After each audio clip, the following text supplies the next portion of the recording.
It's been a while since we last spoke. You broke my heart and left me hanging. Yeah, how you've been, it's been a while. I see you go to new clothes on and changed your hairstyle. You look good and all, but why do I still hurt when I see your feet? Hurt when someone mentions your name. Hurt when I pass by your old place.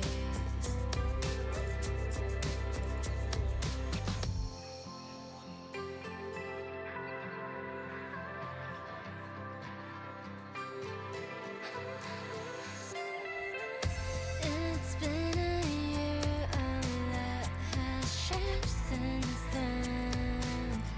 I made new friends, I got a new pet. You wouldn't believe it. Living on and on, but why do I still hurt when I'm driving and I'm lost again? Hurt when I'm sick and you're not here. Hurt when you seem like you're just fine without me. Oh, I'm not trying to get you back. Oh, I know we're better when we're not together. Sometimes I think of all the things that could have been different when we were in love.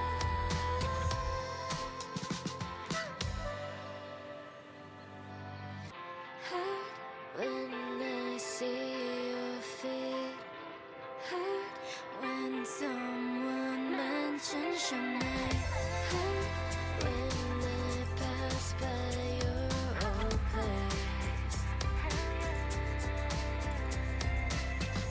Hurt when I'm driving and I'm lost again. Hurt when I'm sick and you're not here. Hurt when you seem like you're just fine without me.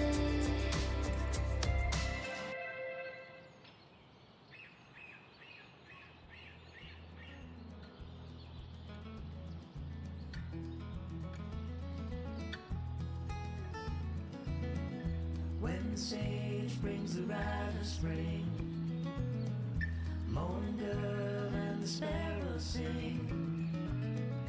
Through the light that the sun will bring, reborn. Flocks are creeping on the wall. Swallowtail heeds the northern call, and the last of the frost will thaw, reborn. In the warm of the spring, I recall everything once more.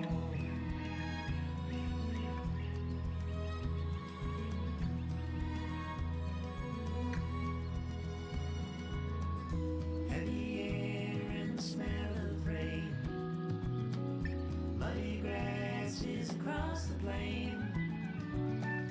Red-winged blackbird, soft refrain, reborn.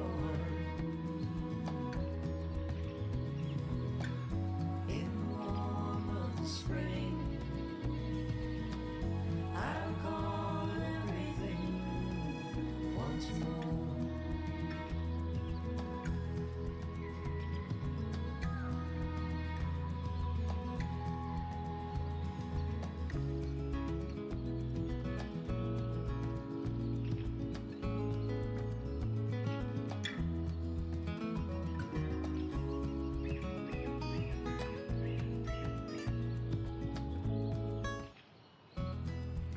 Hello, everyone, and welcome back to the BPL broadcast. This is day 2, week 1 of season 7.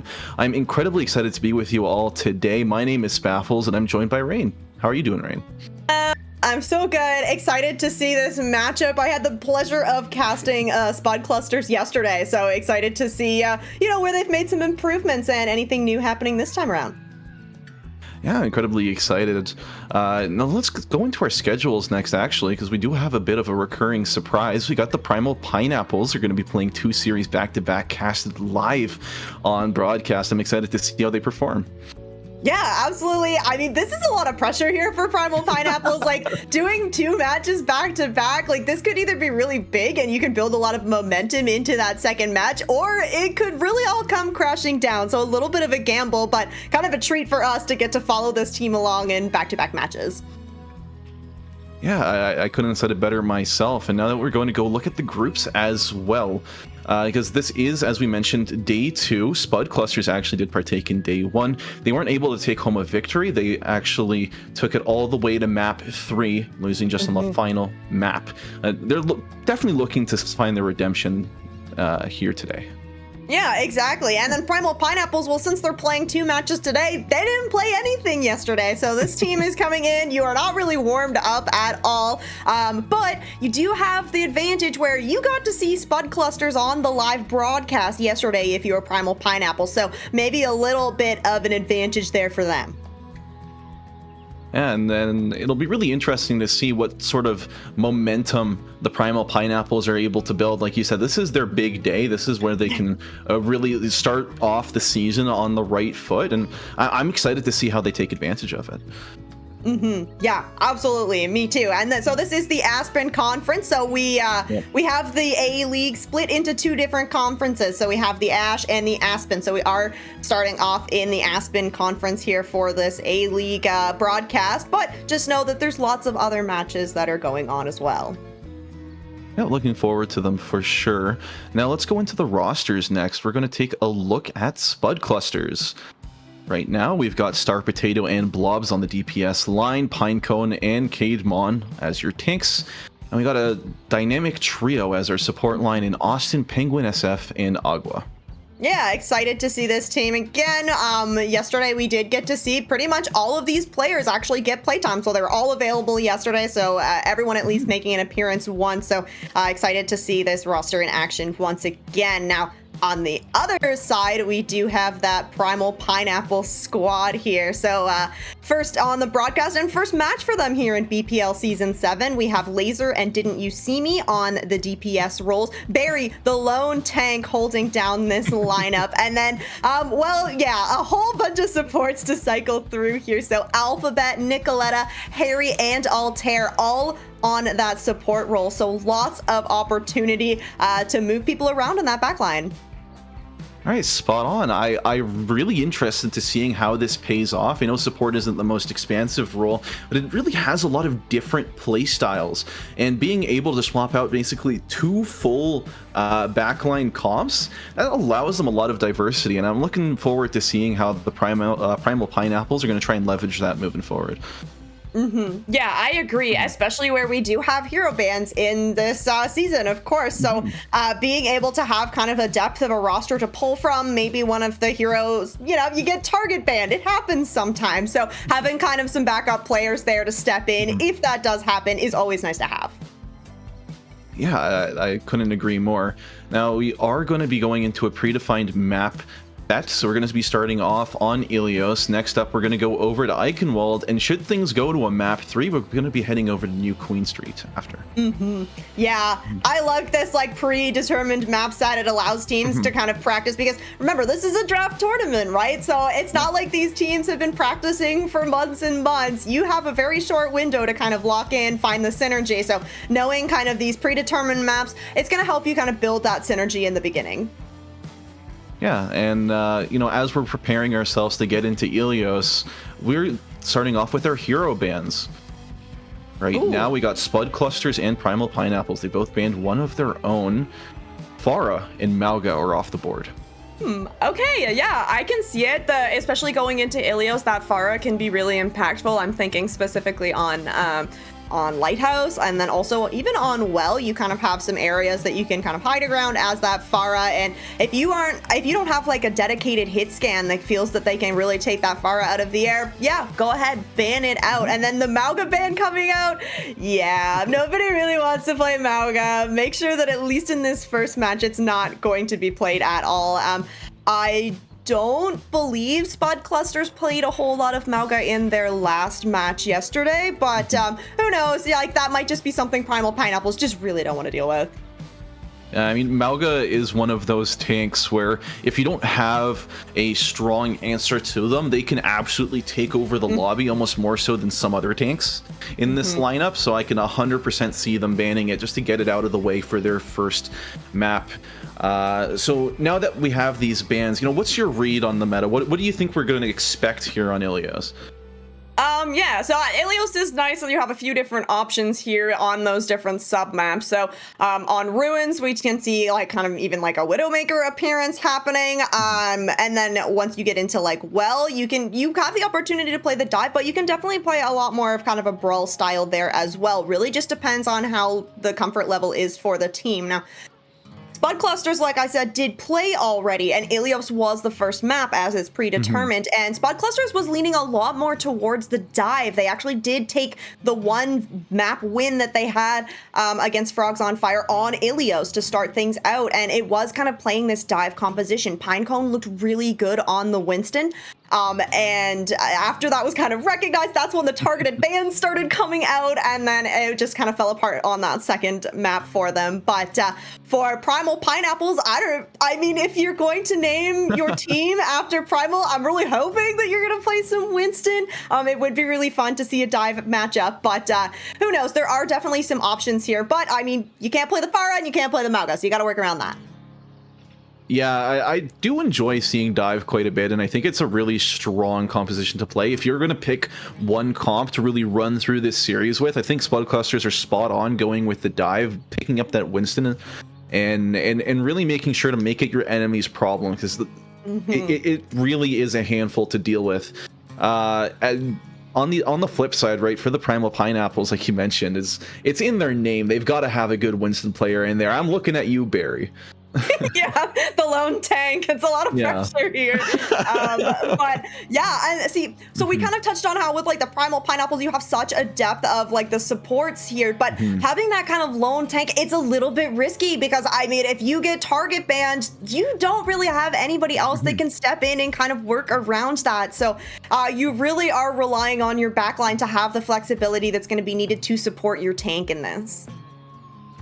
Yeah, and so there's been a lot of discussion about sort of the tank lineup. We've looked at the supports as well. When it comes to the DPS, I know that Freya has been absolutely wreaking havoc in the professional/competitive meta. Do you think we're going to be seeing some of her here? I suspect we probably will. We did see Spud Clusters playing the Freya yesterday, and some of the other teams on stream as well, Frogs on Fire, were playing some Freya.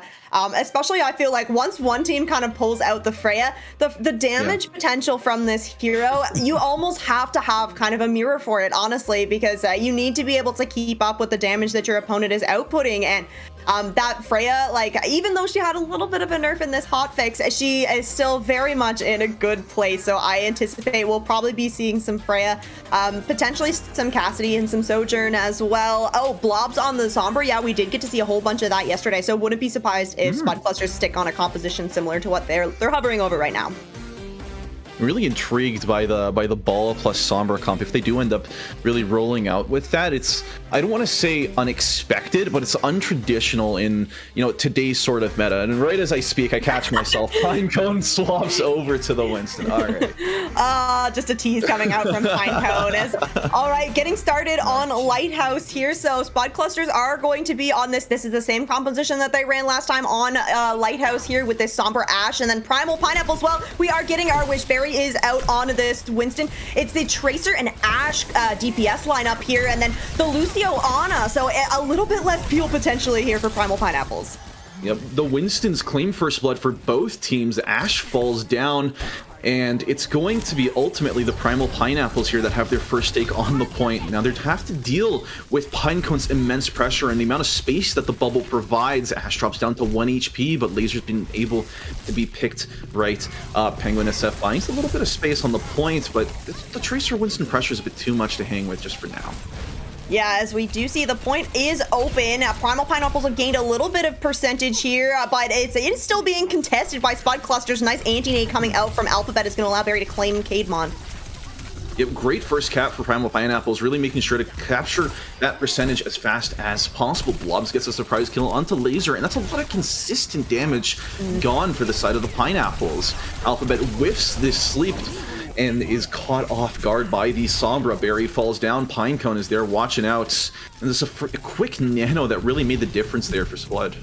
Yeah, and this is going to allow Spud clusters to pick up this point, flip it over 25% for Primal Pineapples. Not too bad considering Alphabet did hold on to his nano here, and Barry finding that first kill onto Blobs is going to allow your supports to play a little bit more free here as the Ana Lucio can get set up on that high ground. The nano immediately going out to Barry here to start things off. Yeah, didn't talk me. Also finds the first blood onto Cademon, and it's a really quick cap for the Primal Pineapples, making sure to waste no time. The point is even between both of these teams. Pulse Bomb goes out, catches Blobs off guard. Now Austin is forced to drop down from the high ground. 1 HP. Barry gets a kill, didn't me, gets another. Nice follow-up here from Primal Pineapples, immediately like getting this point flip back over, not allowing Spud Cluster to take the lead in that, but Spud Clusters are coming back in. You are going to have the rally from Penguins. You're building up to this Primal in this EMP, but you're not quite there yet. Blobs is going to need to do a little bit more damage to be able to get that online. And Primal Pineapples, I mean, you have this Primal Rage, but wow, 2 down already. No TPS for Primal Pineapples. Wow, and the newly swapped to Cassidy really popping off there, making sure to get the first blood. Blobs trades one back and rolled as me, and Barry jumps off the map. So it's going to be a full reset from the Primal Pineapples. Yeah, that's a nice fight from Spud Clusters too, because now you're pretty much, you've built up to that Primal. You basically have the EMP online. You didn't need any ultimates to take that. You really just needed Kamon on this Cassidy to find the picks, find the opening damage. So now it's on Primal Pineapples to try and find a way to break into this. You do have the Bob available from Laser, and that Primal for Barry still online as well, but it's going to be the rally from Penguins to start things out. Yeah, big EMP in the backline from Blobs. The Pinecone is going to cleave 1, cleaves 2. Didn't Akmi trades it back, though. It's a 3-on-4 fight in favor of the Spud Clusters. Are they going to be able to find more? Rolled his mine, secures the kill onto Penguin SF, and Austin is in a bit of a tough situation. Primal gets popped on the solo Ana, making sure she does not get back into the fights, and how about a fight? We're bringing it back to the point. Wow, yeah, nice job. Spud Clusters are in control of this right now, so Primal Pineapples are going to have to get some bodies on the point and try to get it turned around, but the numbers here are in favor of Spud Clusters. Everybody falling very low, though. Yeah, Bob deployed onto the point to make sure that the cap progress is saved. Pinecone is not able to remove them from the premises, and it's going to be a flip over to the Primal Pineapples. Another kill secured for Alphabets. Now Pinecone is overextending just to try and get anything out of this that they can.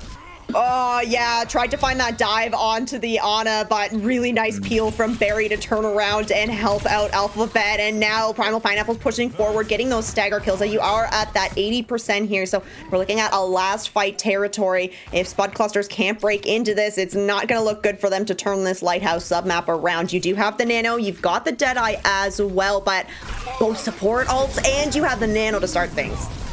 Yep, Nano Monkey going in deep. Barry's not quite able to find anybody, and it's going to be a full-on retreat. Didn't Ukmi waste the pulse bomb as well? There's going to be a nano boost to keep the brigades alive. Spud clusters are able to actually get on top of the point and flip it early. Now they're going to be playing with a little bit more time in their favor, and now the onus is on Primal Pineapples to take this lead. Laser gets taken down, Alphabet as well. Now down 2 members, Cademon finds one, Austin with another. And it's going to be a slow bleed out for the Pineapples. The Spud clusters have done it, and they're able to secure the first point on Ilios. Oh, wow. So much back and forth from these two teams, Yes. though.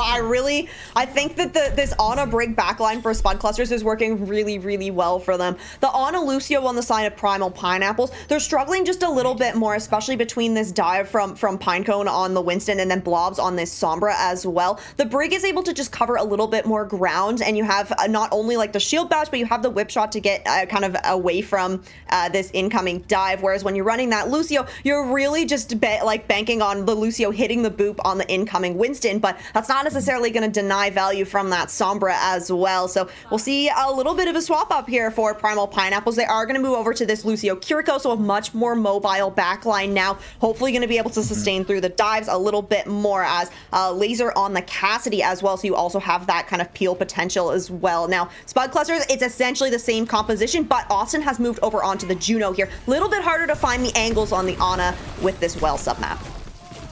Yep, World Is Mine is actually claimed first. The Sombra is really paying its dividends. The Alphabet is able to trade it back with a nice headshot on the Kiri. Now, both of these teams are still staging. It is a 1-for-1 trade so far. The Suzu is going to be forced out quite early. Laser gets one, Alphabet with another, and now Spud Clusters are down significantly. It's going to be a quick first cap for the Pineapples. Yeah, not too bad here for Pineapples. You able to take a lot of space here as well, which is really great for Laser on this Cassidy, who's at 75%, 3/4 of the way to this Deadeye already. So you know that they've been putting in this damage. Spud Clusters, though, you can come back into this. You have these dive. You just need to get kind of set up on these angles. As Blobs, yeah, he found the angle.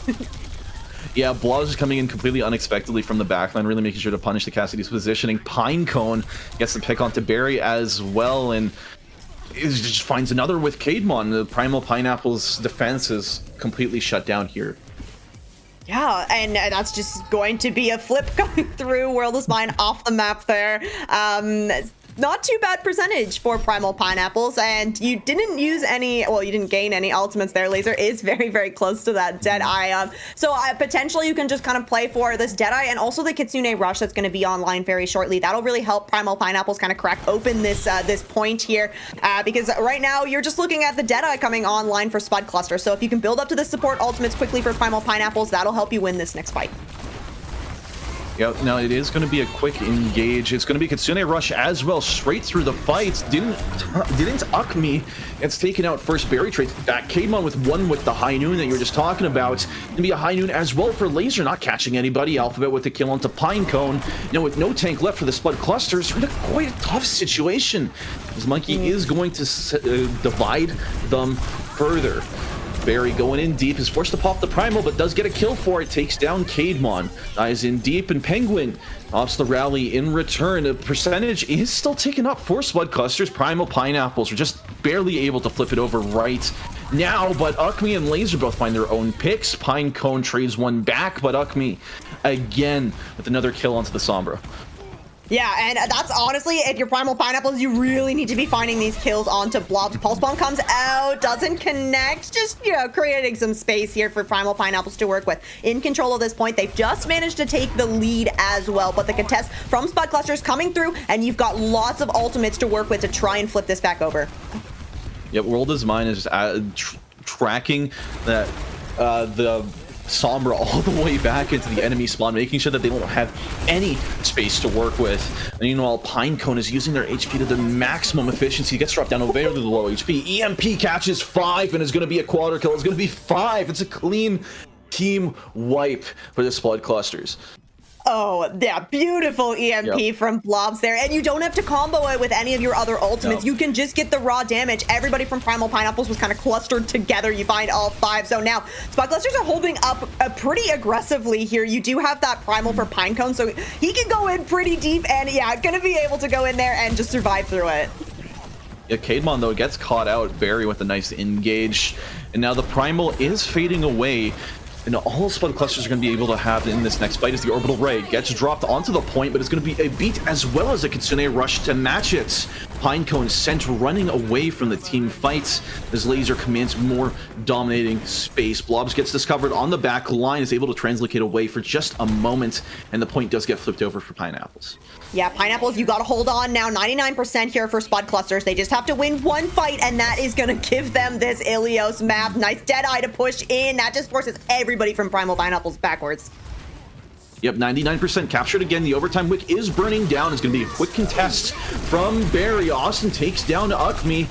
And now the dive is on. No kills quite yet. Penguin SF does pop the rally to keep his team alive as Kademon secures the first blood. Spud clusters are holding on to this point with all they've got. And Barry is leading in deep. Gets off the point, unfortunately, and it's going to be a quick 2-0 victory for Spud clusters on map 1. Yeah, and looking excellent on this dive, and you have Sombra or Blobs on this Sombra as well. Really impressive stuff from the Spud Clusters team. I can see exactly why they got the win on the last Ilios they played, as it will be Primal Pineapples at least picking up the play of the game here. Some really impressive showing from them as well, just falling behind just a little bit on Lighthouse and on Well. Yeah, I mean, once the dust is settled and all is said and done, both of these teams, they really brought their A game into this map. We brought it to almost 99-99 on every sub-map that we went to. But at the end of the day, Spud Clusters, they really seem to have something that really gave them an edge up. What do you think that is?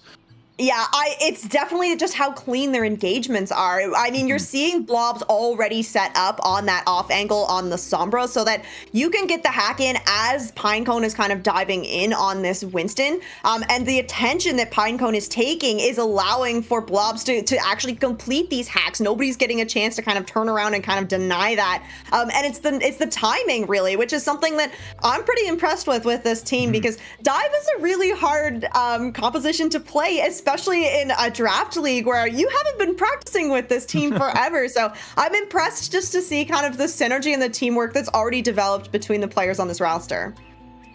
It was really nice to watch, especially the amount of value that Blobs' Sombra was able to bring out in the coordinated dives, like you mentioned, when combined with Pinecone, just really put out a disproportionate amount of pressure. And like you mentioned before as well, between the first and second point is not having that on a brig backline to really be there for each other, reinforce their high ground, and make sure that they're not really moved out of position, and forcing the Ana to really run against those really coordinated Sombra ones feels kind of bad.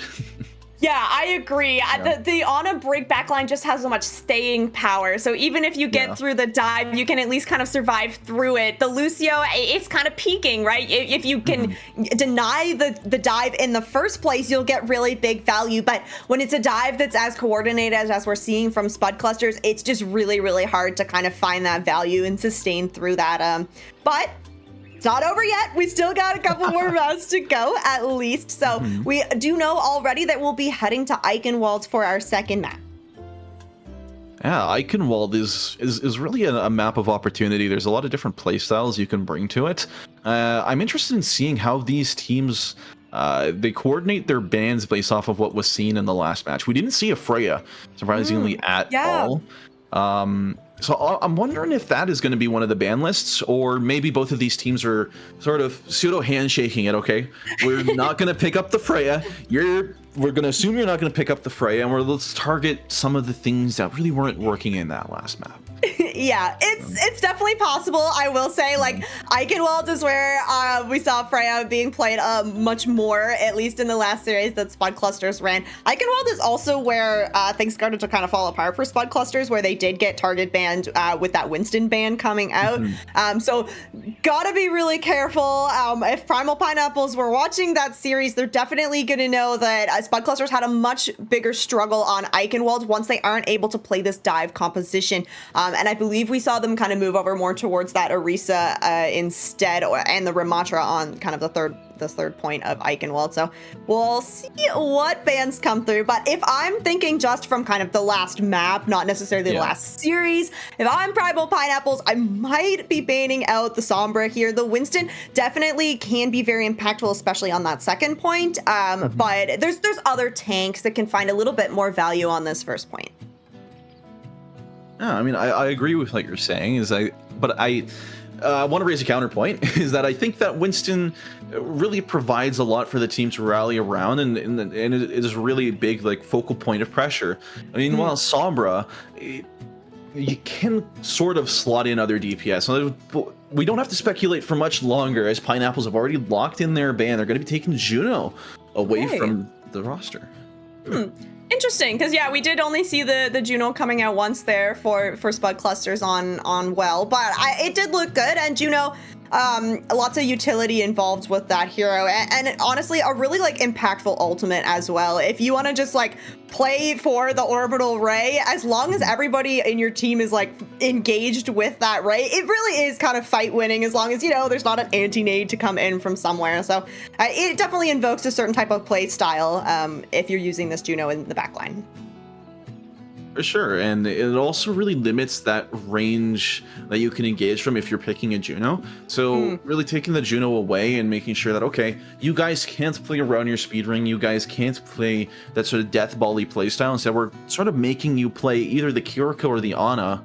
It really does narrow down the options that are available to these teams, if they want to run a dive at least. Yeah, that's true. So we are just waiting on the ban coming out from Spud clusters. They're thinking really, really hard about it. I mean, I would too if I were them, because they didn't find the win on the last Eichenwald map. So definitely, like, you want to use all of the time that you have to kind of compile this strategy of how you're going to try and keep the momentum going here as you move into Eichenwald, because it was lost the last time that you were in this situation. Yeah, I do you think that Spud clusters are going to continue to really push this same composition that they've been using, or do you think it's maybe time for a little bit of a mix-up here?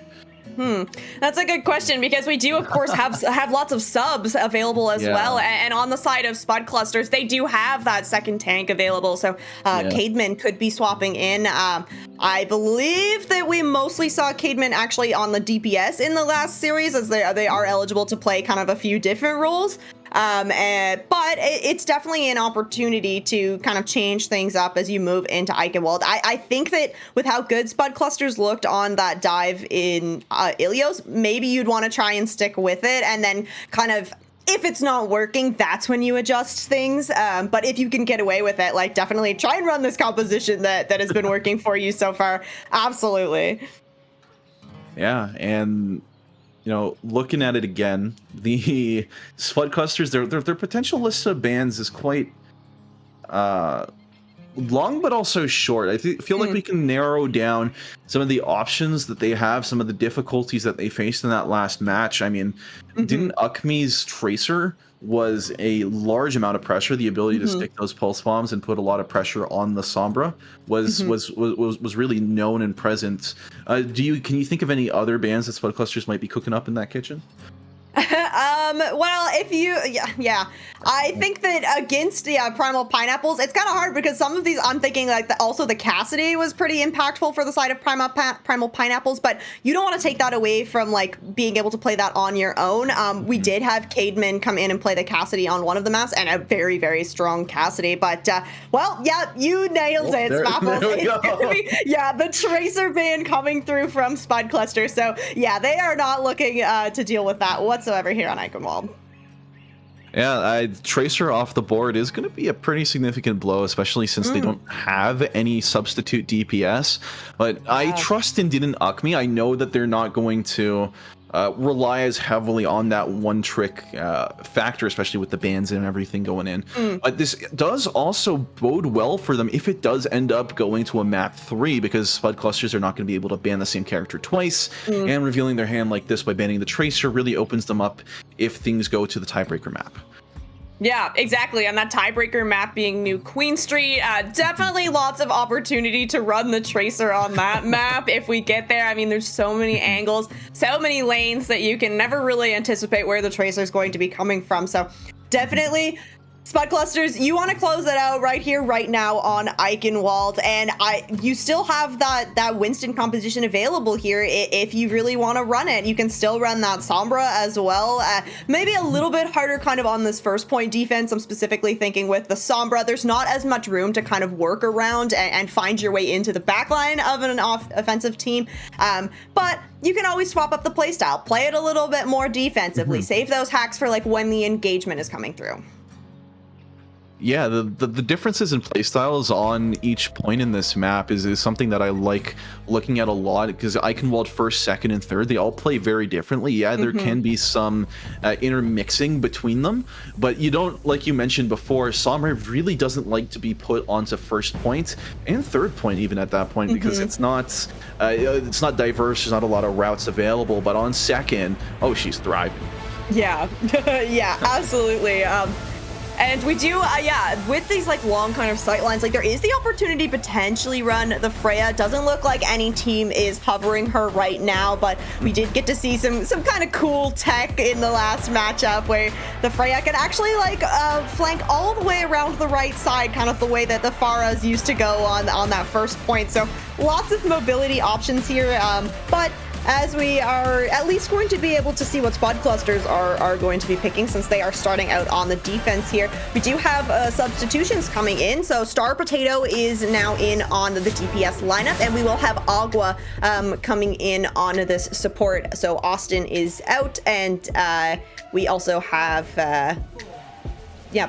Penguins is on the support. We did have Penguins last time, actually. And for Primal Pineapples, well, we pretty much same thing here. So we will have them starting out actually on the Orisa here. So it's an Orisa matchup for both teams as we get started on Eichenwald. Yeah, I'm interested in seeing how this double flex support comp really works out for Primal Pineapples, bringing the Kiri on top of Ana. There's just a lot of extra utility, as well as, you know, not being so reliant on your one support making it through the entire fight. Pinecone takes the first blood onto Altair, really shuts that push down for the Pineapples, and it's a nice landed anti-nade as well. Blobs gets a kill onto Laser. It's a full-on retreat from the Pineapples. Yeah, and Pineapples, you do have Harry on this Kiriko, so you have the opportunity to try and get some cleanses in, but as long as Agua is kind of timing this well enough, we really will just be able to kind of avoid work around those cleanses. Nice nade coming out there from Alphabet, but Pinecone is going to be able to basically just back all the way out, get some support from his team. Yeah, now we're looking at push part 2, where the Primal Pineapples are trying to buy more space around this clock tower. Altair invests their dash quite early in attempts to take down Star Potato. Not going to get anything for their trouble. Is now forced to retreat from No Man's Land all on their own, thanks to the Kiri support as well. Now, Alphabet and Kiri, they both have their ultimates available, and Nano or a Kiri Rush could absolutely do a lot of damage.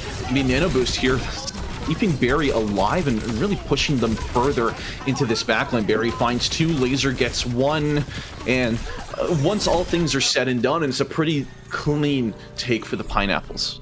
I was like very surprised that this fight is kind of happening over at the Archway. Definitely not typical of where we're gonna see a fight on first point Eichenwald, but Alphabet absolutely just like threading the needle with that Nano, finds it onto Barry, and then really effective use of those Orisa cooldowns to pretty much just roll over the rest of Spud Clusters, who didn't even have an opportunity to use their own Nano or this Deadeye that they had online. So you're gonna have all 5 ultimates if your Spud Clusters coming into this next fight. But Primal Pineapples, I mean, hey, you just committed the Nano there, so you've got everything else to work with, including this Kitsune Rush, which could be really good because Pinecone is set up on this low ground.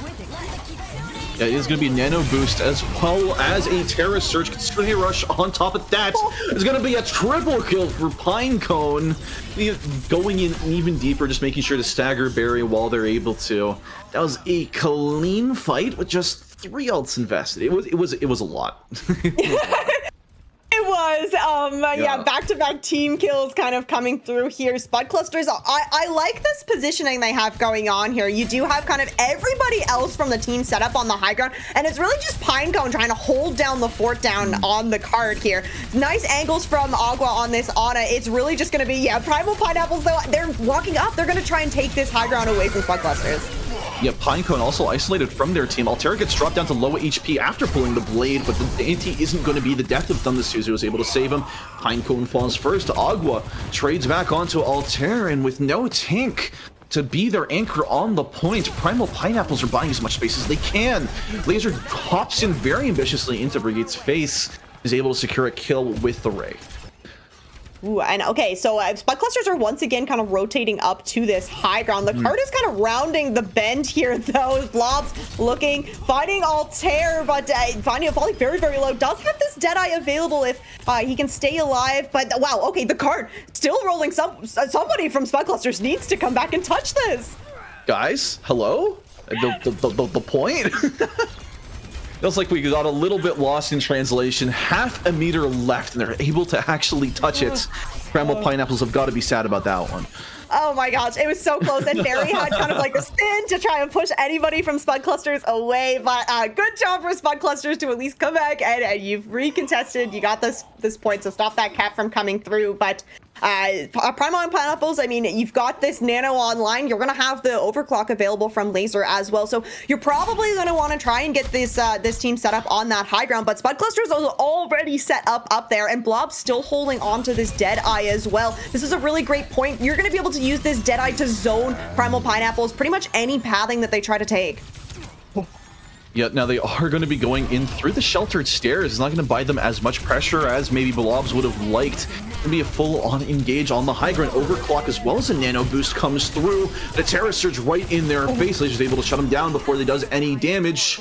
And it is a, very, very open and shut fight for the Primal Pineapples. Yep. You use the nano, you use the overclock, you get it done. and that's really great because you got the Deadeye and you got that Terra Surge out of Pinecone as well. So moving into this third point, Primal Pineapples just under 3 minutes in the time bank. A very healthy time bank for this point on Eichenwald. And you still got this Kitsune Rush. Excellent point for Kitsune Rush, this third point of Eichenwald. You have the Terra Surge for Barry as well, but you got to deal with the Nano Blade. Nano Blade going in deep, gets caught by the sleep and an anti, but is able to survive just barely through the engagement. 2 people down for the Primal Pineapples. They are going to be trying to reset before things get a little bit too staggered. I'm very impressed. Star Potato living not right. You get hit with a sleep and an anti-nade, but you live through it. I mean, thank you to the supports for kind of, I guess, carrying through until you got hit with that nade. As Spud Clusters are going to move, Blobs with this Cassidy is going to have the Deadeye nearly online, and you have the Rally. It's the Kitsune Rush coming through, though. Kitsune Rush around the corner, as well as the Terra Surge, as well as a Dragon Blade, all getting popped at the same time. Barry's going to secure a kill onto Pinecone, and Laser finds their mark onto Aqua. And there's not going to be too much they can do to contest this point. Genji getting in on the last second touch. Brigitte as well, but it is going to be a nice cap for the Primal Pineapples with a whole minute and 46 seconds remaining. Yeah, absolutely just blew through that third point. I like the idea to kind of just alt dump there. You're close enough that if you have 3 members on that point and you're getting those stagger kills, you're basically going to be able to walk it in. So you just throw everything at the wall. Thankfully, it did stick. So Primal Pineapples, in a very good position here to try and turn this this series around. But Spud Clusters on the defense here, on the offense now. They have to at least complete the map. That's what they're looking for right now. That's the goal.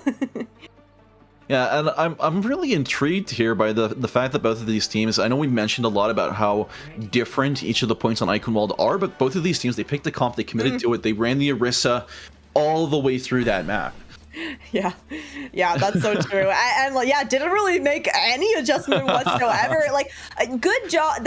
Both teams did a good job of kind of recognizing the control of the high ground on that second point. At one point we saw like Primal Pineapple's trying to just kind of force the cart, and Pinecone's trying to hold it down. But then you recognize, okay, you're not really making the progress that you need. You really have to like rotate through that castle, rotate through that kind of left stairway, and displace the defense team from that high ground, because it's such an advantage to have, especially where both teams are running the Ana. We had the Cassidy at one point as well. So it's just excellent, really strong positioning. So we won't really see too much of a change in these compositions.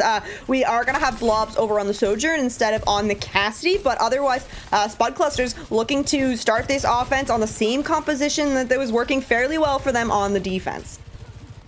And to note here is the Kiriko as well, making sure to bring in those Suzus. They've really identified that CC from Ana is very pesky, very problematic, and you know, getting that off the field and having that pressure that Suzu provides is really, really strong. Blobs actually secures the first kill with a railgun headshot onto Laser. Their counterpart does not have a chance to play. But Pinecone is antied, pushed back, and forced to just buy a little bit of time. Now that they're able to turn their gaze onto the objective, Star Potato dives in deep, gets a kill onto Alphabets. Now, with one flex supports down, this is going to be a big fight for Primal. Harry gets dropped off afterwards. Laser gets a double kill though on their way out, but Pinecone is there to make sure that doesn't really go anywhere. Yeah, the door has been shut to this first point, but oh my gosh, what a funny one! No, that's so incredible from Pineapple and Primal Pineapple's very doing a really good job there, and or sorry, Pinecone. Oh my gosh, wow! Just the Arisa body plug is crazy. Yeah, it's a sight to behold. Using the Golden to go defensive, that's pretty good. Now, Primal Pineapples, they're going to be struggling a little bit to get up onto that high ground and secure a strong defensive position for themselves, as Spud Clusters have already found themselves up on the top of the castle. They're going to be fighting with everything they've got to really keep this point going and making sure that Pinecone is, you know, well supplied up there. But yeah, a double Terra Surge here, making sure to stare each other right in the eyes as they do it. Alphabets almost gets killed off by Star Potato. Gonna be a double kill for the Pineapples as they seize control again of the defense. Yeah, this is good. This is a great place to kind of stabilize. Stop the cart right at this, pretty much at the archway. You're going to be able to get yourself rotated up onto that high ground. Yeah. Really nice angle here for Alphabet on that Ana, who's going to be set up on the high ground. Gives you an opportunity to try and hit some of those nades. But this next fight is going to be pretty explosive ult-wise. Primal Pineapples have both support ults. You're going to have both DPS ultimates. And then Spud Clusters, the exact same thing. You got both support ults, both DPS ults to work with. But Primal Pineapples do at least have kind of high ground control at least.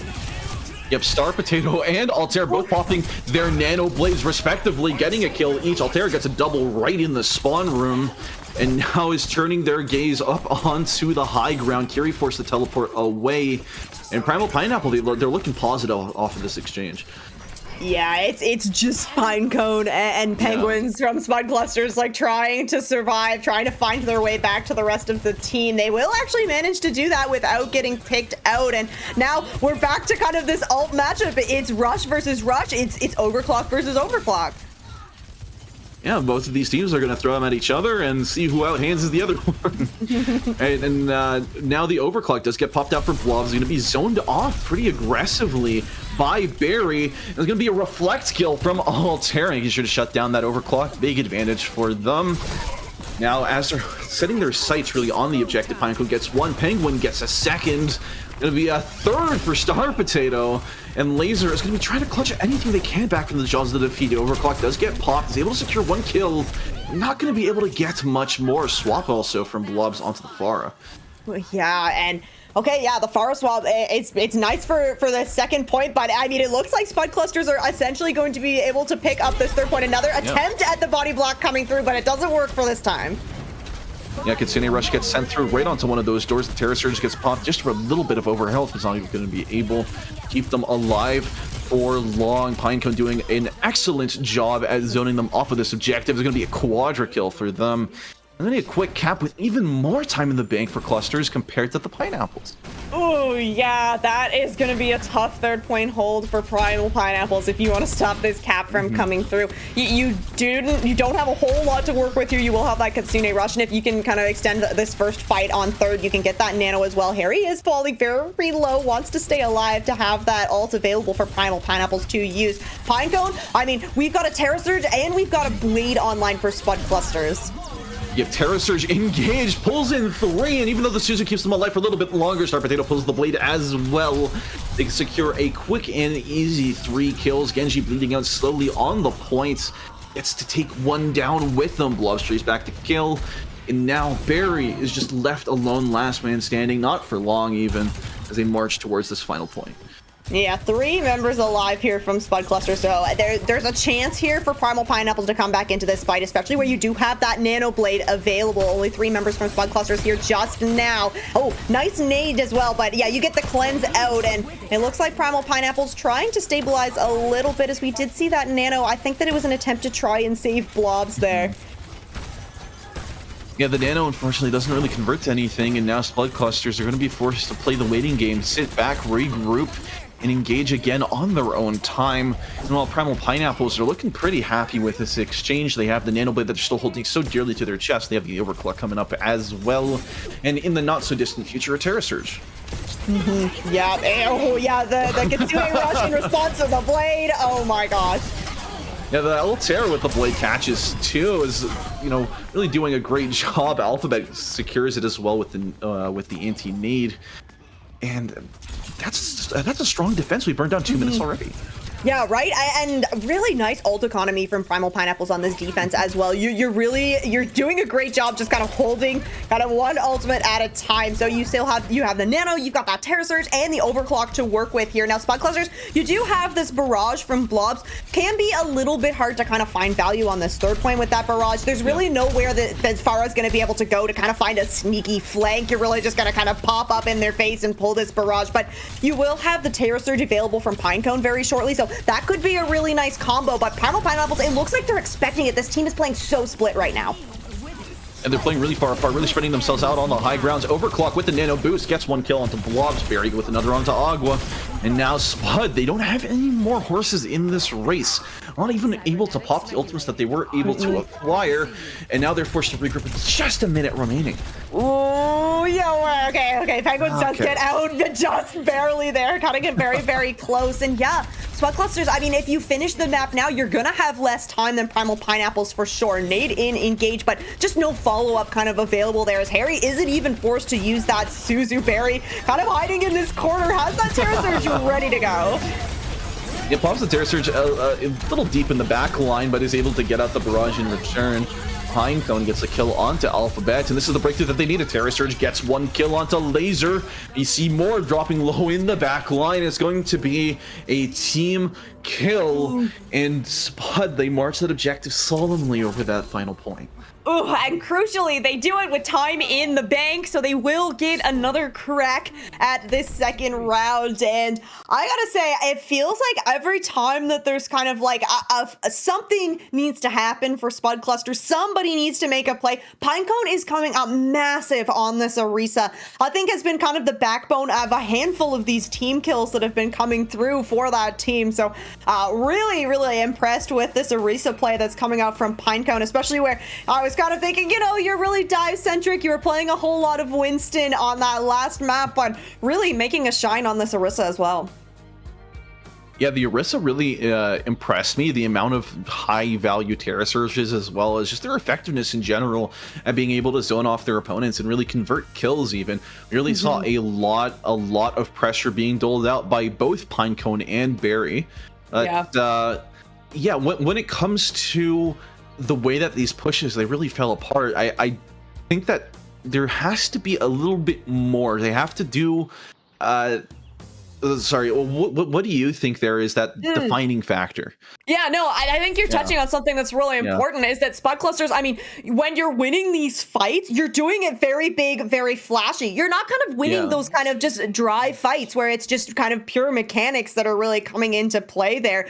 So like once you get those ults online, it's working really well for Spud Clusters. But then on the flip side, Primal Pineapples, you're doing fairly well kind of just in those mid fights, but you're also doing such a great job with your ult economy, like being able to kind of always have something that's in response to what Spud Clusters is going to pull out. So it's definitely, it feels like a kind of a game of ultimates right here on Eichenwald, as both teams are doing a really good job kind of finding the value when they do have those online.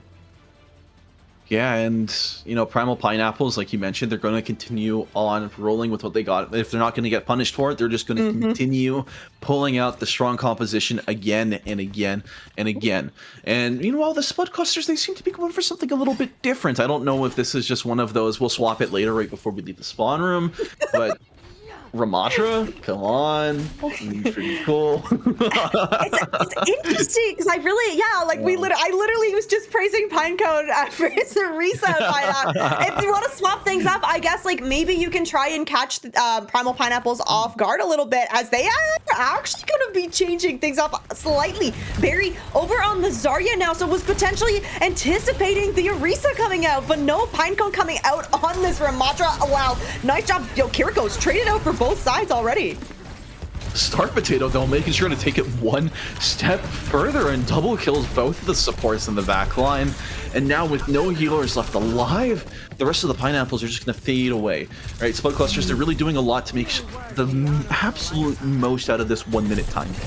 Yeah, and I honestly, it feels like a little bit of a composition diff here. Barry coming out on that Zarya, and then on the flip side, you have Pinecone over on the Ramatra, but Blob's also sticking on that Pharah here, so you aren't really going to have, at least with the Orisa, you could kind of put a little bit more pressure onto that Pharah when Blobs was playing it, but with the Zarya, you're really just not going to be able to help as much with that, and the poke damage coming out from the Pharah can force out these bubbles from the Zarya very, very quickly, so we'll have to see what Primal Pineapples are going to do kind of in response here, as overtime is ticking. So Spud clusters, you have no choice but to at least keep one person on the card at all times.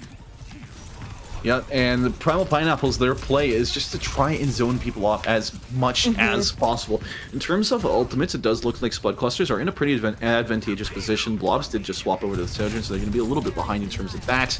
But overall, we're looking at a pretty good position for the Spuds. Blobs gets a nice pick onto Barry, absolutely not respecting the health bar very much at all. And Star Potato gets dropped down to 1 HP with the anti. It's a little too ambitious and dies in the one-on-one with Alphabet. It's going to be a bloody fight on the point. Alphabet secures the second, but Blob trades one out onto Harry. And Altair getting a kill onto Penguin, trying to shut down this Spud Clusters push with any means necessary. Oh, yeah, and I mean, this is an absolutely massive push from Spud Clusters. You had 1 minute now. You don't have this beat from Penguins, who is going to be coming back from spawn now. But Primal Pineapples, I mean, they have to get a regroup going as well, as they are trying to get set up kind of on this high ground. Dropping down, though, Alphabet has this nano ready to go. You just got to find the target. Yeah, Nano Clock comes through, but unfortunately for them, the beats was dropped in response. Not going to be able to get too much damage out through all of that over health. And now Laser is sitting on a back foot, going from the low ground, trying to shoot up onto high. Is able to get the kill, though, onto Blobs. This is the start that Pineapple really needs. Going to be Kitsune Rush for both sides. Kitsune Rush plus the Dragon Blade. Can they convert it into any kills? No, they cannot, but Star Potato pulls one out in return. They're just able to shut them down. Harry with the pick of their own.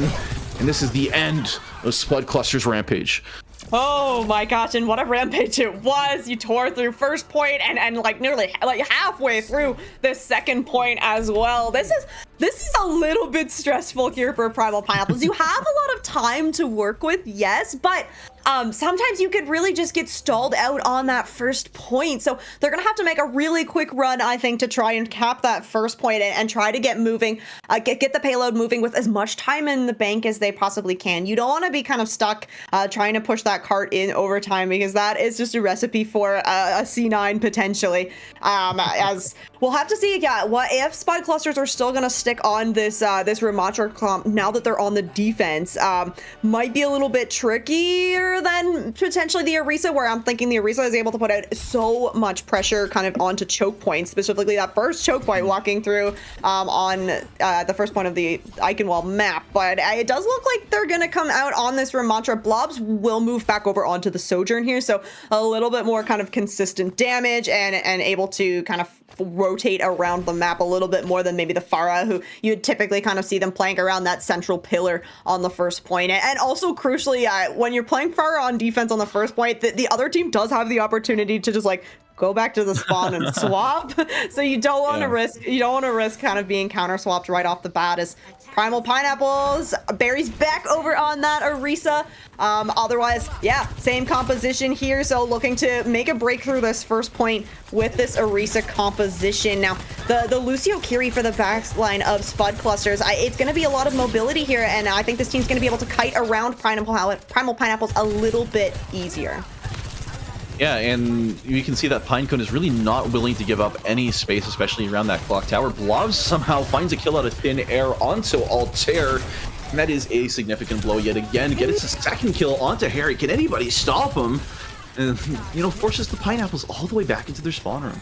That's exactly what Spud clusters need from their DPS right now, is to find these opening picks. They need to be kind of stepping up in these dry fights and not relying solely on kind of the ultimates to make things happen, as Blob's gonna again find the opening pick here, and that just allows the rest of Spud clusters to just pour forward, burning time off the clock. Barry picking up that kill onto Star Potato could make a difference for Primal Pineapples to kind of push back into this. I mean, like, what is happening? The Soldier's been absolutely on fire on this last defense, and they've already burned down half of Primal Pineapple's time bank. Now, when we're looking at it from an ultimate perspective as well, Alphabet is getting scarily close to their nano boost, as well as Blobs being 80% to an overclock. That can be fight-defining, especially when you're hitting shots like that. Yeah, absolutely. Now, Alphabet, I think that it's probably wise for Primal Pineapples to honestly just play for this nano and then go in with an engage, try to hit a nade as well when you push in. But right now, it looks like at least Primal Pineapples have been able to break through that choke point, and they're taking some space. Yeah, the Suzu was burned very early for both sides, and Barry did secure the first kill onto Blobs. The star DPS is out of the equation. Laser gets a kill onto Star Potato as well. Agua just trying to duel the Orisa for as much health as they have left, and it's going to be a reset angle onto the point. Okay, so 15 seconds left. This is, you're getting there. Yeah, I mean, you're gonna have to do, it's gotta be an overtime push. I mean, yeah, again, Buckles did a really good job of burning time off the clock on this first point, and not a single ultimate was committed. I mean, you just had that overclock from Blobs available, but Buckles is going to be able to build up to everything else. Now, Primal Pineapples is in a good position to get some ults as well, lagging behind on the blade, but they're going to have to commit everything here. Kitsune Rush and a Terra Surge makes a clean sweep work, though the Spud clusters of note, they did not invest any ultimates in that fight. They're still sitting with 5 left. Okay. I'm seeing the angle here. Yeah, honestly, smart engagement there from Spud clusters. As soon as that door opens, push in, everybody files onto that cart. You know the Primal Pineapples are going to respond with something, because, I mean, you're in overtime. You cannot afford to give anything up, but Spud clusters had the time and space to work with. So now, coming back in, like you said, Spatzel, there's 5 ultimates on the board. Yeah, Nano Boost, Overclock, Annihilation, Kitsune Rush. They're showing the entire board, red and blue. Confetti goes wild. And ultimately, the Primal Pineapple, they're able to take it. They push through all the noise without even killing all the opponents. They're able to just cap that point. Yeah, I have to admit, for a second there, I saw the map end and I was like, okay, who won? What was the outcome? But wow, yeah, Primal Pineapple's like just sneaking that card in there through that barrage of ultimates from both sides. And wow, tying us up here, Eichenwald was absolutely so impressive from both of these teams. So I got really high hopes for this third point, or this third map. Like the pressure is on for these teams, because absolutely incredible showing from both of them. Yeah, there's a lot of potential definitely left on the board, and I'm really interested in seeing why Spud clusters, they left the Winston on the board, all right? And they left them on the bench. They went, okay, we're gonna play Orisa, and we're gonna play Ramatra, and I don't think that's a pick that many people saw coming. Well, I definitely didn't. No, I see what I saw when they played last time on Eichenwald. The Winston was banned out, so of course we were gonna see them move over onto something else. But yeah, you had that opportunity to potentially run the Winston. Just weren't quite feeling it on Eichenwald here. I thought that the Orisa was working really, really well for them. Not to say that the Ramatra wasn't. I definitely do think the Ramatra was putting the work in as well. But I think that a lot of kind of those fight wins definitely were heavily contributed to by the DPS. Once we kind of moved off that Orisa, we were seeing the DPS lineup from Spuds in the feed a lot more, which, you know, could lead into this new Queen Street map, because I do feel that, like, kind of once you get into these like longer sightline maps, that's really where you want your DPS to absolutely kind of be shining. I kind of similar to how like Circuit Royale, you're really kind of making the space as the tank, but it's really on the DPS that you're kind of hoping are going to be able to find those picks. It's really going to depend on what kind of composition both of these teams roll out on, because New Queen Street is very, very accessible and open for a dive style comp. But if you really want to play your brawl/rush, you can make it work. And we've seen that Spud clusters, they're very diverse. They're able to really build compositions around whatever the situation requires best. And meanwhile, on the side of the Primal Pineapples, their Tracers now unbanned. They're feeling pretty happy. They're good about this map, and looking forward, they've got a lot to look forward to. Ooh, yeah, and oh my god, we got the ban. We got the ban coming out already. So Spud Cluster's baiting out that Ana. Yeah, I think that Alphabet was really, really hitting his dates on Eichenwald specifically. Yeah. But I mean, wow, the response from Primal Pineapples here, banning out the Sombra, really smart here, I think, especially New Queen Street. We kind of touched on it earlier, like, definitely a good map to kind of be running that Sombra, good map to be running that Tracer. But Blob's so impactful on that Sombra in the first map. Yeah, you don't want to deal with that on this tiebreaker map. Yeah, the Sombra being taken off the board is a very good play for the Pineapples. It was something that they struggled with very evidently on Ilios, and they're given sort of a respite, a break from it on Eichenwald. You could so looking at it again, it's really important that they decided to take that off the board, and also removing the Ana. Ana has been very crucial for both of these teams on both maps, even when she wasn't being picked, because that really enforced that play where you're playing your double flex supports, you're playing your Ana Kiriko, or if you're not playing both of them, you're playing Kiriko, because you need to counter those anti-nades and how impactful they can be. So, you know, taking her off for this tiebreaker series, I'm interested in seeing how that sort of shapes our comps moving forward. Yeah, I am as well. We did see the Kiri Lucio kind of making an appearance there on Eichenwald, and I think on Ilios as well. But you also have the opportunity to potentially run the Juno Brig, which is a pretty sustain heavy backline. You know, the Brig is going to be able to get that Inspire up, and then the Juno, not only do you have the speed ring, but you also have kind of the burst healing in the primary fire, and also the Pulsar torpedoes, which can be pretty good for these longer, especially like these long sightline maps, especially if you're worried about that flank. The Kiri Lucio, you can essentially just run away from the flank. If you're running the Juno Brig, it's more about kind of sustaining through those engagements. Yeah, and like you mentioned, both of these team comps, they really demand different kinds of backlines, and when it comes to the variety they're able to accomplish, I mean, Primal Pineapples, you got 4 supports, come on, you got to show us some more of that variety, and we've already seen it quite a bit in the series so far. So between these two dominant styles of play, between, you know, fully committing to that brawler versus going into dive, where do you think we're going to go into this next map?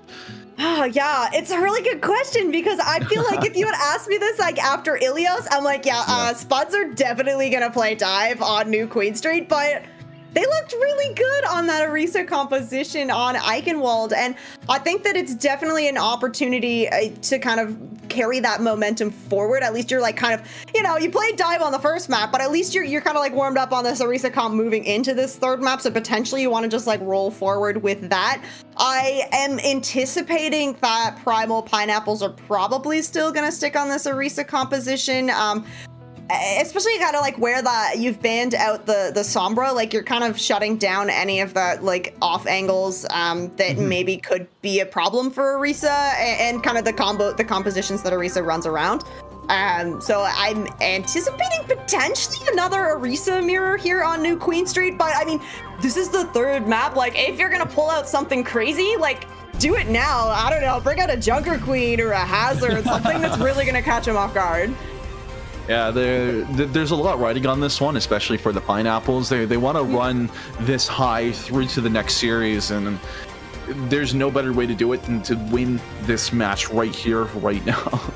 Yeah, that's so true. Oh my gosh, Yeah. Pineapples have to play after this. Like, you really would love to finish this on a win. Definitely. As we have some heroes being covered.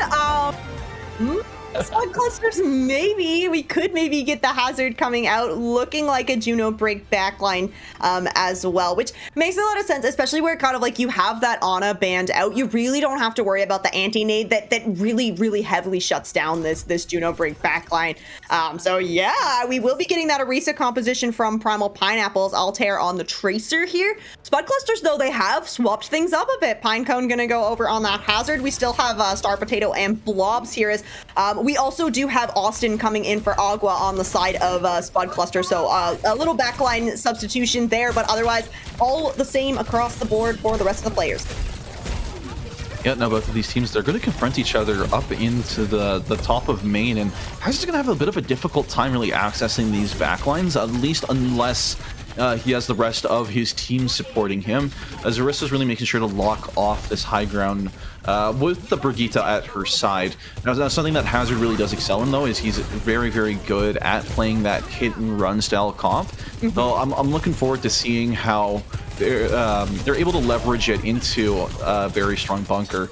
It's not going to be leveraged very well at the first point, at least, as Barry gets the first blood kill onto Pinecone, and it's a first push as well. Yeah, I like this from Primal Pineapples. Yeah. The thing with this Juno break backline is that, like, if the break wants to be able to get value, you have to be doing damage, right? Yeah. And Primal Pineapples with this Sojourn, with this Orisa, like, really just like standing back, not allowing Penguins to really get a whole lot of Inspire uptime, and by proxy that means that Pinecone is just not getting all of the healing that he needs, and that is gonna prox Pinecone to move over onto this Orisa, so we will end up back on this tank mirror here. The only difference between these two comps being the Genji versus the Tracer. Yeah, and I really do think the bans here are the culprit as well as to why the series did shape out the way that it did, but it's nice seeing a little bit more variety. Terra Surge gets popped in on the back line, doesn't find any kills. It is powerful at zoning them away. Checkpoint is very near, and Laser gets taken down by, Laser takes down Blobs and is able to really secure their push moving forward. It's going to be a little bunker on the side for Spud Clusters. A rally does get popped, but is going to be able to help them hold this point just a little bit longer. Yeah, really allowing them to kind of stabilize here as you do wait for your own other support all to come online. Austin gonna go ahead, pop this orbital ray, and I mean, Primal Pineapples, now you've let the other one expend, now you go in with your own. Yeah, Barry finds a kill onto Penguins. It's now a 4-on-4 fight. And World is Mine gets taken down by Star Potato. Terra Surge doesn't find anyone, and Blobs gets the kill onto Alphabet. Okay, Spud Clusters, they've stabilized.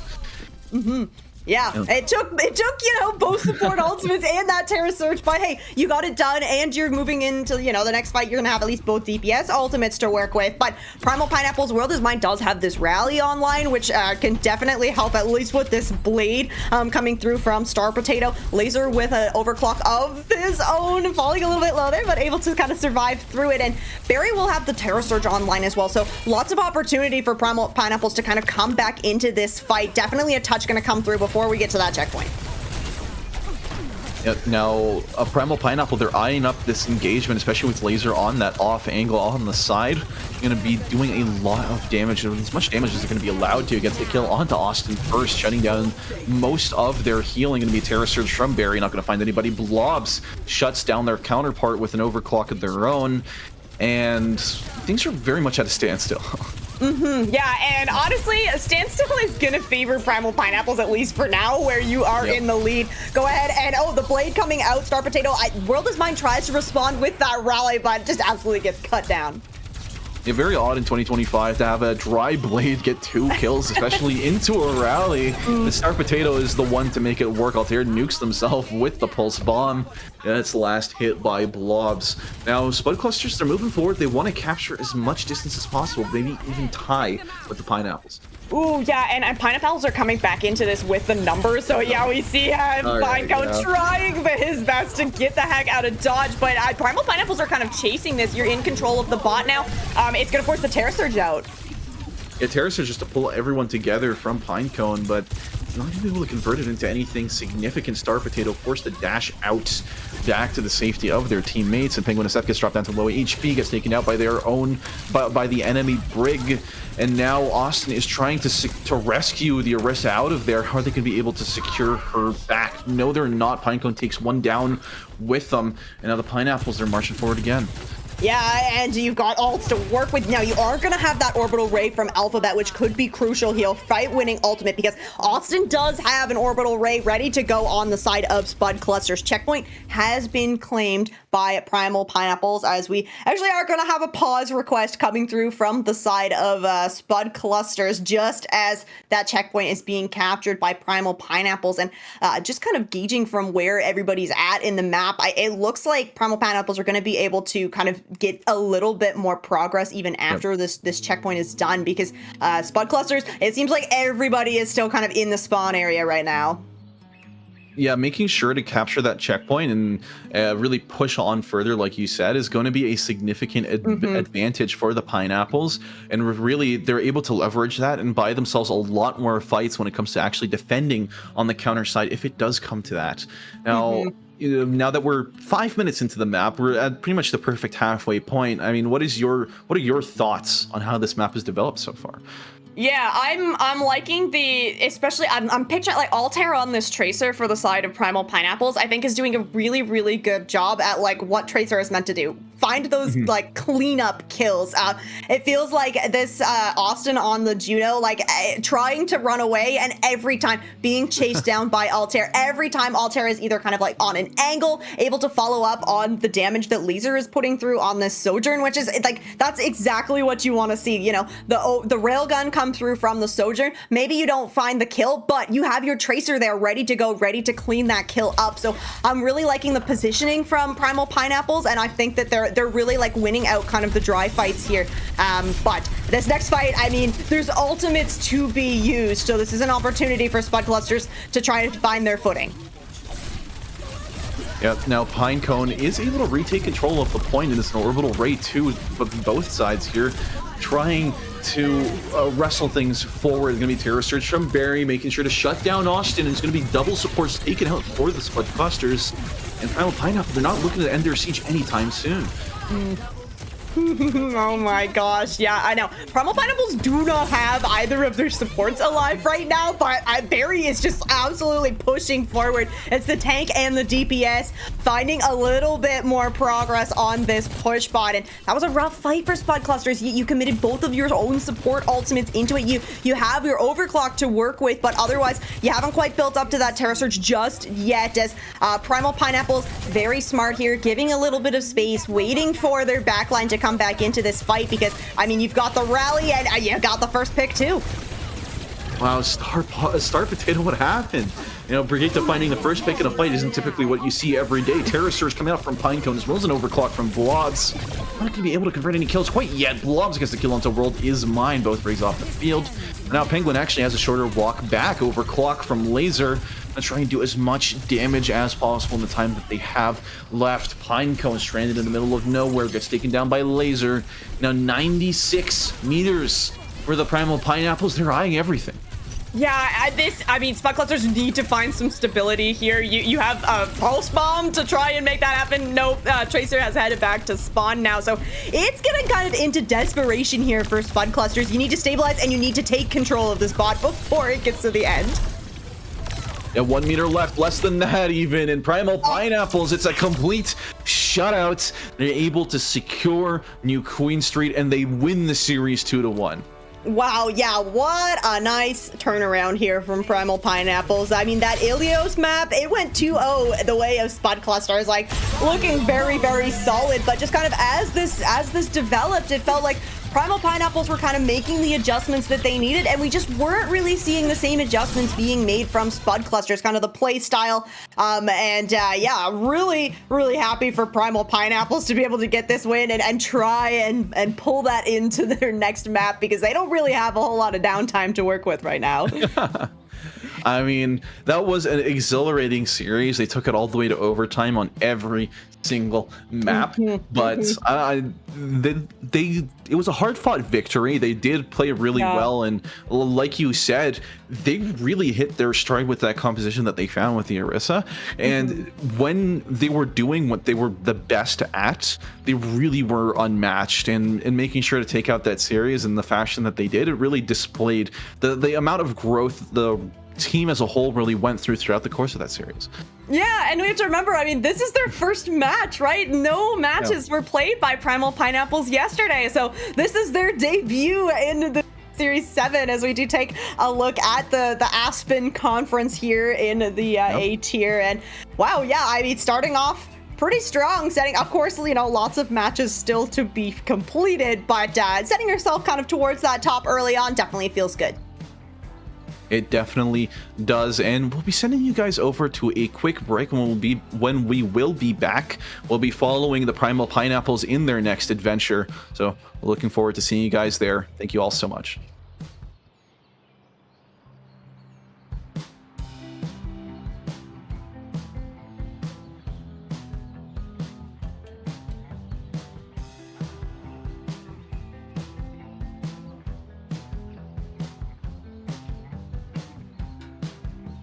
Camped out on the porch, trying to work this out. Raining in my head, but my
틈새를 채울 수 있을까?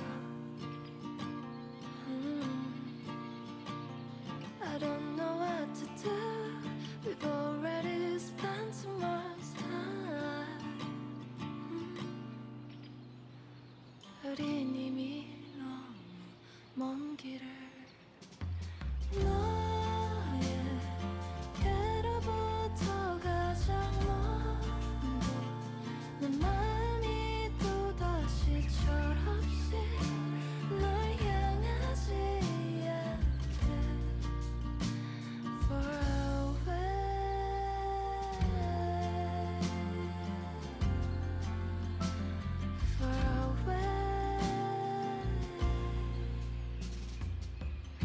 한참을 헤매고 찾아왔던 네가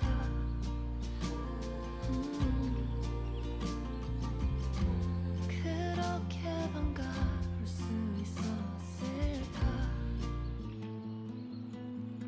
Hello and welcome back, everybody, to the BPL Season 7, Day 2, Week 1. Mixing it up there a little bit.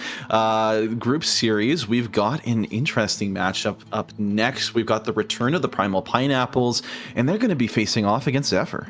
Yeah, exciting. So, I mean, if you're just tuning in, you missed a pretty crazy matchup. Primal Pineapples taking the win against Spud Clusters, but I mean, this team, you gotta keep the momentum up. We'll take a look at the roster once again here. We have Laser and Didn't You See Me on the DPS, Barry, that lone tank, and then the support quad. We have Alphabet, Nicoletta, Harry, and Altair rounding things out here. Yeah, I think Altair's Tracer pick for the banner is really suitable because I don't think we saw them on support at all there. They ran the Tracer, they ran Genjis, and they ran lobbies on them. So I'm looking forward to seeing them come back. Yeah, that's a really good point. Yeah, the Tracer pick from Altair was really, really impactful in that last series. But, I mean, hey, you got another team to go against here, Primal Pineapples. Let's take a look at Zephyr. So, for the DPS here, we will have Clockwise and Callop, Unfeatured and Cypher, the two tanks for the team. And then the support line, we have Fake, Zombies, and Chewy. Ooh, I like Chewy. Chewy's a very good name. And it's going to be a bit more of a variety team comp. We have our two tanks. We have some very different characters, picked up off the bat. I'm expecting to see, Unfeatured be your sort of dive specialist, Cypher be more of your brawl main tank sort of tank player. But maybe I'm getting ahead of myself a little bit. Let's go over to the map order, and I'm expecting to see a lot from these two teams, right? We're going to be running again the same pre-picked maps. It's going to be Ilios first, Eichenwald second, and New Queen Street third. Now, like we were talking about before, Zephyr, hey, if you've been watching this stream, hi, first off, thank you for supporting, but also, you've got a pretty good idea about what to expect going into these maps. Yeah, it's interesting because you could say that, okay, Primal Pineapples have the advantage where, like, you are warmed up, you just played the exact same maps in your previous series, but on the other hand, yeah, Zephyr had an opportunity to potentially be watching that entire series.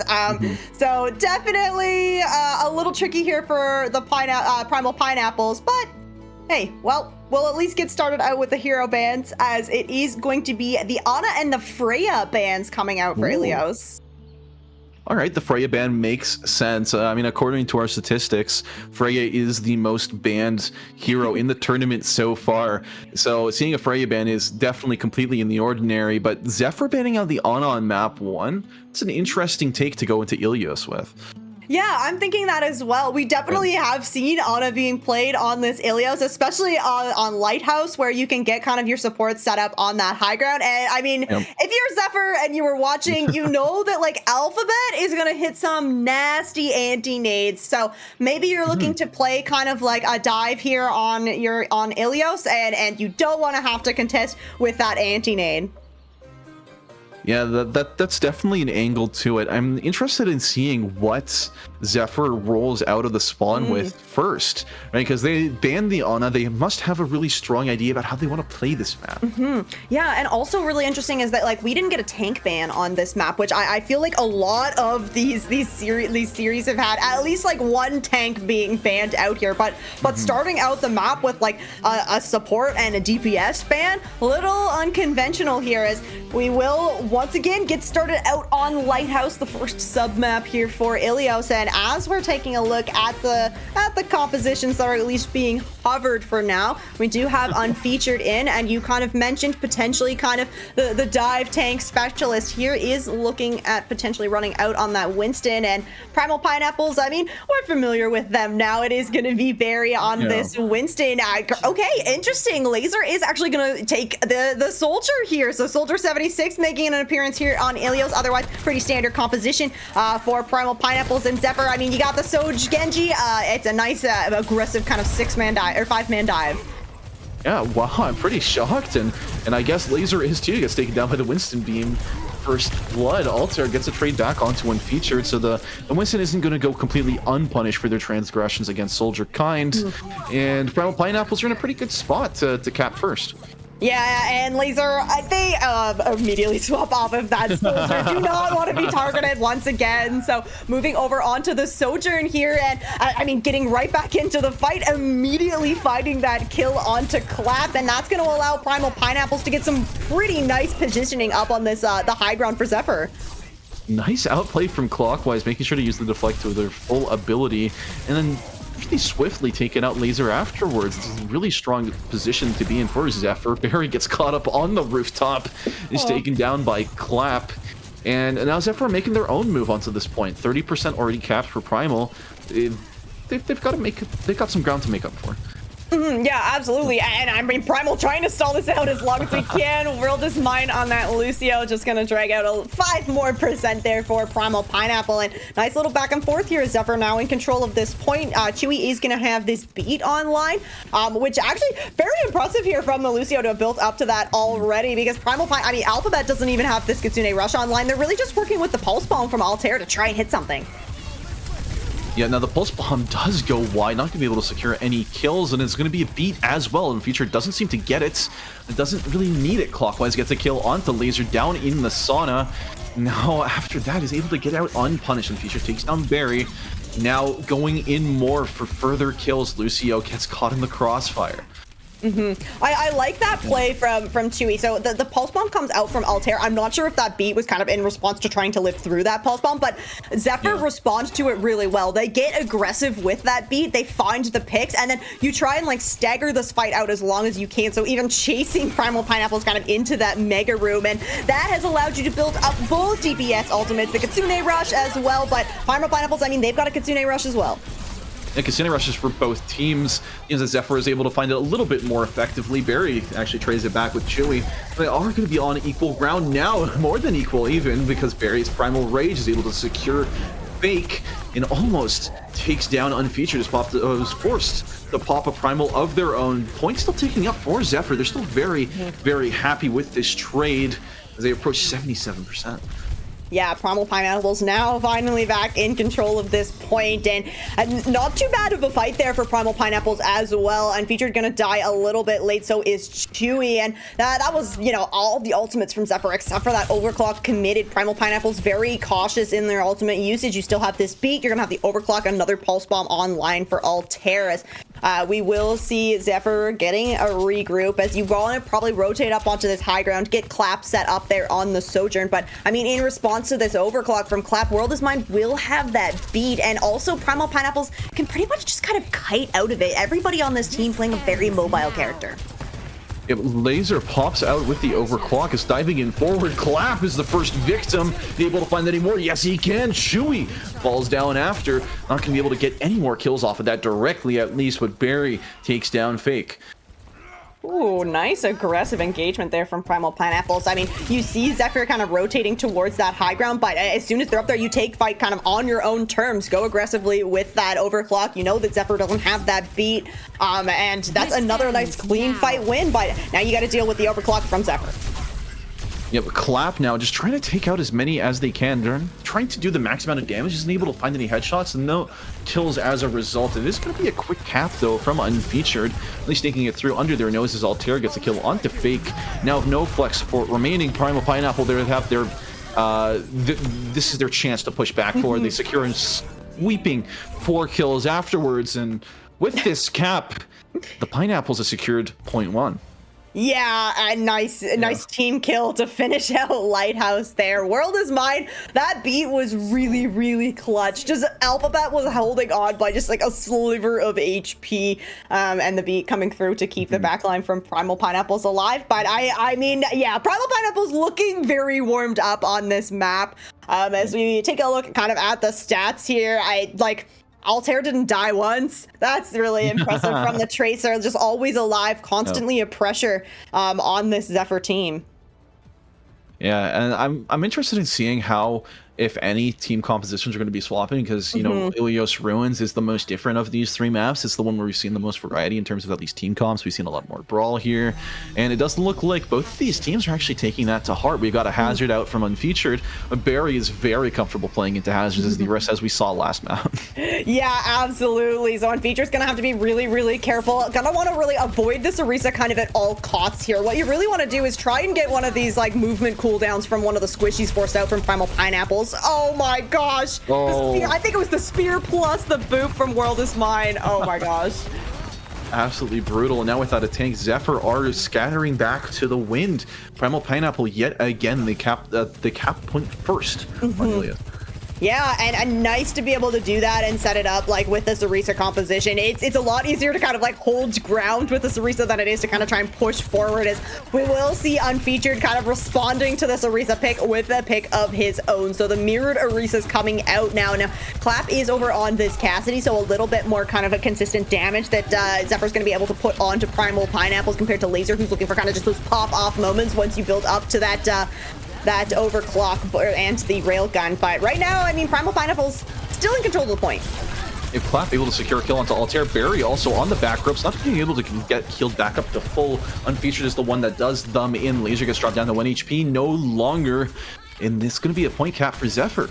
Yeah, the Orisa swap definitely working out for Zephyr here. Just able to kind of like live a little bit longer. Hazard has like so much kind of burst potential, really good at finding the picks, but the Orisa is the one that's really going to be able to kind of sustain through these fights a little bit longer. And as Zephyr, when you built up both support ultimates off that, wow, an aggressive Kitsune Rush. They're trying to find some more picks.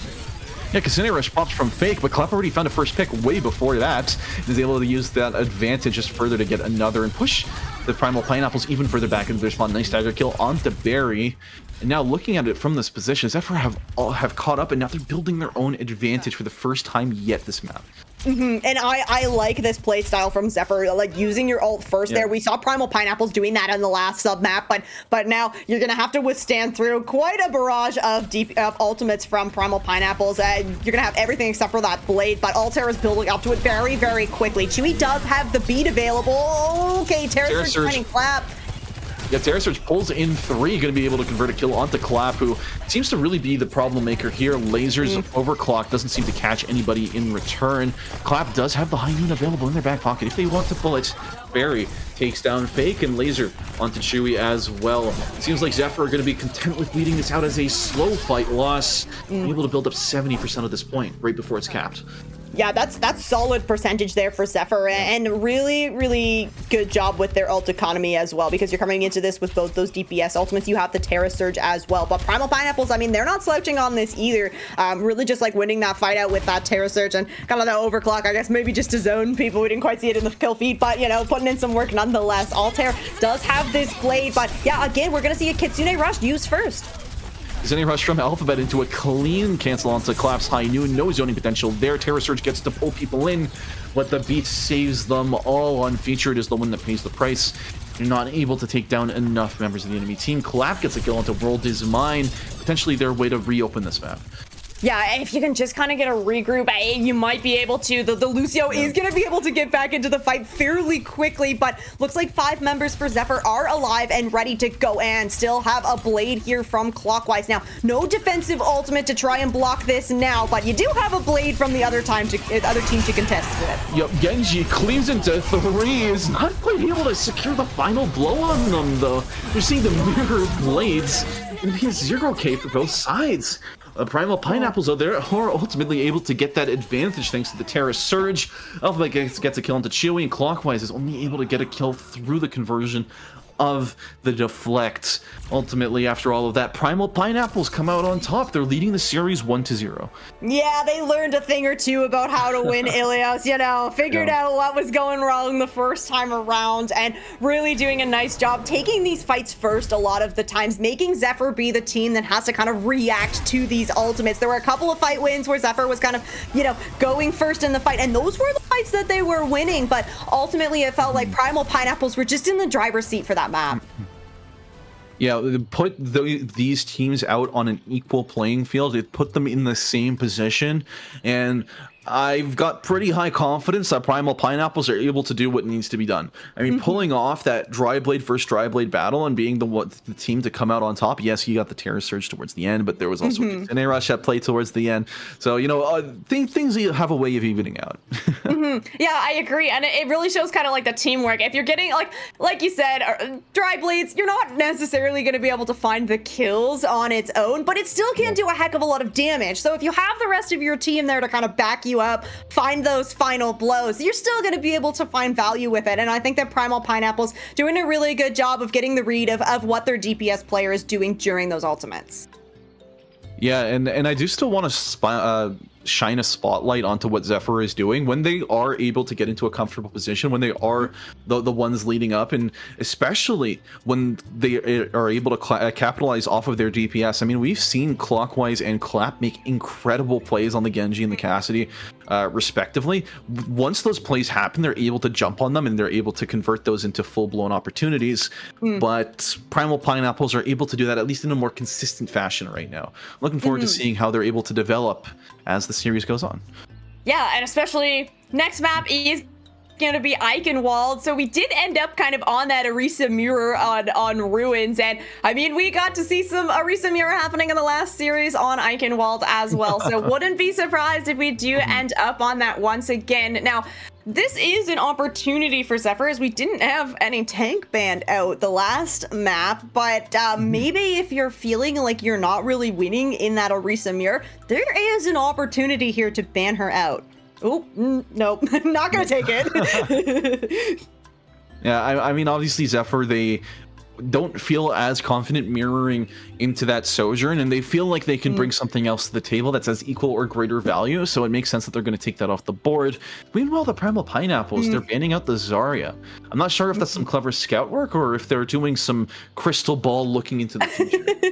Yeah, I'm not too sure about that either, but it does kind of give me this idea that maybe Primal Pineapples are still wanting to run that Orisa. The Zarya, you can use your beam to get through the spin at the very least. Now, you can get your bubbles forced out pretty quickly, which isn't so great, but honestly, if you can build up enough charge on that Zarya, you can do a lot of damage to an Orisa who doesn't really have a lot of movement to try and get away from it. So potentially Primal Pineapple is going to go back over on to the Orisa composition here on Eichenwald. They did end up on that in the last series that we saw. The Sojourn ban, I think, really interesting because I think that might open the door up here for Zephyr to play that Freya, where you're kind of still playing similar style to the Sojourn, but you're going to be able to get so much more burst damage out. Yeah, Freya's also a lot less committal as she's able to take those pot shots with her alternate fire and just do a lot of burst damage in general, whether it be versus your tanks or versus your squishy DPS supports. Freya can really, it feels like she can do it all at least. So, having her available on the board and taking out Sojourn, who can kind of almost do fulfill the same role, it really feels like they're giving a strong nudge to both of these teams going, okay, what if we did the Freya? Yeah. thinking that as well. And we like we said, we didn't see the Freya at all in the last series. So don't know for sure if that is something that Primal Pineapples will maybe like have on their roster, but definitely a great hero if you can to kind of get that one in your pool, because like you said, so much value from the hero, and the utility is really impressive as well. Like Freya's going to be able to kind of like move so much more than a Sojourn can. Sojourn has that one slide, where with Freya you got the dashes, you got the updraft as well, so you can consistently control that high ground.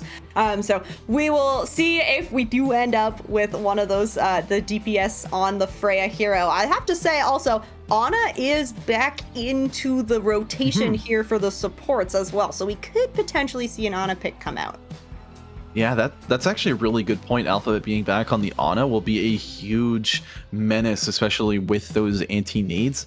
We cannot sing their praises enough. The amount of pressure that a good anti-nade can put out, especially when it's against a tank or even a squishy DPS, you are completely putting a stopper on play unless they are able to respond with an answer, right? Like a cleanse, or they're able to have a strong disengage tool to be able to distance themselves from you.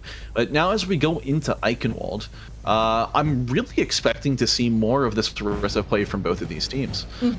Yeah, me too. And I don't think that it was like a runaway for the side of Primal Pineapples. I mean, Barry definitely does look very good on that Orisa, but actually coming into the map here, we are going to have some swaps here. So Zephyr is going to be coming in instead of unfeatured on that tank role for Zephyr.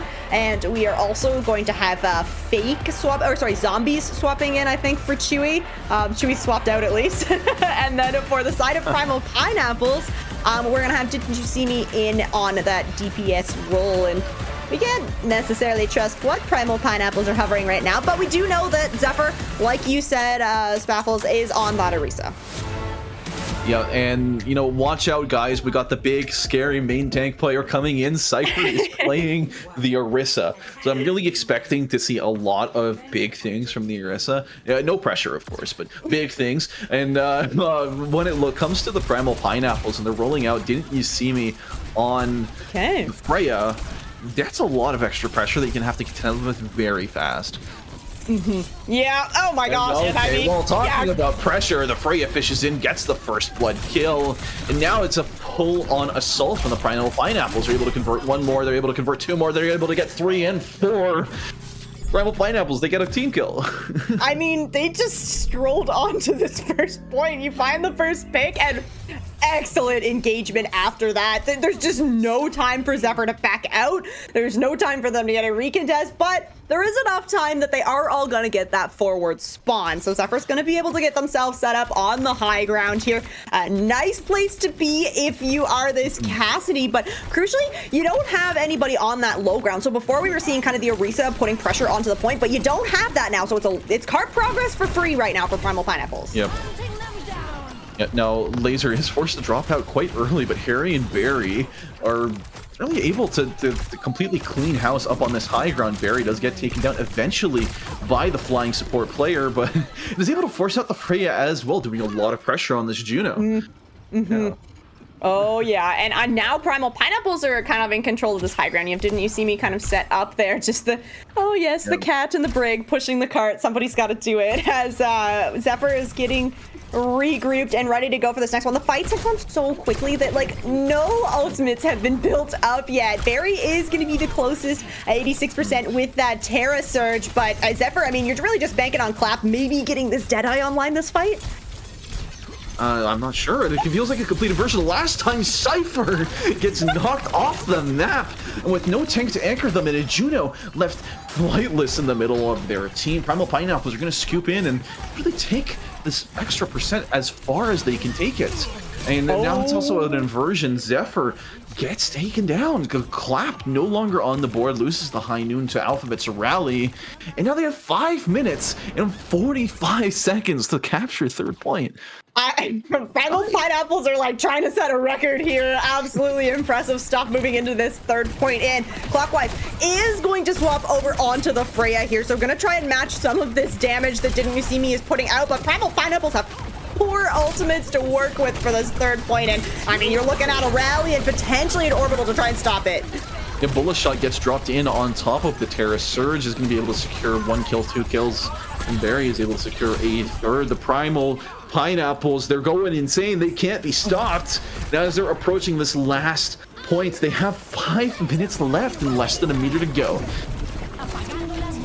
Out on top of the point, EMP coming in to counter anybody who dares step on it. Brigitte is down, taken off the board. Terra Surge to pull everybody in for a very nice hug. The Alphabet actually gets taken down. Barry gets the kill onto Clockwise. And now, as we're counting down the final push, nobody left to contest. 4 minutes and 40 seconds is your final timer for the Primal Pineapples' insane push. Oh my gosh. It's just like they couldn't be stopped. Zephyr didn't win a single fight in that push. I mean, you stalled it out a little bit there, kind of on the second point and on the third point, but ultimately it just felt like the first pick every time was going the way of Primal Pineapples. And I mean, the Freya definitely has something to do with it. If Freya wasn't finding the first pick herself, you're just putting in so much damage. That Didn't You See Me is Didn't You See Me is able to kind of like follow up on that, or Laser, whichever one was not playing the Freya. And it feels like Zephyr was just on the back foot the entire time, just kind of like finding themselves a little bit out of position. And as soon as you're out of position, damn, you're getting hit with that Freya, finding you, punishing you. So this is a tough spot for Zephyr to be in, because I mean, it's a crazy time bank and Primal Pineapples just looks really, really good. I can't imagine that they're gonna look any less good on the defense. Yeah, I mean, this is an opportunity for both of these teams to sort of try and reinvent the wheel. Both for Zephyr, it's a really high-stakes situation. This is your make-or-break moment. Also for the Pineapples, they have a lot of time that they can use to buffer, and they can really bring in those alternative picks that will really throw their opponents off, right? They're bringing out the Juno, they're bringing out the Torbjorn, of all things, with Laser. I'm interested in seeing how they're going to be able to really optimize those left clicks. And on the side of Zephyr, for the first time today, we've seen a BAP pick as well as a Sigma. Yeah, I swapping things up quite a bit here. Okay. Oh, it feels so bad. Didn't you see me again finding the first pick in this fight? And it's just immediately like that big source of damage for Zephyr gone, as Clap is going to swap over onto the Ashe here. So they're trying to find something that's going to work against this Primal Pineapples team. Yeah, they're really trying to put out that long-range pressure, just to make sure that they can at least contest those longer sight lines 2-on-1 style if you must. Didn't You See Me is just was really been an expert at finding those picks out of seemingly nowhere and really blowing these fights wide open. It's going to be a quick rotation from the Zephyr, and Primal Pineapples are the first ones to pay. Clap gets the kill onto Laser, and now down at DPS. Are they going to be able to fill that footprint? It doesn't seem so, as Harry also gets taken down. Yeah, unfortunately, Laser kind of just ended up in no man's land there, trying to find an angle onto Zephyr as they pushed through the choke. But honestly, against this composition that Zephyr's running, this isn't really like a you want to be on your own taking an angle, because although Zephyr doesn't have the speed, I mean, with the Sigma, with the Ashe, and honestly, with the BAP, the Kiri, like everybody on this team is like set up to kind of do that poke damage. So when you take an angle on them, you really got to be able to win that fight right away.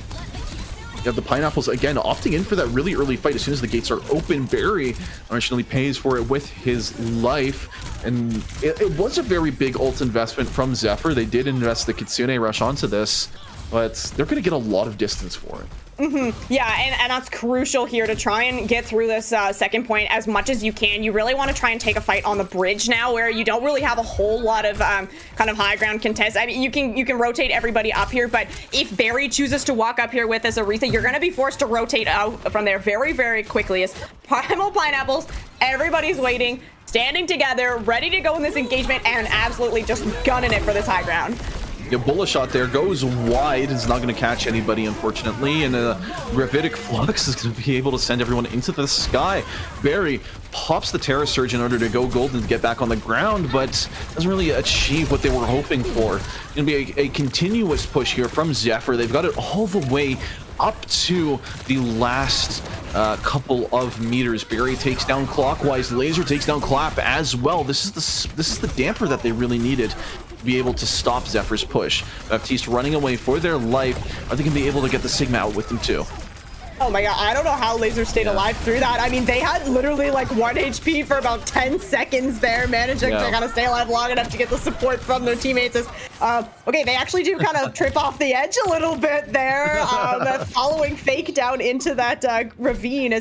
It will be Primal Pineapples holding strong here on second point, but a lot of progress made for Zephyr here. So that's pretty good. But now the card's in a little bit of an awkward position where you kind of have to either like rotate main and take a lot of damage as you do it, or kind of rotate through castle where you're gonna end up face to face with this Orisa. But no, looks like they found the third option. Gonna rotate out, try to get the high ground, but caught in rotation. Yeah, really good picks onto both Clockwise and Clap, and without any DPS presence, it's going to be really hard to secure any kills, especially with double support still up. Didn't you see me? Gets a nice double kill on the Freya, and now the Pineapples are looking like they're pretty confident. They have 4 ultimates at their disposal, they have the high ground, and they got time at their back too. Yeah, we will see Zephyr make a little bit of a swap here. So Cypher's going to go over onto the D.Va. I like this. I think that this is going to help the rest of the team kind of make those rotations, because with this Kiriko BAP, you don't have any speed to kind of make this rotation happen. So being able to kind of deny some of the damage that is coming in is just going to allow everybody to get up onto this high ground, which is exactly what you need to do to displace Primal Pineapples from this. Yeah, now Primal Pineapples, they're all stacking up on top of each other. The Terrorist Surge goes in, able to secure the kill onto Clockwise, and a rally as well. Kitsune Rush is not going to be able to convert them any kills. Now the D.Va's just trying to push out of that tight corner. Didn't you see me gets the kill onto Zombies, and now down 2, practically down 3. The Zephyr are forced into reevaluating their choices. Yeah, Cypher's out of the mech here as well, but still staying in the fight, so everyone's trying to at least get, you know, a little bit of progress while you can on the side of Zephyr. That window did come out. Now, Clockwise has the Bola to work with, but otherwise, you don't have anything to work with, and you still don't have this mech back from Cypher, so this is a big opportunity for Primal Pineapples to push back in. You might not even need either of your ults. Yeah, Bullet Shot goes in, tags Juno very low. Fake is able to secure the kill with a nice headshot. But Laser Alphabet, they're able to trade it back in turn. Laser as well popping the high noon just to send a message. Make sure that there are as little left standing as possible. Yeah, and this might be kind of the first time in a little while where we're going into this next fight. It's going to be an entirely dry fight. No ultimates on either side. I mean, you can argue that if it goes on long enough, Cypher might be able to build up to this D.Va bomb.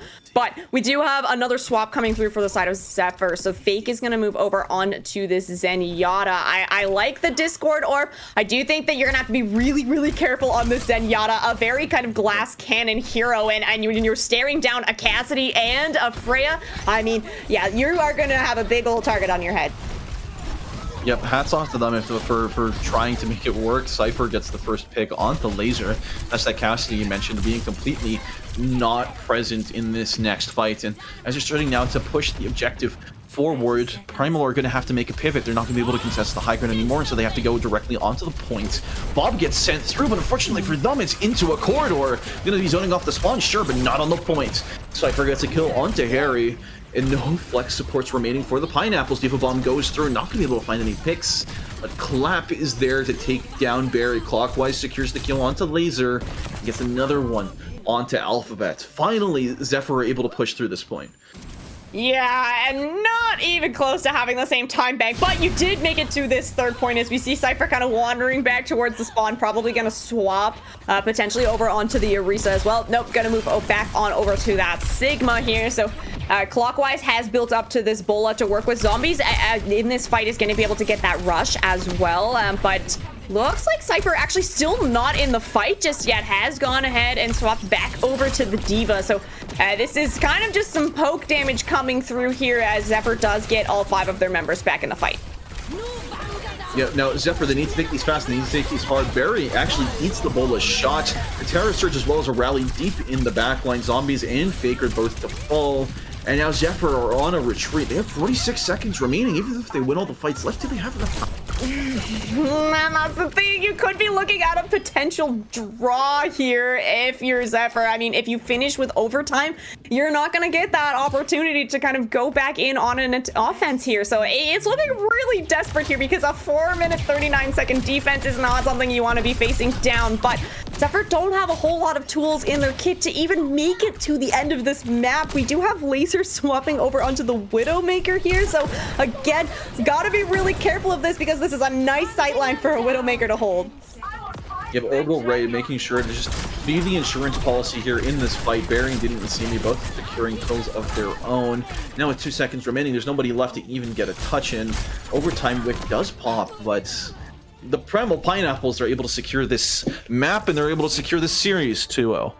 2-0, and I mean, it was looking a little bit closer on Ilios there, but Eichenwald, Primal Pineapples had this locked down. I just got, like, Barry is scary. I don't know. That's just like this Orisa coming out from Barry.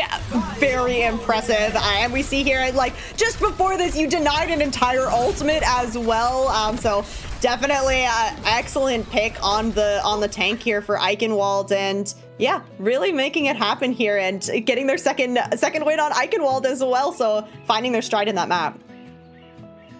Yeah, big congrats to the Primal Pineapples. What started off as, you know, a little bit concerning when they went down that one map last series, coming back and really showing to us who's boss, the Pineapple Primal. Pretty good. Pretty good. It's pretty good. I think very impactful as well. So yeah, congratulations to that team. We'll take a quick look at the standings here in the Aspen Conference. So with Primal Pineapples getting that second win, they are going to set themselves pretty comfortably at the top for now with that 2-0 and the 4-1 map as well. So kind of drawing on that map differential with Frogs on Fire as well.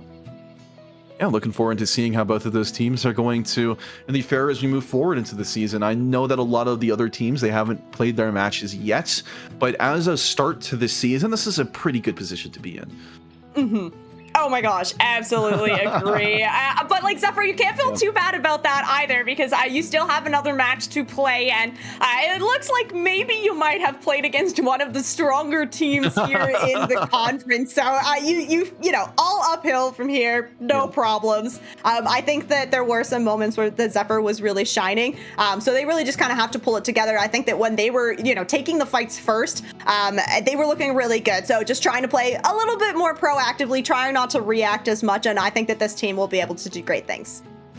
Yeah, and before we leave you guys off, we are also going to take a look at the schedule for the rest of the day. We have a lot of series lined up for you all.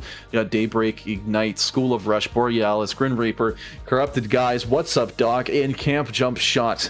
So if you know anybody playing with those teams or you're interested in some pretty good Overwatch, make sure to stay tuned into the broadcast. We've got plenty coming in all the rest of the day. Yeah, it's a jam-packed schedule, and it's so awesome that we get to cover so many of these matches as well. So definitely check in with the stream, as it won't be us that is covering the next match, but there is coverage for the next match right here on the stream. Yep, and thank you all so much for watching the broadcast so far. Make sure to stay tuned. I've been Spaffles, he's been Rain, and you've all been wonderful. Looking forward to casting for you guys again soon. Have a good one. We got nowhere to be, just a slow dance with the summer heat. The world outside can't wait a few, 'cause right now we got nothing else to do. The sun is peeking through the cotton white blinds, your hands still tangled up in mine. Feet on the wall, your head on me, floating easy. We got nowhere to be, got nowhere to be.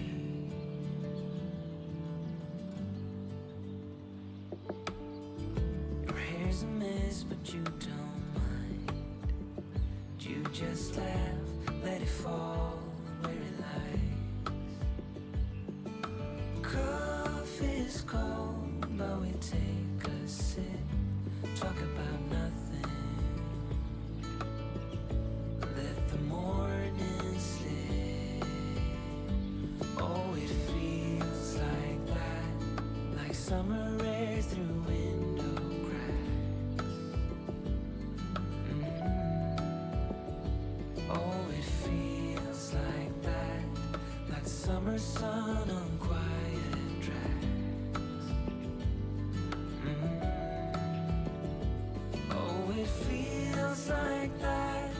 like the summer rain that falls so slowly on the naked skin upon your back. Oh, it feels like that, like a love song on a worn out track. Yeah, it feels like that. Feels like that. Yeah, it feels like that. Na na na na na na. Feels like that. Oh, it feels like that, like summer air through window crack. Oh, it feels like that, like the summer sun on quiet tracks.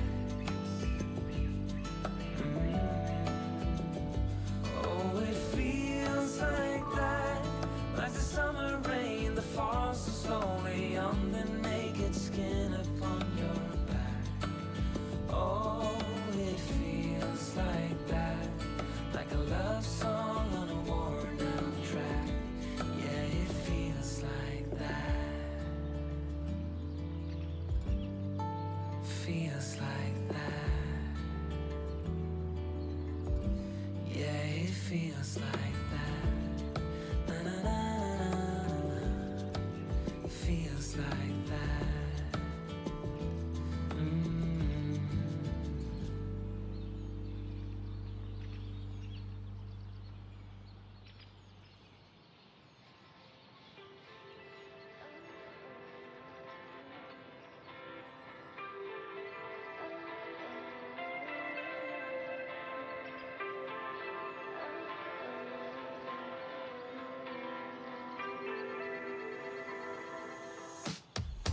Hey, how's it been? It's been a while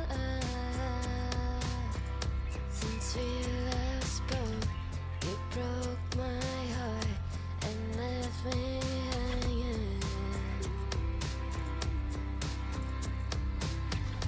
Hey, how you been? It's been a while. I see you going to new clothes on and changed your hairstyle. You look good and go, but why do I still hurt when I see your feet? Hurt when someone mentions your name. Hurt when I pass by your old place.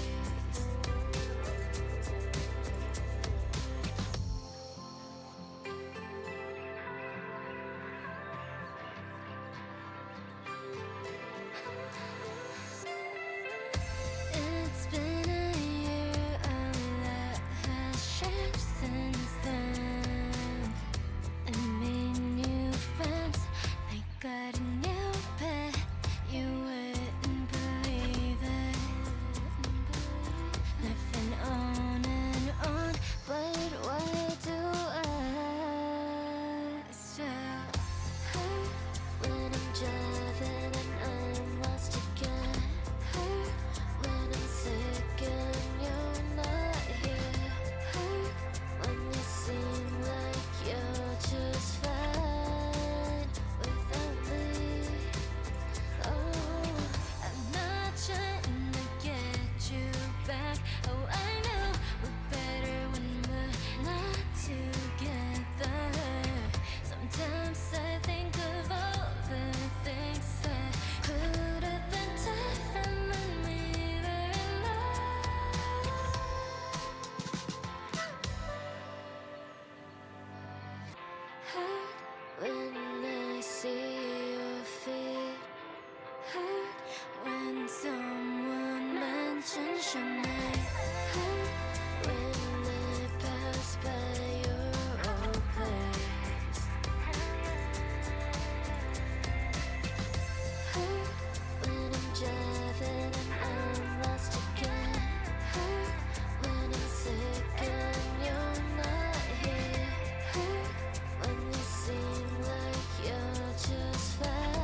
And welcome back, everybody. Very quick transition, quick change of casters, and transitioning over to the B League now. I'm Anand, joined by the wonderful Rags, and we are here to cover not just one, but two matches for this set schedule. We have Daybreak and Ignite Memories coming up on deck, and of course, as you saw in the transition screen, we have a bunch of matches for you guys, not just on this stream, but soon on the B stream as well. We can go look at that really quickly. The incoming schedule, as you can see, we just finished up Spud Clusters and Primal Pineapples, and then Zephyr and Primal Pineapples once again. Very good scoreline for the Pineapples, I must say, only falling onto one map. But as you can see, we have games all up until 10 o'clock EST tonight, so please stay tuned, not just for this stream, but also for the incoming B stream that starts at 8 o'clock. And this is the other streams we're going to be having as well. I mean, guys, it's everything happening, right, Rag? So I'm excited to cover these next 2 hours with you. Yeah, honestly, I cannot wait here. We're ready to have such a good time with these, getting BPL back up and running once again here for Season 7. It's just so exciting, really, having everyone here back at it again. I mean, no one's ever too far when it comes to the scene here, but getting BPL certainly back up and running is so much fun here. And getting to see the B-League action as well for the first time on stream today, at least. I know we had some matches, of course, last night, but looking at what these teams have for us here in Season 7, so having a look at it so far, this is what we're looking at. Again, teams have only played at maximum 2 matches so far, so not a whole lot to show for themselves just yet. But it's always nice to see how they're separating themselves from the pack even this early on. So, of course, Daybreak, School of Rush, and AR High Noon have not played at all so far. We're going to get to see Daybreak's first debut here, so we'll get to see exactly how they square off against Ignite Memories, who already won one. So they're looking pretty comfortable with a nice 2-0 map differential coming into this.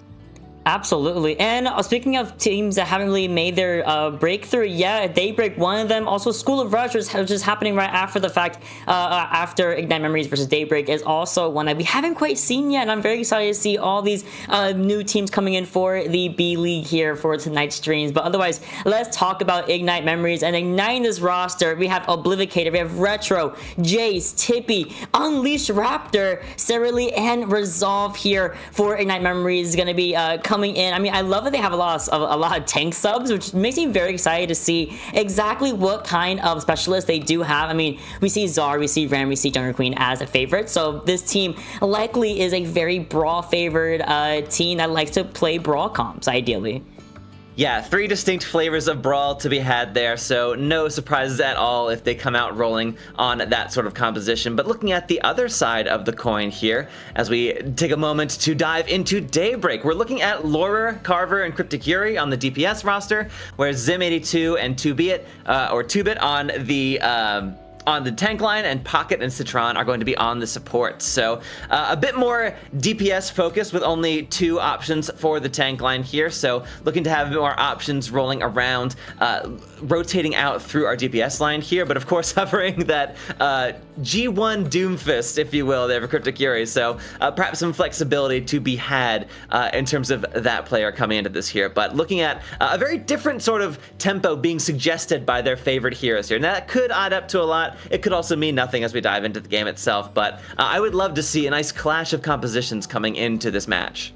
Yeah, for sure. And honestly, I think Cryptic Yuri just likes DPS Doom from Overwatch 1. I think that's just a very base take, and that's A-okay, bestie. He's never gonna come back, but it's alright. We're gonna be seeing Daybreak and daytime, Ignite Memories come in as well. I'll say Daybreak and daytime, wow, whoa. But our first map will be Lijiang Tower for the B League here. We already have our map pool. It's gonna be Lijiang into Numbani, into Esperanza. And Rags, if you noticed as much as I did, it looks like each of these teams will be having some maps that will favor a lot of their favorite heroes. You see that Numbani, we saw the Winston favorite from one of the teams here, and we also have Lijiang Tower for our Brawl favorite team as well. So I feel like we're gonna be seeing a lot of strengths coming in as we go through the maps for this first two today. And speaking of, we can't do this without starting off with our bans, and as always, it's 1 ban per role, cannot repeat a ban, and we're starting off real strong with a maid ban, completely breaking the ankles of what really makes a brawl comp brawly and strong on Lijiang. Yeah, Lijiang Tower has been Mei's playground since the very first days of Overwatch 1, so getting that off the board here does mean that if you are going to brawl, that traditional route is not going to be available to you, but getting Juno off as well does mean that those faster engages are going to be left only in the hands of a Lucio player, so your options for speed are much more limited. You don't have that utility of that high-flying Juno to harass you and like launch all that crazy torpedo damage and healing coming on over the heads of your teammates there, so a lot less to worry about, a lot more focus. So really, it is these teams going back and forth already, just these first two bans. Absolutely, and we did see a lot of Juno Brig being played in our previous series in the A League, so I completely understand why we want to kind of ban the character out. She has been pretty much strong, like, you know, top 1, top 2 for the past, what, better half of a year now, so since her release. So I completely understand that regard, but that also opens up the Lucio to continue to be played for that more traditional brawl, which I'm pretty sure Ignite Memories would be very, very happy to keep in the back pocket. Now, as we go into Lijiang Tower, it really just depends on what our first sub map is gonna be, right, Rag? So if you go to like Control Center, I feel like we're really gonna see Ignite Memories really take the stage with their preferred tank heroes of Ram, Zarya, or Junker Queen, for example. But if we go to like, I don't know, Night Market, for example, or even Gardens, that I feel like we're going to be seeing a lot of that push and pull when you see Dive come in from Daybreak, given their favorite heroes. So I'm really excited to see exactly how these two different styles are going to clash together. Yeah, and I'm always curious to see how the flanks get taken over here. You've got the DPS lines for both these rosters. On the side of Ignite Memories, favoring, at least in terms of the hovers, both the Sojourn and the Tracer, who have kind of been mainstays since each of those heroes was launched into the game. Of course, Tracer much earlier than Sojourn, coming into the timeline of things, but they both have been mainstays for so many different varieties of these compositions here. So it certainly wouldn't be out of the question. I would be very surprised to see like Widow, for example, being played on the side of Daybreak coming into Lijiang Tower. Just not one of those maps where there's a lot of great sight lines really at any of these 3 points here. It's no Ilios for certain there, but definitely getting those options, you know, and really playing with the variety of options that these DPS lines have to sort of operate around each other, to operate around their back lines, coming in through all the various different avenues of assault you can find, especially here on Lijiang Tower. I always think, of course, of the high ground, both on the outside and way high above on the second floor of Control Center of Lijiang Tower, but again, you've got all those window play potentials to be had on both Gardens and Night Market. So there's so many angles to take here for your attack, whether you want to play as a death ball composition or whether you want to send the tank and the supports in together and have your DPS create an amazing pincer to really pick off the squishier members of the opposing team. I mean, Lijiang Tower is a favorite for a reason. It is anyone's playground. I have to agree. And when you mentioned pinching, you know, and kind of picking up those supports, it reminds me of Freya. You know, I feel like we have to get to the elephant in the room. She got nerfed, right? Allegedly. She allegedly got nerfed. And I'm like, okay, she got her movement nerfed, she got some cooldowns nerfed, and I still see her be so strong, especially yesterday, especially just 20 minutes ago. Such a strong character to be used here. And on Lijiang Tower, yeah, you don't have the same sidelines that Widowmaker would really utilize, but those same shorter sidelines still work so well for Freya. And then you're also seeing things like 20 minutes ago. Such a strong character to be used here. And on Lijiang Tower, yeah, you don't have the same sidelines that Widowmaker would really utilize, but those same shorter sidelines still work so well for Freya. And then you're also seeing things like Night Market, like Gardens that have somewhat good high ground space that she can occupy, especially with open area. Like, I mean, I'm talking right now, we're going over to Night Market, I believe, and she is just gonna be a menace. If I ever see Slim, you know, hovering over her as a character, we're actually going over to, we're going to Gardens instead, not Night Market. But either way, this is still really good for her. That verticality she has, disgusting. Yeah, so many options to play for Freya. Her mobility is really second to none at this point. Honestly, Lucio sometimes looks a little bit envious of all the high ground she's able to take. But diving out, we are looking at both sides are opting for the Freya pick here. No surprises at all, where you might, once upon a time, might have seen Pharah, of course, the Skybox taken over by Freya instead. Now, everywhere else, though, is where we're seeing a variety on the tank and DPS line. Oh yeah, and I'm seeing of Kiri Lucio, of course, for the backline, but DPS, like you said, a little bit different. We have the Tracer as usual on Legion, but then we have Carver on the Reaper, and unfortunately, not really gonna find too much just because we've lost early, really early. She unfortunately falls to her death, and suddenly Daybreak finds a really clean opening to continue this onwards. I mean, without that bulk healing of the Kiriko, without that Suzu, that allows the rest of Daybreak to just walk all over Ignite Memories. Tippy can't sustain with just that 75 damage reduction on block, so very nicely. Good start for Daybreak here. Yeah, not really sure what happened necessarily there on the approach, but that really opened things up. You saw Slimy doing their best to get an angle on there, but without the support, without the rest of your team ready and confident to go with you, Daybreak was able to just roll over them. And 2-Bit is just there building up that charge as much as they possibly can to get that Zarya powered up and ready to go. You've got Carter getting booped off! Oh, this is just brutal scenes already here. It's back and forth falling into the waters of the night market, I fear. I mean, I can say night market, excuse me, it's of Gardens. And unfortunately, I mean, then you lose Carver, then you lose Laura right after the fact. 2-Bit is trying their best to stay high charged, but stay alive, and it's just not gonna work out. So Ignite Memories gets a little bit of a last laugh here as they are able to take upon that opening phase of kind of Carver getting out of the fight, Laura no longer in the fight either, and runs right over the rest of Daybreak. Now, Ultimates, I must say, Rags, looking really good so far for Ignite Memories. Yeah, Marty, absolutely right. We've got ultimates coming in all across the board for Ignite Memories. Daybreak still rolling a little bit behind there in that count, but Laura, of course, is going to have this bullet shot ready to match Slimy's on the other side here, but getting that high ground first is going to be crucial. Slimy goes for it, doesn't get kills, but Tippy is there to finish off Citron. Oh, and 2-Bit tries to get that nice big charge off of the bola shot, excuse me. And unfortunately, just couldn't find a sustain through it. But thankfully, I will say, even though this fight goes on for so long and Carver is still finding picks here, the percentages are still in favor of Daybreak just for a little bit longer. What happened to Slimy there? We're just losing people left and right. The environment is hungry. It hungers for the blood of our heroes here, unfortunately, and it's getting more than its fair share, but a bullet shot being let through from Laura as well. That is really going to open things up, and Daybreak, yeah, they just rotate back. The environment takes a body, and the other team just gets to take control. Someone needs to check. We did not ask for a 6v6 with the environment being a 6-player for either team here. Pocket finds one with the Kitsune Rush, and then Tippy finds right after the fact. Carver has to extend and utilize the Death of Blossom just to make sure we get a final pick onto Cerily and secure this objective back in our favor for Daybreak. Yeah, we lost 2 in that fight. I see why we used the Death Blossom, and we're still trying to find Retro, who tries to contest, but not for very long. Yeah, opening that fight up with the Kitsune Rush, you saw Pocket go dangerously low, had to just stay alive by the skin of their teeth, but was able to sustain the rest of the team and gave Carver the space they needed to really take all of that control and get all those kills onto Ignite there. So now Ignite, they're the ones who have to play a bit more carefully here. Control percentage is ticking up, and they have the ults to get into this, but they don't have a whole lot of time to do it.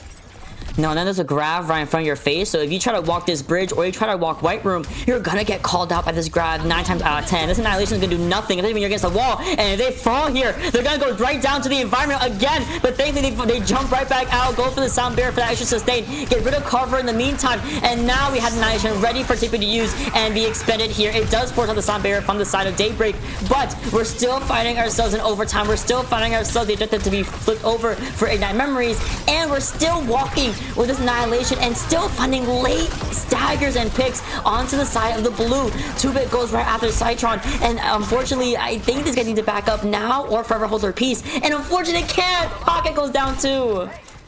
Tippy is playing this Ramatra to perfection at this point, maintaining Annihilation for almost its full duration of 20 seconds. I mean, I'd have to check the time clock, but it certainly was quite a long run on that one. Yeah, a very dangerous position for them to be in that early grab there, as you called it, but just able to jump out in time. They'd seen that trick a few times before, and able to spend their ultimates just a little bit more judiciously, as Daybreak are coming into this last one with only 2 in their pocket, but Pocket is the first one to let loose this Kitsune Rush. And it's going crazy, giving everyone sustain and reduce cooldowns here as returning for Kitsune Rush from Cerily. So there's 2 coming in on this beautiful long way here. Overtime has been extended. There's a big Kitsune Rush onto a big pulse onto Pocket. They're no longer in the fight anymore, and now it's going back and forth. But slowly but surely, Ignite Memories, despite being down, Tippy, despite being down, Unleashed, they were winning the fight. But then Daybreak's Carver comes in with a fat Death Blossom and help secure the win with a 3K under their belt. That it was an absolutely intense 199% victory for Daybreak just in round 1. I mean, that one went the full distance here, our very first round of the match. I have high hopes for the matchup between these two teams. Now, yes, it got a little bit silly in the middle there with a lot of environmental kills happening left, right, and center, just falling to their doom. But I will say that once we got really spinning with it, I feel like these teams had a lot to say and a lot of value being found between them. These different variations in the comps here. You had, of course, Retro doing so much work on this Tracer, picking the team apart left and right all over the course of the map, but then Carver would come in with these massive Death Blossoms, really playing the opposite to Retro there, getting so much big, flashy plays happening. So it really came down to the tempo being set between these two teams, and Ignite Memories, unfortunately, were not able to just keep up at the very last second there. They sort of went a little bit earlier than you might hope, and Daybreak were able to outlast them. I have to agree with you. In Retro, going back to the Tracer, I feel like they just need to, well, thankfully, Daybreak is winning these exchanges. Unfortunately, does not win against Citron, but they trade off both. Ooh, that's really bad. I was gonna say they trade off the Kiriko for a Lucio, but now you're also down Unleashed Raptor. That is not really a good look for the side of Ignite Memories. Now you have no sustain, no support. Tippy's forced to use Nemesis form just to block this very high charge Zarya, who's already 32. Their ultimate pocket also looking very good for a good continue rush to get first. So we see a swap over to the Cassidy. That could be putting a little bit of a hinder on Retro a little bit here. Yeah, as we were watching them, you saw Carver go down to, I think it was 3 hit points there. If they had gone down, all that frontline pressure might have been reduced, and that fight could have easily swung the other direction, but they were able to get themselves backed around the corner there, sustained by the supports. Pocket and Citron doing a great time, and as you called out, Monty, you had Unleashed Raptor going down early, really meant that fight could not sustain throughout the duration. As Ignite Memories, they lose Retro coming into this one. This fight's over before it begins. I have to compliment 2-Bit's bubble there onto Citron, because otherwise Citron was about to literally be the first one to go down, but thankfully they reflip it onto Retro. And yes, you lose Sarah Lee at the same time as well, and unfortunately, it looks like the rest of the team of Ignite Memories, despite getting their one, are starting to falter heavily on Control Center, which is what I was talking about. This is the brawl of all time, and Daybreak are the brawlers of all time. Yeah, this is exactly the sub-map that Ignite Memories did not want to go to, but unfortunately that's a little bit of the RNG. You cannot help which one of them. There are only 3, and you're going to go to 2 at minimum. So with that rush being laid out by Pocket, causing so much damage to pump out from 2-Bit here, 100 charge and just absolutely lasering down the opposition. Tippy falling before they can let loose the Annihilation. And again, Ignite are back to square one. They're just struggling so much, and it doesn't help that Daybreak was literally in their noses, in their spawn room, and they're doing it right again. They have this grab to stay comfortable with, especially as we are ticking down 75% towards that 100 marker to get a nice 2-0. There is gonna be Death Blossom that's get shielded off by the Ramattra's shield here. Now we're forced to back up. There's a grab instead, forcing Annihilation to be expended, but TV's really low. Retro does find one to Carvers. That's a really good opening for the side of Ignite Memories, but are they able to follow up on it? They do push through. Tippy already really low, has to find a pick here on the Citron, and they absolutely do. Now this is finally the opening that Ignite Memories has cracked open in the defense of Daybreak, and they're gonna bring this over to 9-7 and counting towards themselves. 2% on the board here. They have to make it work though. Yeah, that is not a cleanup that Retro was going to be able to take on their own. That deflect, this is not Stadium. There's nothing they can do against beams, unfortunately. But the rest of the team came in, saved them from certain disaster. You saw Carver try to get so much value out of that grab from 2-Bit there, massive as it was. But unfortunately, the rest of Ignite Memories was wise to it, immediately took them down, sent them back to spawn, and essentially the fight collapsed from there for Daybreak. So Ignite Memories are now in the driver's seat, but they have so much of a mountain left to climb to get back to parity with Daybreak. Oh, look at the momentum from Daybreak as well. I mean, I already saw 2-Bit was getting real blue there, getting super charged up while in the poke phase of that hallway. You lost Tippy. You do use the Bola shot, gets rid of Pocket at the same time, and there's a huge Deadeye coming in as well. Now, of course, this is going to be a fight to win for Daybreak, and they are slowly but surely winning it one by one. 2-Bit alongside Laura, they flip the point over to overtime into 99% and 47%. TP's trying to run to the point in Nemesis form. Not gonna be enough. The Dragon Blade comes out at the very end of the day, but it's all for naught. Daybreak comes in with a wonderful 2-0 on the Lijiang Tower, and now they gotta face Ignite Memories on Numbani. We called it early on before we even got started here. Seeing Daybreak go to Lijiang Tower, of course, and to Control Center specifically, I mean, we had to know that was going to be their sub-map there. So it was really down to Ignite Memories to find their avenue in a different map. But unfortunately, with as close as the first one went, the pendulum just swung a bit too hard in Daybreak's favor. And there was just nothing that Ignite Memories were able to do to bring the momentum back in their favor coming into the second round there. So, found Ignite Memories. Not to be said that Ignite didn't have some really good moments there on Control Center, but the ball was really never out of Daybreak's court. Even when they were able to take control of the objective, Ignite Memories were still playing from a losing position. You were able to build up so much charge immediately with 2-bit on that Zarya, and able to just collapse. You know, despite not having the Mei, a Reaper could kind of do a lot of the things you're going to want a Mei to do. Just immediately dive onto the front or back line, whoever's looking most vulnerable, most delicious. And with a Zarya permanently, it seemed above 90% charge. I don't really know what else you could have done for Ignite Memories in that moment there. The Genji really was not able to do much in the face of that Zarya, and of course that's not really the Genji's aim, but the second that you've got a Zarya looking at you, you're looking pretty sheepish real quick. Yeah, I had to agree. I mean, 2-bit was always at that high charge. I would always see, bro was blue the entire time we were watching this match. It just kind of ran right through. And once you can't get past Zarya's bubbles, when she's in that high percentage, you have to kind of succeed. And that's why TP just kept getting so overwhelmed. It's because everyone was backing up. TP couldn't back up fast enough, was forced to hold block for so long, and everyone was looking at him at the exact same time. So as we go to Numbani, I am hoping the Ignite Memories, we're looking a little bit more comfortable here as well. We are maybe seeing the dive come in, dive come in as for Numbani as always. And we see the Winston, the Reaper. I meant Hazard. I didn't even see Reaper there. We might be seeing the Winston. We might be seeing the Hazard. We might be seeing the Diva as well. Very strong tanks to play on. I would say a very oppressive first point.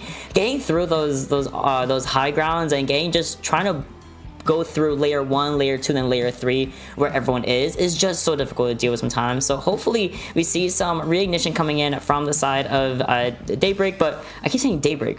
They're not Daybreak. What am I talking about? Ignite Memories. Oh my One goodness. of the two teams in the server One of the two teams. I'm talking about Ignite Memories, bringing it back. And we're going to have our first ban. It's going to be Genji from Ignite Memories. Yeah, so again, just as you were talking about, Mari, that all that high ground availability, Genji is not going to be on the docket for either of these teams here. Now, Ignite Memories were the ones perhaps playing a bit more in the first map, but looking into Numbani itself, you kind of expect that's going to be a very powerful hero. So getting that off the board, you really feel like that might favor both of you, and you feel comfortable running some other compositions. But we also have our second ban come through from Daybreak. That's going to be the Hazard. So Ignite Memories are probably not too pleased about getting that one banned, because as you just mentioned, that's certainly one of the most optimal picks they could have chosen, especially if they're really favoring those dive compositions there. Certainly didn't look too bad at all, Tippy, on that Ramatra. But on Numbani, you certainly want to have access to those high grounds. Ramatra, gonna have to take the long way around. So without Hazard, you're looking at a few different things. Either the Winston, as they so clearly like to play, but I mean, even Wrecking Ball these days can get a lot done. I wouldn't expect Doomfist or Diva at this point. They're kind of not exactly what you want coming into it, but between Winston and Ball, I certainly think those are quite commendable options.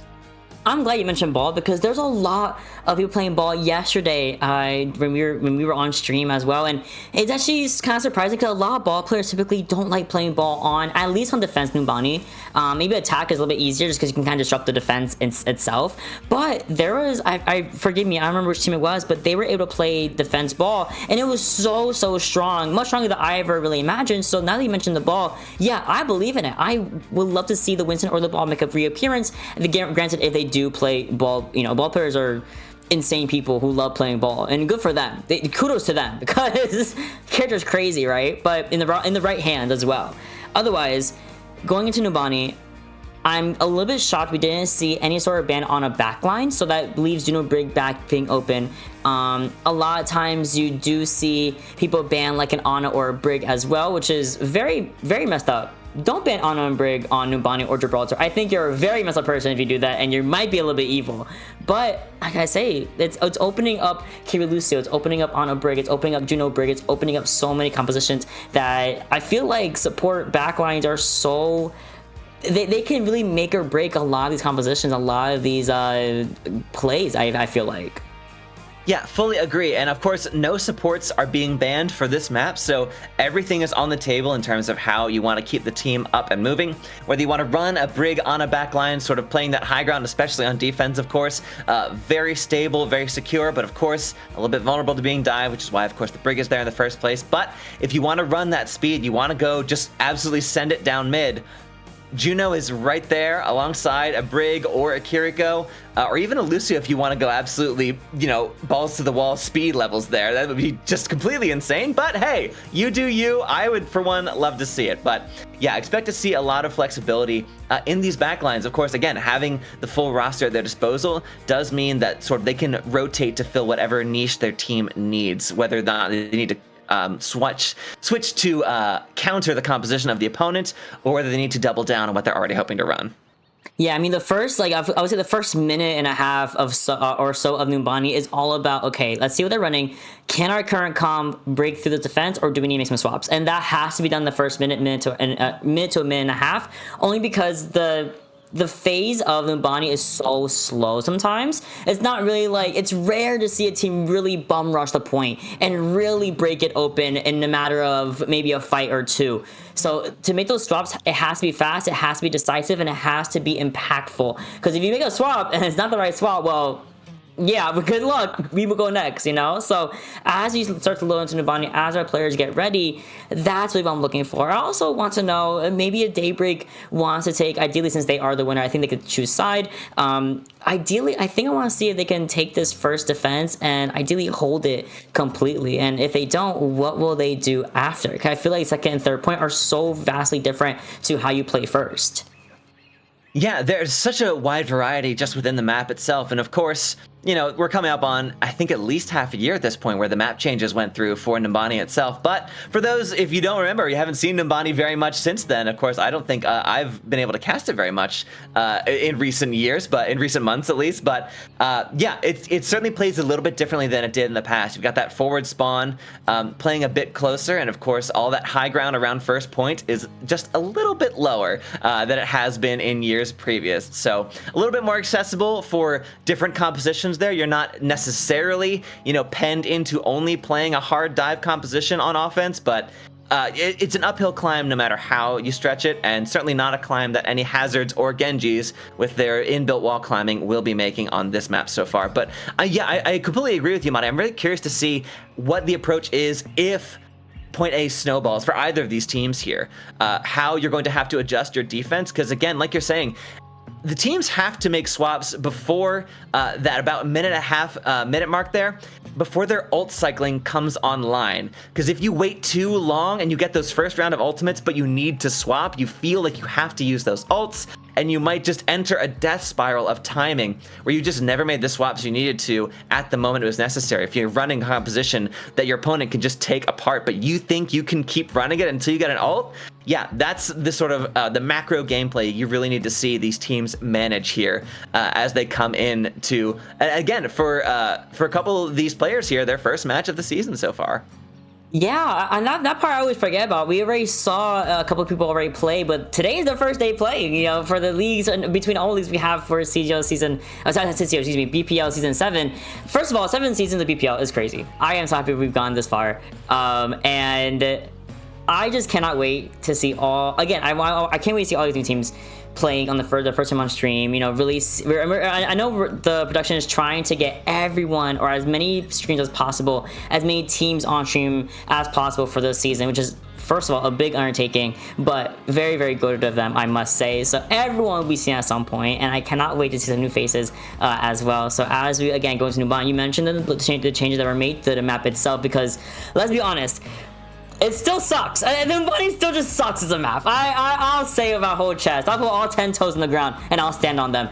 Numbani still sucks as a map. But they gave me stairs as an Ana player. So you know what? It sucks a little bit less now, because I can actually walk to the high ground without doing some parkour stuff every single time. I had to go set up my Brig and take 10 years off my life walking from the spawn room back to first point if I got dived.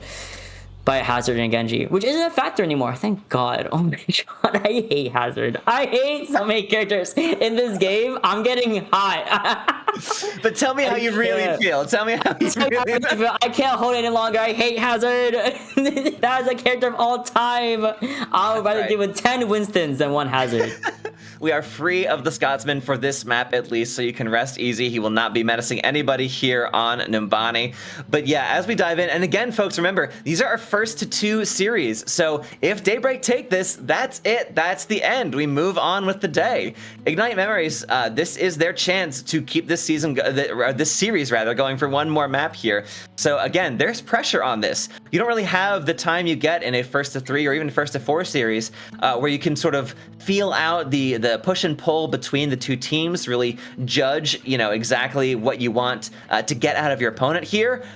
Chips are down. There is no time. You have to go. You have to be decisive with your calls. If you're going to make swaps, you got to do it quick, like we were talking about. If you're going to dig your heels in on your comp, you have to do that. You have to full commit on these longer maps, no less, too. Again, Numbani, most of these, hybrid especially, but it certainly can be found alongside escort maps, too. They're long maps. You don't always see them fully completed here.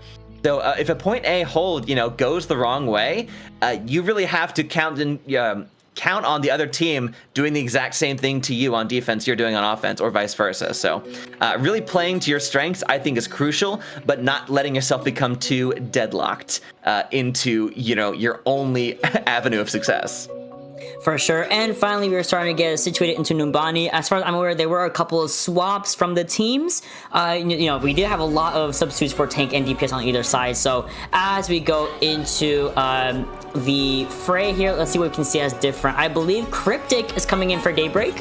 And I think everyone else, and Pocket, I believe, also coming in for Daybreak as well. And again, Ignite Memories looks like it has the same roster as we saw in Unleashed on Tower, so no swaps there, at least player-wise. But Daybreak will be starting on the defense here, and they're running the kind of classic Numbani comp here, which is the Winston, Ana, Brigitte. With the Cassie's far a little bit more different, a little bit off script of the regular Winston composition, but can absolutely still work. And Memories, however, still waiting in the spawn room, like, what are we gonna running with the Freya for sure. But Retro on the Echo, I love Echo on Numbani. Yeah, between Retro and the Echo and Slimy still piloting that Freya. We didn't really talk much about Freya in the break there, but seeing her on this map, this crazy, high ground or high airspace rather, she's able to take, could certainly put a massive dent in the defensive plans here. Really just shooting directly over the shield of Citron as they try to keep Pocket alive here on this Ana. But Cryptic is gonna have the work cut out for them maintaining the skies against this oppressive threat that the Freya can be. Yeah, for sure. And speaking of, we have a Diva as well from Tippy. So the Cryptic might be engaged just a tiny bit here, but then you have Laura, who's been almost uncontested to right now, just kind of blowing people's heads off with that Peacemaker of his. So thankfully, backs up a little bit, goes back to the Brigitte, gets healed up by Pocket here, and then we also have the other side of the fray, which is 2-Bit and Cryptic, just basically spamming into this high ground, which is why I mentioned earlier, it's so hard to find an opening. Here comes the engage onto the back line here, coming in from 2-Bit, force everyone back up, force Diva to peel back, and Tippy has to come in right now for his own dive, gets booped back, and then it's a stalemate. It's back and forth here, Rags. Yeah, 2-Bit playing, the much unthanked task of, playing gate guard for the rest of the team as Laura, Pocket, Citron are trying to maintain this high ground presence. You've got 2-Bit trying to keep them all safe as they go. Taking down Slimy, though, that is a massive way to crack this one wide open here. Sending the rest of Ignite Memories scattering to the winds as Tippy's got to fall back to try and keep the rest of the team safe and alive. Building up very closely towards that ultimate on the side of the tank player for Ignite Memories, but that early nano there, massive to get the fight win for Daybreak. That's why I love the synergy between Ana, Brig, and Winston so much. Ana builds Nano off of Winston. Winston builds Primal off of Nano. Brig builds Rally just by existing. You build off a team win, a fight win by just taking out Slimy on the Freya. It is a 1-by-1 trade-off, and they're getting the right trade, which means that Ignite Memories has to constantly back up and really just wait to use to get all 5 of the ultimates, just kind of ult bank and ult dump into this fight just to get the objective open. Retro going super low, casts it back up, go back to the team here, but unfortunately, TP kind of left a little bit on the back end of things, getting super poked out by both Lore and Cryptic, and Pocket finds an offensive nade onto Sarah Lee on the Juno, and then there's a D-Mac at the same time, but there's the bolus shot, does take care of Citron at the same time. Yeah, that early kill at the very start of this fight, if we can remember right back all the way that far. Slimy going down before they could build all the way up to that bolus shot takes off any pressure they had. That could have been a fight opener, fight winner on the side of Ignite Memories. There's no real way to stop that apart from a Winston bubble on the side of Daybreak. Oh, 2-bit going down just before Primal. Oh, that is massive. Retro putting in so much work on this Echo here. So it turns out, even when all hope seems lost, Ignite Memories are able to rely on the hero plays of their DPS line. And I don't think they're going to get a contestant for Daybreak. Retro's duplicate onto the Cassidy was very strong, took care of Laura, then just kind of stayed alive through that transition phase where you don't really take much damage and just like killed everybody. It's a Retro show, and I'm just here to watch it, I fear. We're gonna be having 3 minutes and some change onto the clock here, and 2 minutes go straight in against Retro in the air, says you're not safe in this airspace, get out of here. Goes for the Primal, starts bullying Slimy a little bit here as well, but Tippy, as you can see in the corner, getting super low in that mech form. Primal deteriorates, and Laura unfortunately cannot get that final blow off of Sarah Lee. She's able to reconvene with Unleashed and have another fight coming at us. Officer, I watched a gorilla jump 100 feet into the air straight up and punch a woman out of the sky. I don't know what else I can tell you about that. Excellent play there from the tank and everyone else on the side of Daybreak. Able to only spend that one ult in that fight is massive. Not overspending is crucial on this defense here as they're trying to build a more solid position on the high ground here. You've got Pocket and Citron right where they should be. That Brig playing Shield Maiden to the Ana. But you have to be very careful. Retro now on the Ashe, poking and prodding away on the low ground here. And now you have a nanoed Winston and arguably a nanoed Ana in the backline as well, wrecking havoc. There goes Retro, who has now gone over to find a home on the Ashe. As well, while we were seeing the Winston come in, the nano Winston come in, we're seeing everyone else on Daybreak go out, back to the spawn room, kind of just getting called out by the other DPS from the side of Ignite Memories, and really leave 2-bit kind of by their lonesome alongside, of course, Cryptic, who does get the trade-off. So it kind of works out at the end of the day. These fights open so strong for Daybreak, but then as it falls apart and as Ignite are just able to survive by the skin of their teeth and things get a little bit messier, Ignite Memories look stronger and stronger as these fights go on, are able to take advantage of all this chaos they're able to sow with this Freya, who's still brand new, still causing all kinds of problems, even though these folks have been working with this hero for the past several weeks at this point, really able to get so much work done. And as we are rolling through, point B has almost been taken by Ignite Memories here. Oh, and they take 2-bit out with it, but there's a big barrage, and a better whip shot means that Cryptic cannot last minute contest this objective before Laura comes back on the Sombra. 2.5 minutes here and some change on the time bank for Ignite Memories to push right through third point, and we're seeing another couple of swaps here. Cryptic goes over to the Torbjorn, and we also have the rally ready for Citron, and also Laura going over to the Freya to match Slimy here.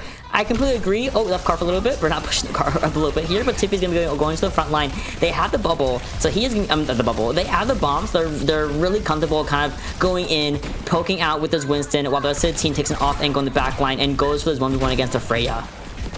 Yeah, Retro eating a few crossbow bolts to the face there, but none too phased by it. About to build up to a Bob here. You've got to be really careful about this. Of course, so much positioning can be taken up by that Bob ultimate there. Sarah Lee does some work getting 2-bit out before they could let loose with that Primal Rage. Is absolutely massive for Ignite Memories, who really haven't stopped moving throughout all of this. And you saw Pocket doing their absolute best to keep Citron alive as long as possible during that rally, but just kind of got overwhelmed without the help of 2-bit in that fight. 2-bit does have the Primal, so as we jump in with the bubble in hand, we are going to be seeing the Primal come to play and really bully the backline a little bit from Ignite Memories off this objective. Bob is ready though for the overtime fight. There is a Nano also being defended onto the Primal Winston alongside Pocket. Now here's the Bob. This is going to be absolutely massive. A lot of pressure being put on the Pocket, no longer in the fight. 2-bit also going to get pushed out the way, and that, ladies and gentlemen, is going to be a 3-pointer for Ignite Memories with about 1 minute and 21 seconds, which is really good, I have to say, after what looked like a very rough first point. But that's just your typical Numbani map, I fear. No, in full honesty, that could have easily been a full hold for Daybreak on defense there, but Ignite Memories were just able to work around and find their own win conditions when the fights broke down, when it got a bit scrappy there. You really saw Retro pulling out all the stops there, certainly when they were on the Echo and then into the Ash later as the map went on, able to find those win conditions seemingly out of nowhere. And Daybreak, once they started losing members of their team, unfortunately were not able to put up so strong a defense. You know, once 2-Bit essentially was taken off target or even just sent back to spawn, the rest of Ignite Memories were able to light up, ignite if you will, and send themselves diving directly onto the objective there, causing all kinds of problems. I love to follow this little Robo Scarab here. Fantastic. It's my best little friend. There it is. Fantastic, so cute. But yeah, getting to see this combination of Slimy and Retro here on the DPS line, being fully supported by their backline of Saralee and Unleashed Raptor, and Tippy, of course, diving in and out on that D.Va, eating up so much damage, keeping the team alive when it's most worthy. Like, I gotta say, I'm really impressed with the way that Ignite Memories have come alive here in the second map and not let their first map loss eat them too much.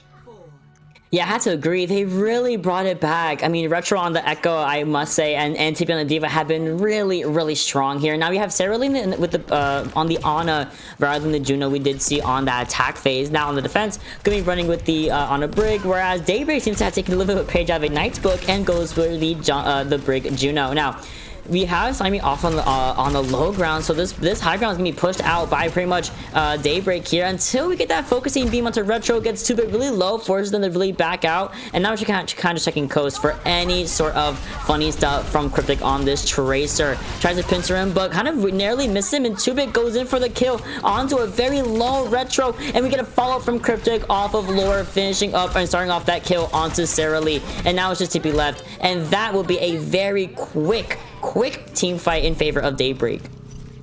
Very much fully the opposite of what we got to see on Daybreak's defense, where it took Ignite Memories so long to actually get that cap. Daybreak's first offense, rotating around as they were and just spotting out their win conditions. You know, despite the best efforts of Retro and Tippy, rotating around, you know, trying to maintain that high ground, putting all that pressure onto 2-Bit, Daybreak was just playing too close, just playing too strong here, with Citron and Pocket able to keep the team up so ably. A bit of an anti landed onto 2-Bit, but it's not going to really count for much in the end there. They get healed up after just a few moments there. Really well played, I gotta say, by Daybreak on that offense. I completely agree here, and I feel that the defense from Ignite Memories is going to be getting a little bit poked out a bit here. I mean, as I say that, Retro does find their one onto Cryptic, which is absolutely massive, and then Tippy goes in for the kill on Lore on the opposing high ground you see right there, and suddenly I thought the defense was going to start to falter a bit. They reclaim it back with just some two very strong opening picks here, and forces Daybreak to reconvene as a team and wait for us the team to come back. Yes, they just lost point A, but that right there was potentially the most important map of the important fight of their defense, rather, for Ignite Memories.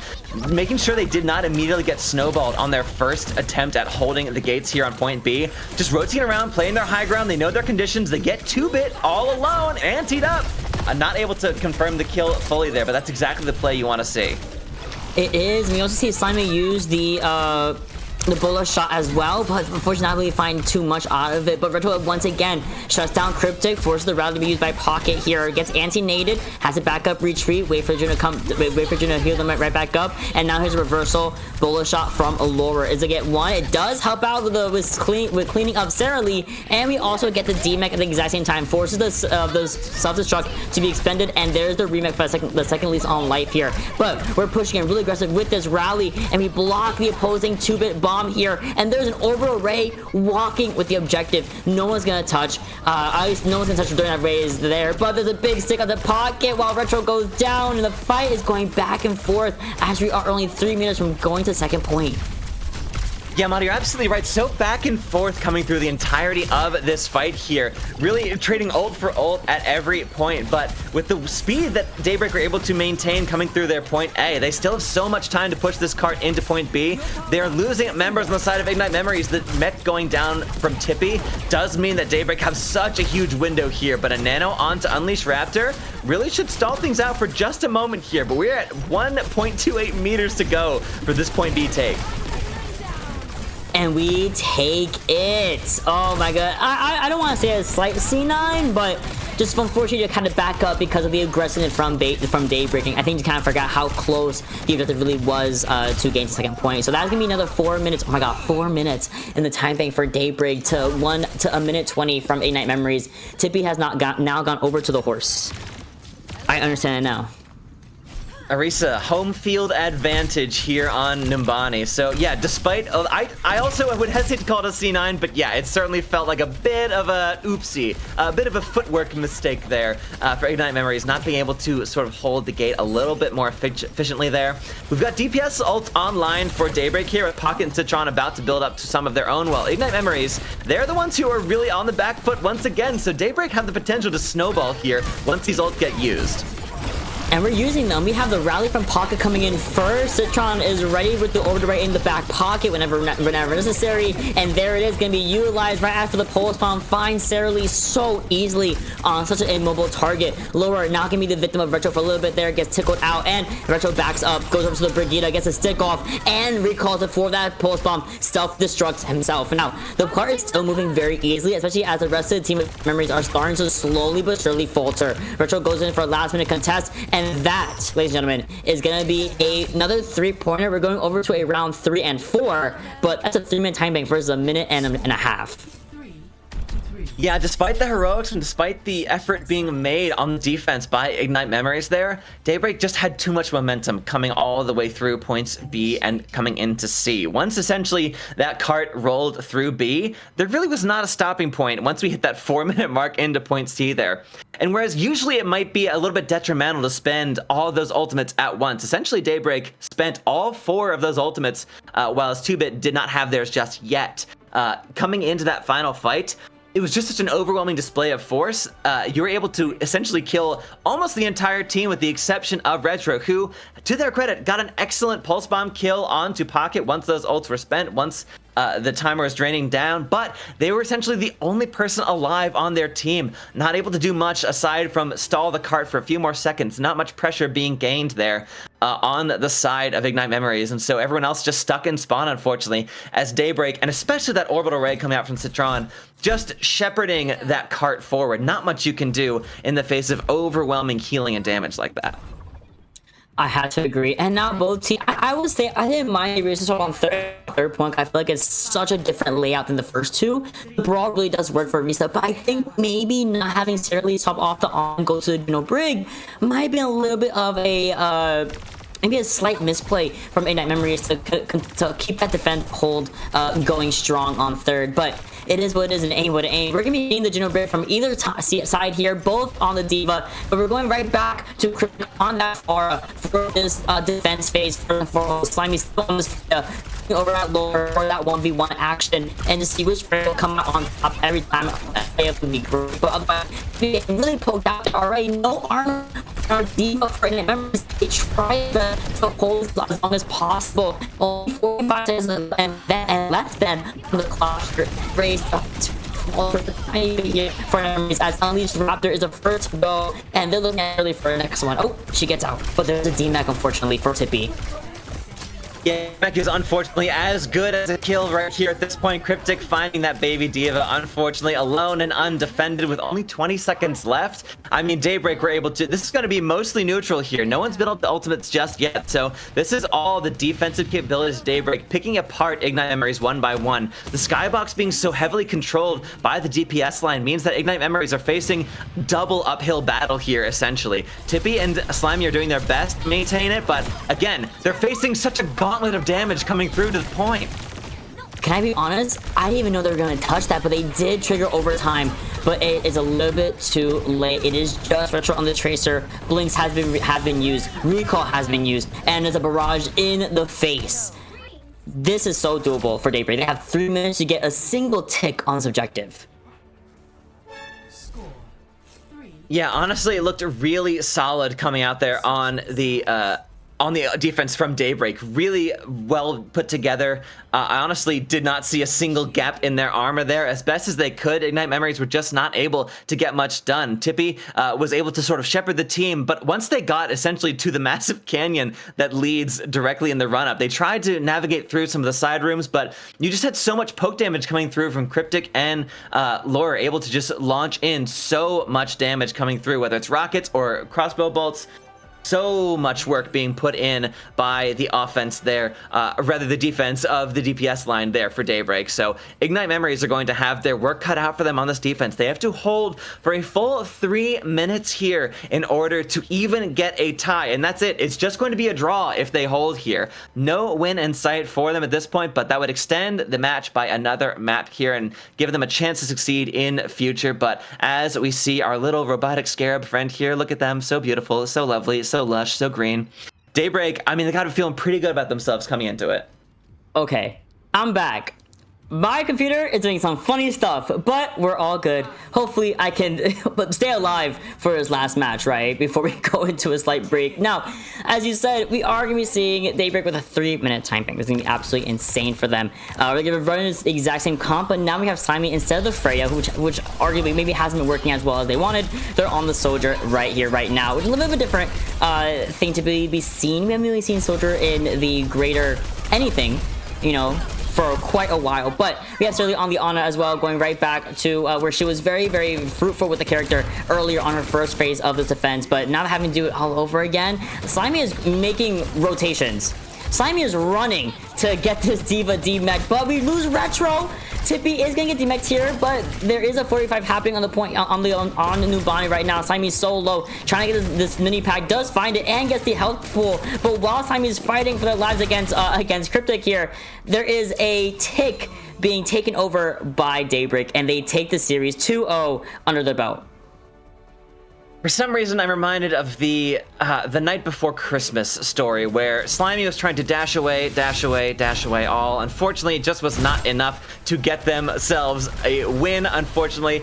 The rest of the team, as you mentioned, Muddy, was getting themselves picked apart one by one on the objective there. So really unfortunate on the, as much as they tried, as good of an effort as they made, Daybreak were the ones who came out winning in the end. And honestly, you know, even though we got very close on that first map on Lijiang Tower, that first round, I mean, I kind of hoped, perhaps naively at the time, that we were going to see a really close series going forward, but essentially Daybreak locked in from that point forward. They were able to just roll all the way through Ignite Memories as they were going. Now, I will say, on the defense and on the opposite side of things here, Ignite Memories put up a good fight, but Daybreak just looked head and shoulders above them for the vast majority of the series here. So well played very much by Daybreak. Their control of ultimates, their control of space was incredibly solid throughout. Once they had a game plan, they stuck to it and were able to play more consistently than their opposition were throughout the map itself. When things broke down, it often swung in Ignite Memories' favor, but you cannot count on chaos the entire time with the team as clean as Daybreak.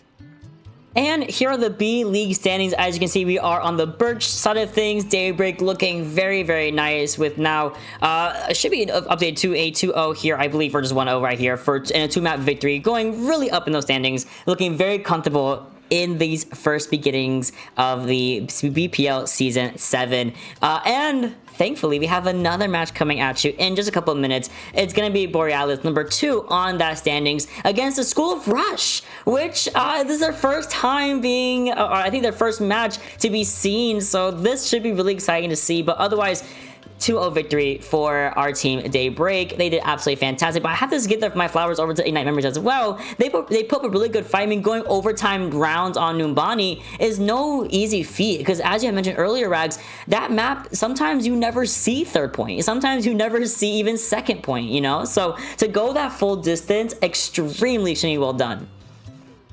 Yeah, full credit to them. I look forward to seeing where the season takes Ignite Memories here. I think that's an excellent place for them to start from, and I really hope they just keep going up from there. On the other side, though, Daybreak, I have high hopes for this team very much going forward here. They look comfortable, they look solid, even playing, you know, a variety of compositions, you know, dealing with everything that Ignite Memories were throwing at them with, you know, comparative grace and keeping their cool the entire way.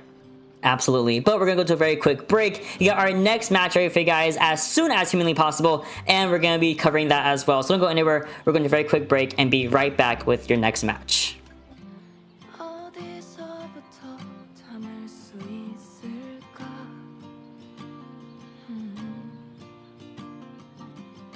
벌어진 틈새를 채울 순 있을까?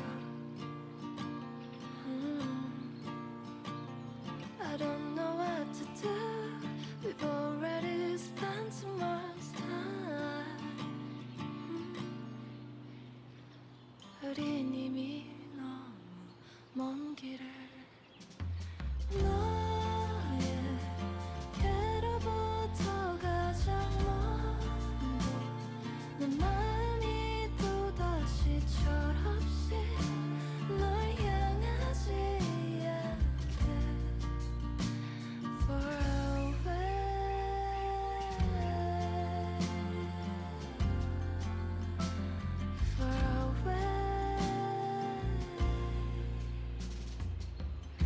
한참을 헤매고 찾아왔던 네가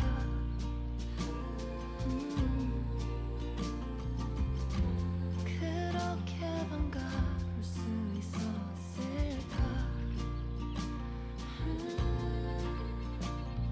I don't know what to do. I can't wait for you anymore. 이제 내게 인사를 건네줄게.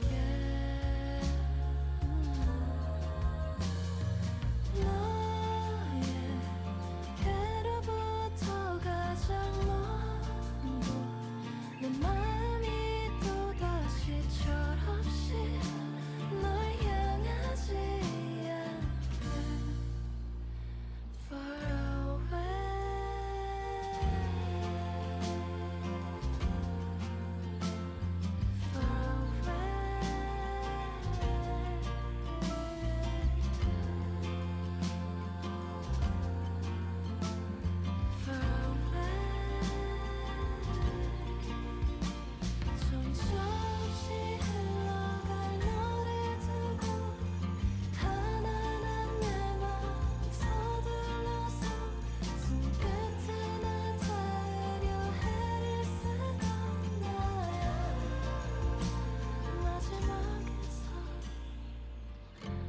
어떤 말로 널 담을 수 있을까?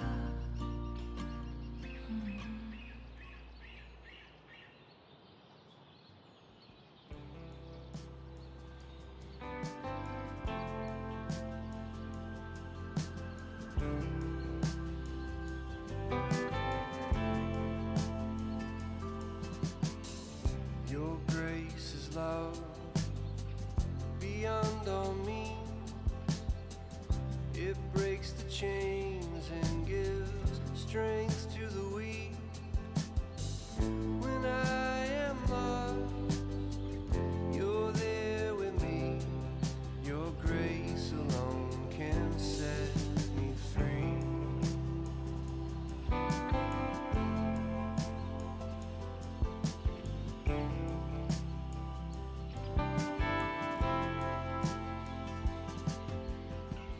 Your grace abounds, it knows no end.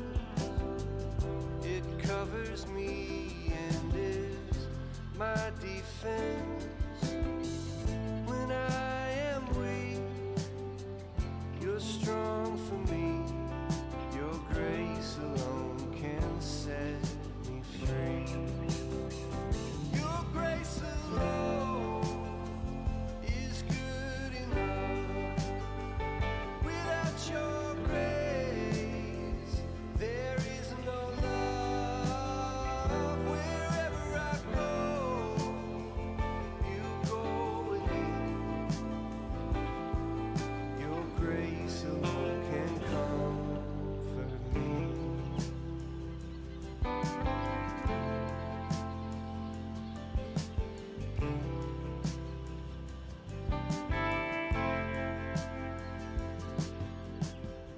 Your grace extends and offers summer's light that never ends, and I don't know why.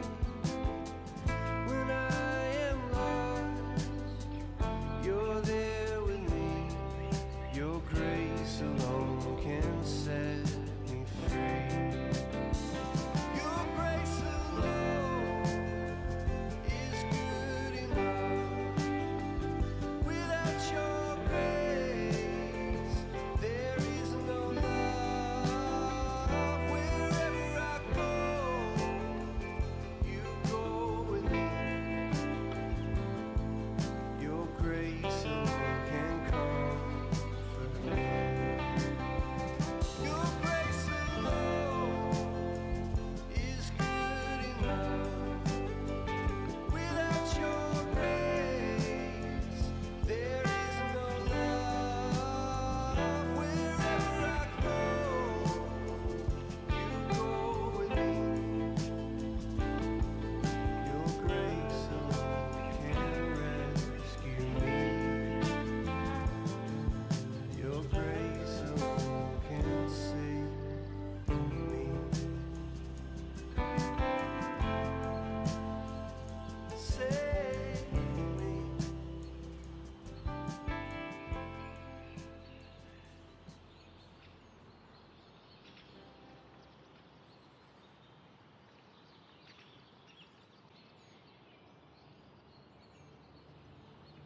We got nowhere to be, just a slow dance with the summer heat. The world outside can't wait a few, 'cause right now we got nothing else to do. The sun is peeking through the cotton white blinds.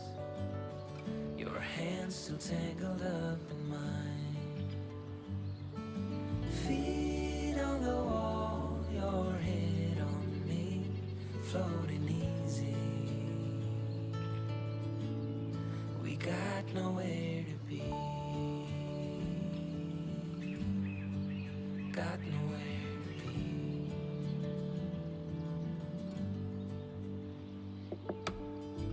Your hair's a mess, but you don't mind. You just laugh, let it fall where it lies. Coffee's cold, but we take a sip, talk about nothing. Let the morning slip. Oh, it feels like that, like summer air through window cracks. Oh, it feels like that, like summer sun on quiet tracks. Oh, it feels like that, like the summer rain that falls so slowly on the naked skin upon your back. Oh, it feels like that, like a love song on a worn out track. Yeah, it feels like that. Feels like that. Yeah, it feels like that. Na na na na na na. Feels like that. Oh, it feels like that, like summer air through window cracks. Oh, it feels like that, like the summer sun on quiet tracks. Oh, it feels like that, like the summer rain that falls so slowly on the naked skin upon your back. Oh, it feels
say if you wanna glimpse the future, you need space.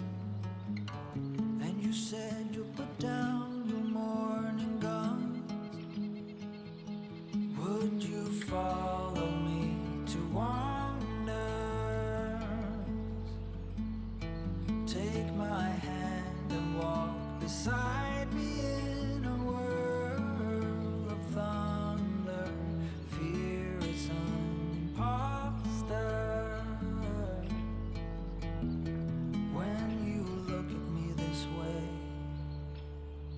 I find it hard to not give in.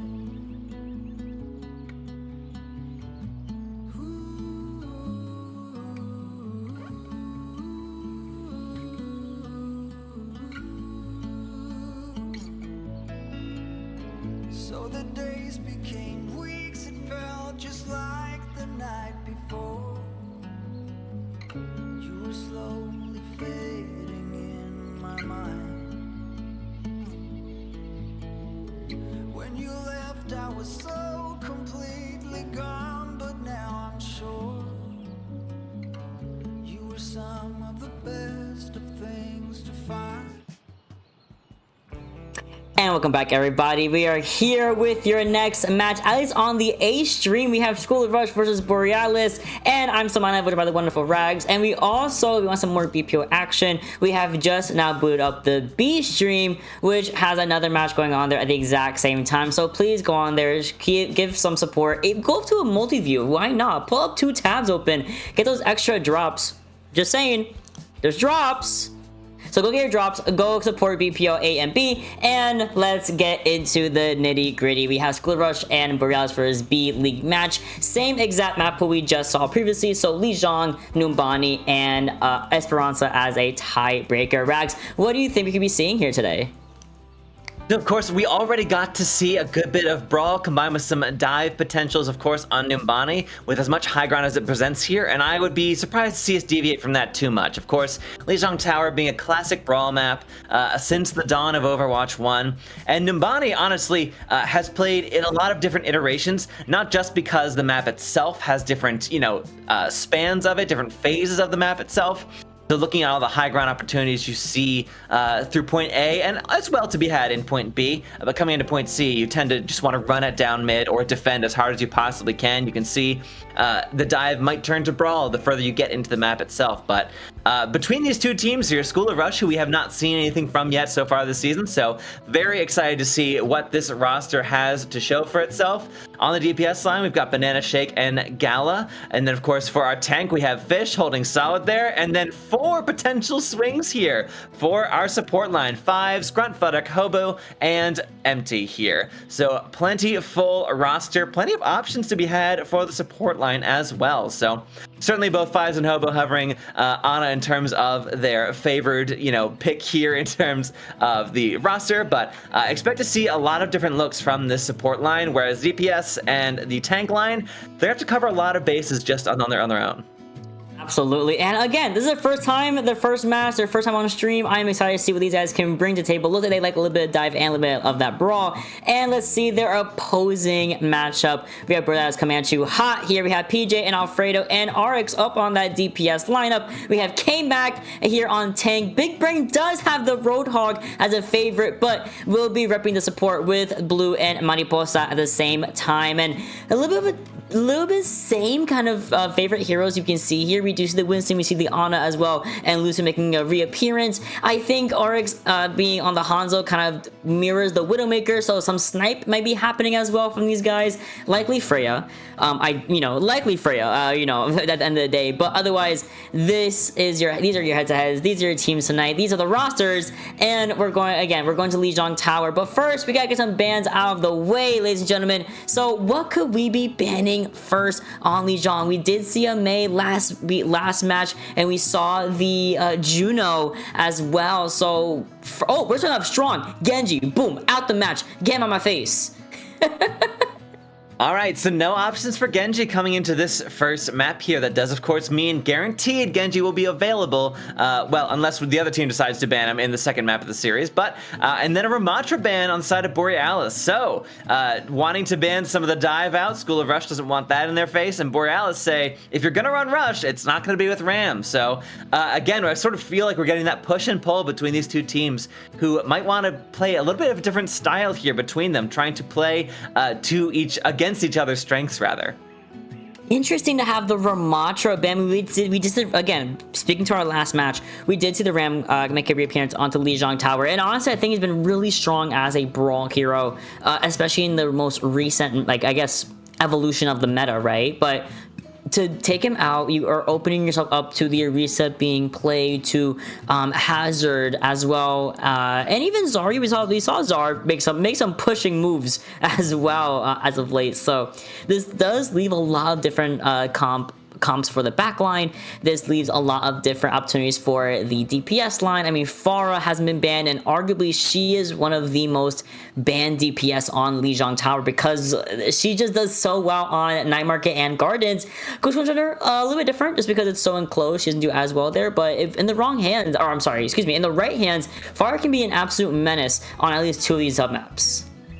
I feel like at this point, though, with the advent of Freya, banning Pharah kind of goes by the wayside, because even if you're going to run just one of those two heroes, most folks want to run Freya, despite, as we mentioned, a little bit earlier today, despite some recent nerfs, allegedly, Freya is still looking quite powerful, quite dominant at all stages of play here. So expect to see some Freya out from one, if not both of these teams, certainly on the more exterior maps, as you're saying, Madi, but if we go into Control Center, I would expect to see something a little bit different there. But yeah, Freya has been very dominant, so if you're not going to run the Pharah, you can run the Freya, and honestly, if you want to go insane, run both, like we saw a little bit on Numbani in a previous series here. Getting a double flyer running with, say a Juno and a Diva, of course, to back you up. You're not touching the ground very much. So you really have to play a very different type of game here than a lot of, for example, these brawl compositions would want to.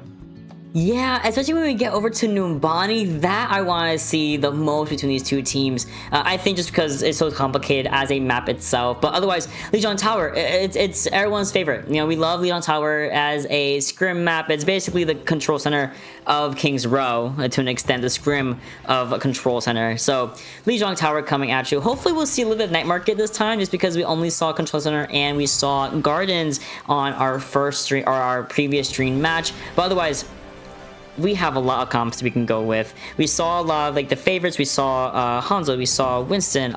Both teams actually like Winston, so makes it even more interesting to see exactly what's gonna happen as we start loading in. Again, as a reminder, Ramatra and Genji are banned, and I feel like, the Genji ban is gonna be kind of forcing the Tracer, no? Oh, there it is. Yeah, you kind of have to imagine you called it there, Madi. Yeah, PJ currently hovering the Tracer of their own, whereas Alfredo is looking at the Freya. So Banana Shake, though, and Gala are looking at the the Cass Hanzo duo. I almost said Mick Hanzo. Huge. That's dead. So yes, unfortunately, he's not called that anymore, and that's the only reason. There we go. Banana Shake now getting the teleport out. Both of them, PJ and that, likewise sending them out on the Symmetra. But as they make their swaps, yes, it is that Tracer, the Tracer, as you called. And we also see the Freya versus the Cassidy on that other DPS role. But look at the rotations that we are seeing from Borealis. They went around the coastline, going to the backside of the Lijiang Tower, or literally the Lijiang Tower, the Lijiang Tower, and it's kind of forcing School of Rush to walk into them in somewhat of an uncomfortable situation. But I wouldn't stay on this coast for very long, only because this risk can absolutely boop you off. Thankfully, K-Mac comes in easily, goes for the spear, already uses the Fortify as well. Both routes, I believe, are out of cooldowns and were overheated. Forced to use that wall, just kind of re-engage slowly and wait out the sustained war and kind of wait for either Alfredo or Gala to find these opening picks on either one or the other, or even a support in the backline, that being Fives on the Kiriko, or even Grunt on the Lucio. But there it is. First opening pick does come in, on the big old horse of K-Mac, coming in by the likes of Gala, and that's gonna be the opening that both School of Rush needed, just to make sure we get this point in our favor and then start to push up into their spawn area. Yeah, unfortunately, the speed of School of Rush coming out here with this Kiri Lucio backline is just, as they get rolling and as the fight rolls further and further on, the backline of Big Brain and Blue, of course, on this Juno and Brig is just not going to be able to withstand the pressure being put in. Fish just did not stop shooting. KMAC was doing their best to anchor their team and play around, but with the speed at which the Orisa on the side of School of Rush was able to just run down, and as you can see, has already built up almost to an ultimate, while 3 and almost 4 members, they're about to have a 5 stack of ultimates here, where Borealis, they've only got a couple to their name. Oh, they're gonna use one of those. We have the Orbiter Ray coming in, and the Deadeye looks straight at Alfredo, who is trying to really use that pillar to, you know, try to negate it sideline-wise. But otherwise, the strength of that Orbiter Ray was all that Borealis, alongside the added effect of that Bolo shot from Alfredo, were gonna be enough to blow through 4 ultimates that School of Rush utilized there. Yeah, massive credit to Borealis, only spending the 2 necessary ults in that fight, whereas School of Rush, I mean, I'm sure they felt confident in that one, but you're gonna wish you had at least 1 or 2 of those ults back at the end of the day. And certainly to lose that fight, I mean, that's negative value being gained for you there. But you do, of course, still have the Sound Barrier to work with, which is an excellent ult to get value. 2 ults being spent immediately. KMAC and Blue both going for it on Borealis here. Early kill onto Gala, that's all of them out. Really, you're not allowed to hold ults in this match, apparently. No, you're absolutely not. The pulse bomb goes straight onto Gala that had, I think, just a little sliver of the sound barrier left in their back pocket, and I don't think they had a roll to negate the pulse bomb damage output either. So that was a massive pick coming in from PJ. But otherwise, PJ getting out of the fight, Borealis has to really rely on just surviving these next engagements and being super survivable, because they have nothing here after having expanded the rally in that previous engagement. And the fight is only rolling one after another. There's no real beginning or end, but there is an end to Sad Blue Whale. Gonna be completely taken off the coastline, and of course their fellow support gonna be falling right after the fact, and just like that, School of Rush retakes the point with just a little bit of a differential in percentage. Look, the environment on Lijiang Tower is hungry no matter which submap we go to. So unfortunately, Sad Blue Whale takes a bit of a Sad Blue trip back to spawn as such. But it's coming into this next fight here. Alfredo is going to have the Bola shot ready, but Banana Shake goes in with the Pulse Bomb, not able to land that. So School of Rush, though, they've built up to another round of ults of their own. Oh, and they're running in with this continued rush right into the small little corridor, forces a bunch of the first team to back up, get kited back. The Terror brings everyone back in, and we're re-engaging with an orbital ray that no one can really expend here. Alfredo was not there to use it. K-Max not there to use it. Might have been a bit of a misplay and could be the end of this round 1. Yeah, that is not exactly how you wanted to see that ult get used. To be charitable, Big Brain certainly could have done with a bigger brain play, to be sure, with that one. But PJ going down early, spending the Pulse Bomb, but not getting anything for it. And yeah, Borealis is just falling apart one by one as Gala has the Deadeye, and not much more to be done than that. Now wait a minute, why was Gala in the back line?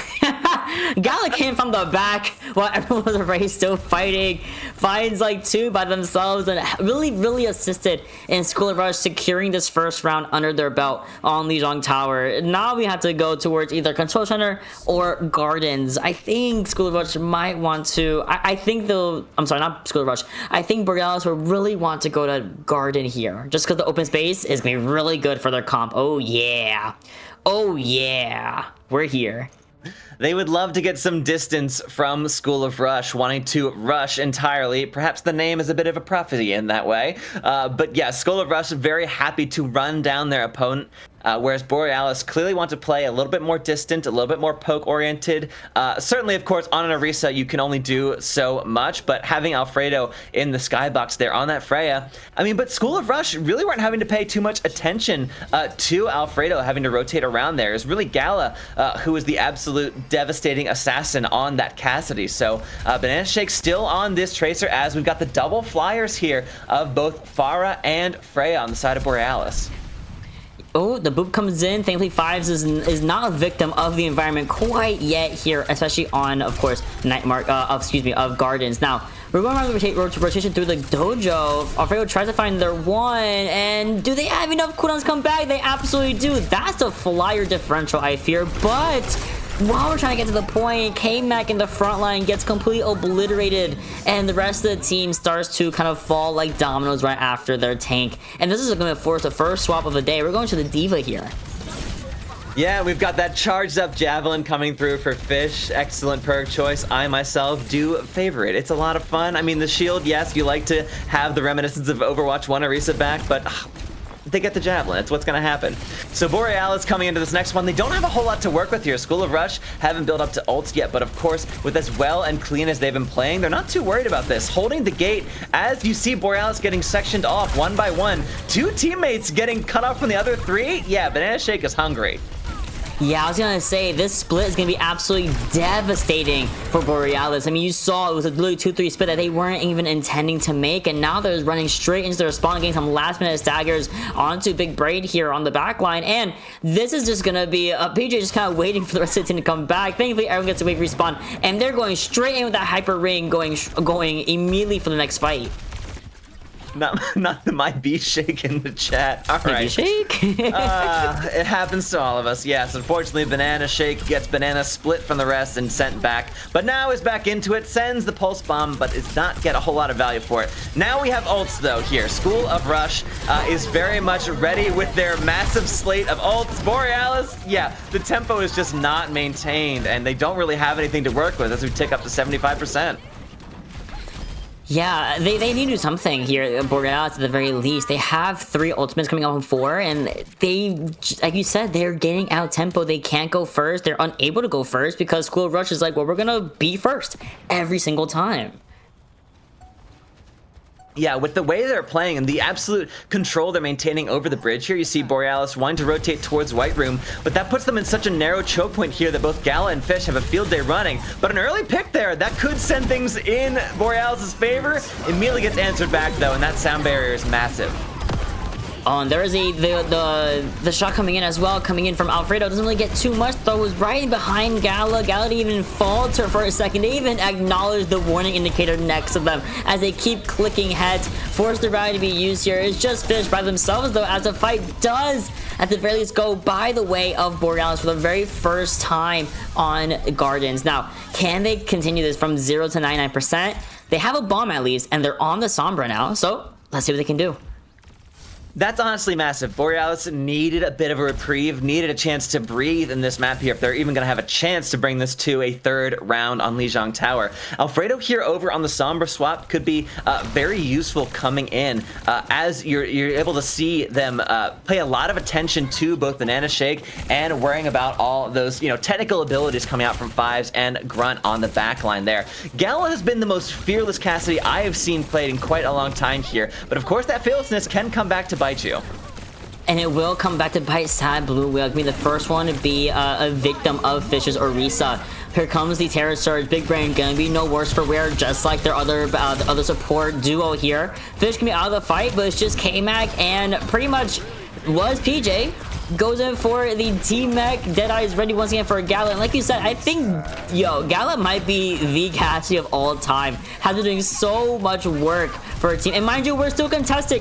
Last time we put on the Lucio tries to roll around the objective while everyone has come back. And we do see a contest from Big Brain, but it won't last very long as we're now staggering in one at a time.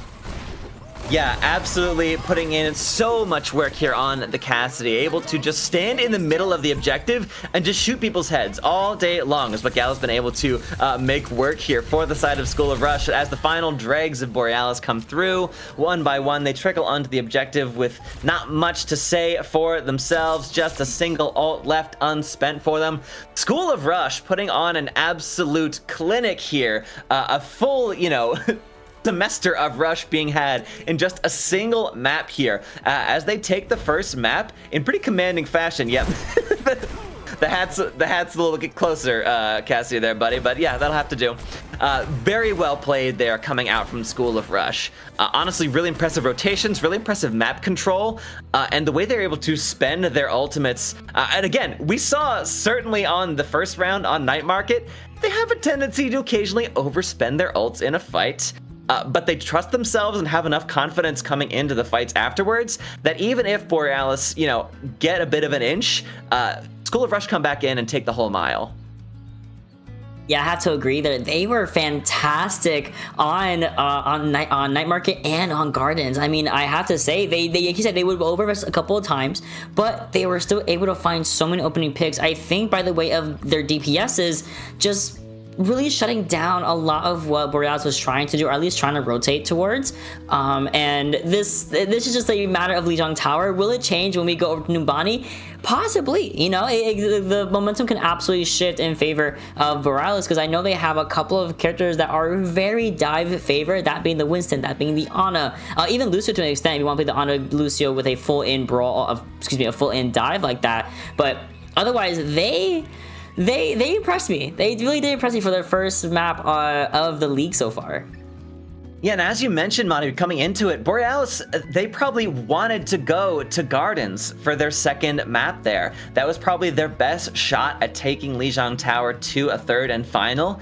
And it just unfortunately wasn't enough. I appreciated the comp they rolled out on, the variation they were trying to play, but School of Rush just kind of was able to clinically pick apart the team one by one. We saw so many times them just separate the support line from the rest of the team, or the DPS line from everyone else, and just able to collapse on those surviving members without any chance at keeping everyone else alive, to the point where any adaptation that you were able to get on the side of Borealis, School of Rush already accounted for it. They already knew exactly what they were forcing. It feels like they're playing just a few steps ahead of where Borealis is right now. And honestly, coming into this, Borealis, I mean, they won their first match 2-1, but they certainly won it. I expected to see them looking a bit more confident coming into this, but School of Rush, from a team we haven't seen so far, I'm really impressed. I agree, and we're also getting the first bans already underway. We're going for the Brigida ban here on Numbani. Like I said, people who go after like very imperative dive characters for bans, i.e. Brig on for Winston, you're evil, and that's okay. I see who you are. I see how you play. We're seeing the Brigida ban here, meaning they're likely gonna be seeing like either Juno can play whoever she wants. That's a real team. That's the real team no one wants to say, but Juno gets to be played. We're likely gonna be seeing the Kiri Lucio, however, just because they can go in with that all-in dive alongside like a Diva or a Winston, for example. Even a Ball. You mentioned earlier, Ball can also absolutely be played on Numbani on either defense or attack. So as we see what School of Rush is going to ban here, I'm kind of interested to see if they might go for like, I don't even know, like a DPS ban, maybe even just like go for another tank ban. Oh, it's going to be a Diva. There we go. Yeah, I was expecting them to ban a dive tank, certainly if they feel like they want to keep running their composition. Now, they could, of course, switch, as we saw in the previous match. They could run a Winston of their own here, but certainly narrowing the field of which dive tank is available does lend a bit more towards your own favor coming into Numbani, where you really have to have access to those high grounds. If not, you are going to be in a world of hurt, as we, so often see running through that gauntlet coming into point A. I mean, full holds on Numbani are a meme and a historic artifact for a reason. It is so common to hold point A completely close the gates off from the opponent, from the aggressing opponent. So you have to be very careful with that, and getting Diva out of the way does narrow your options there. As we mentioned, you do have, of course, the Winston, the Wrecking Ball, or even the Hazard this time to work with in terms of dive potential. I would be surprised to see Orisa certainly on point A, but as we get further into the map itself, if we get into a late point B, even a point C scenario, that's when we might start seeing the brawl take over a bit more.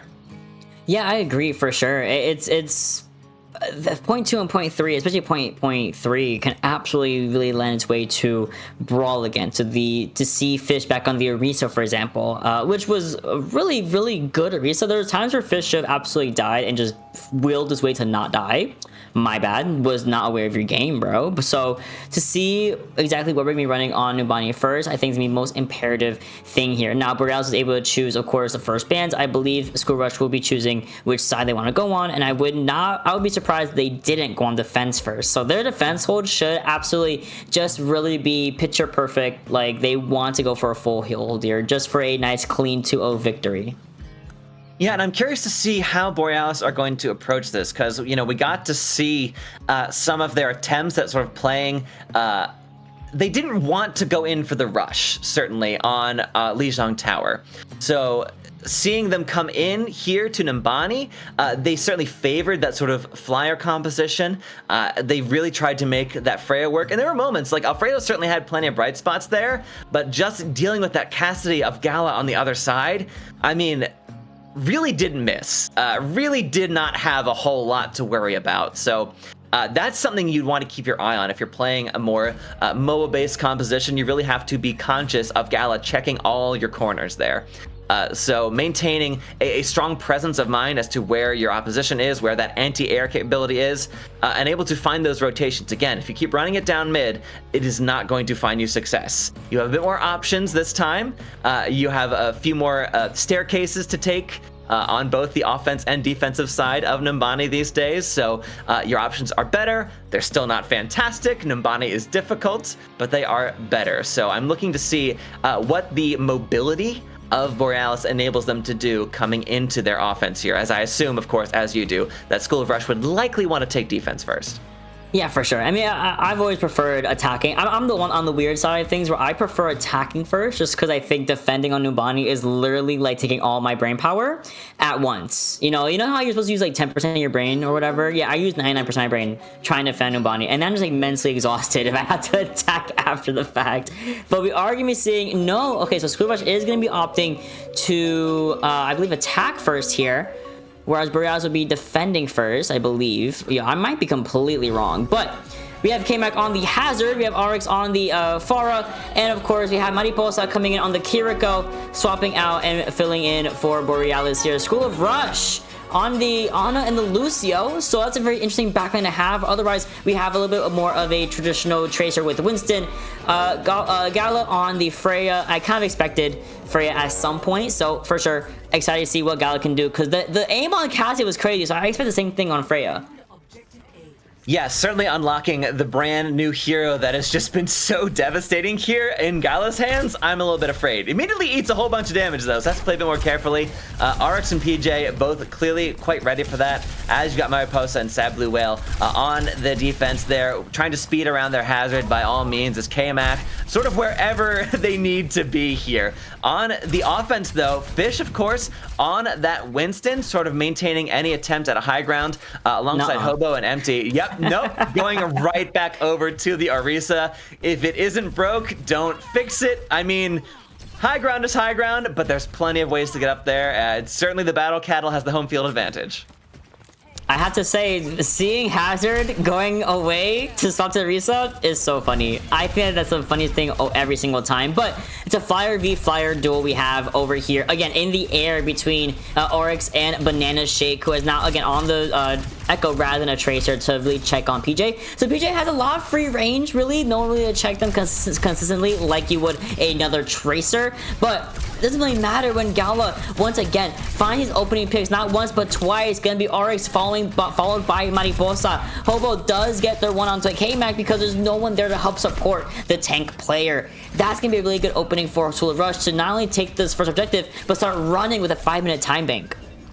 Yeah, it turns out you don't need a dive tank when you just have two dive DPS doing all of the work in the world here. Banana Shake and Gala able to pick apart Borealis piece by piece, and honestly, Banana Shake deserves credit. Unfortunately goes down as soon as I mention their name, but Gala is really putting in the lion's share of the work here. Already built up to a bola shot, ready to go in here as K-Mac is chunking as much damage as possible, but Fish does not care nearly as much. Orisa is the exact counter to the Hazard that School of Rush need.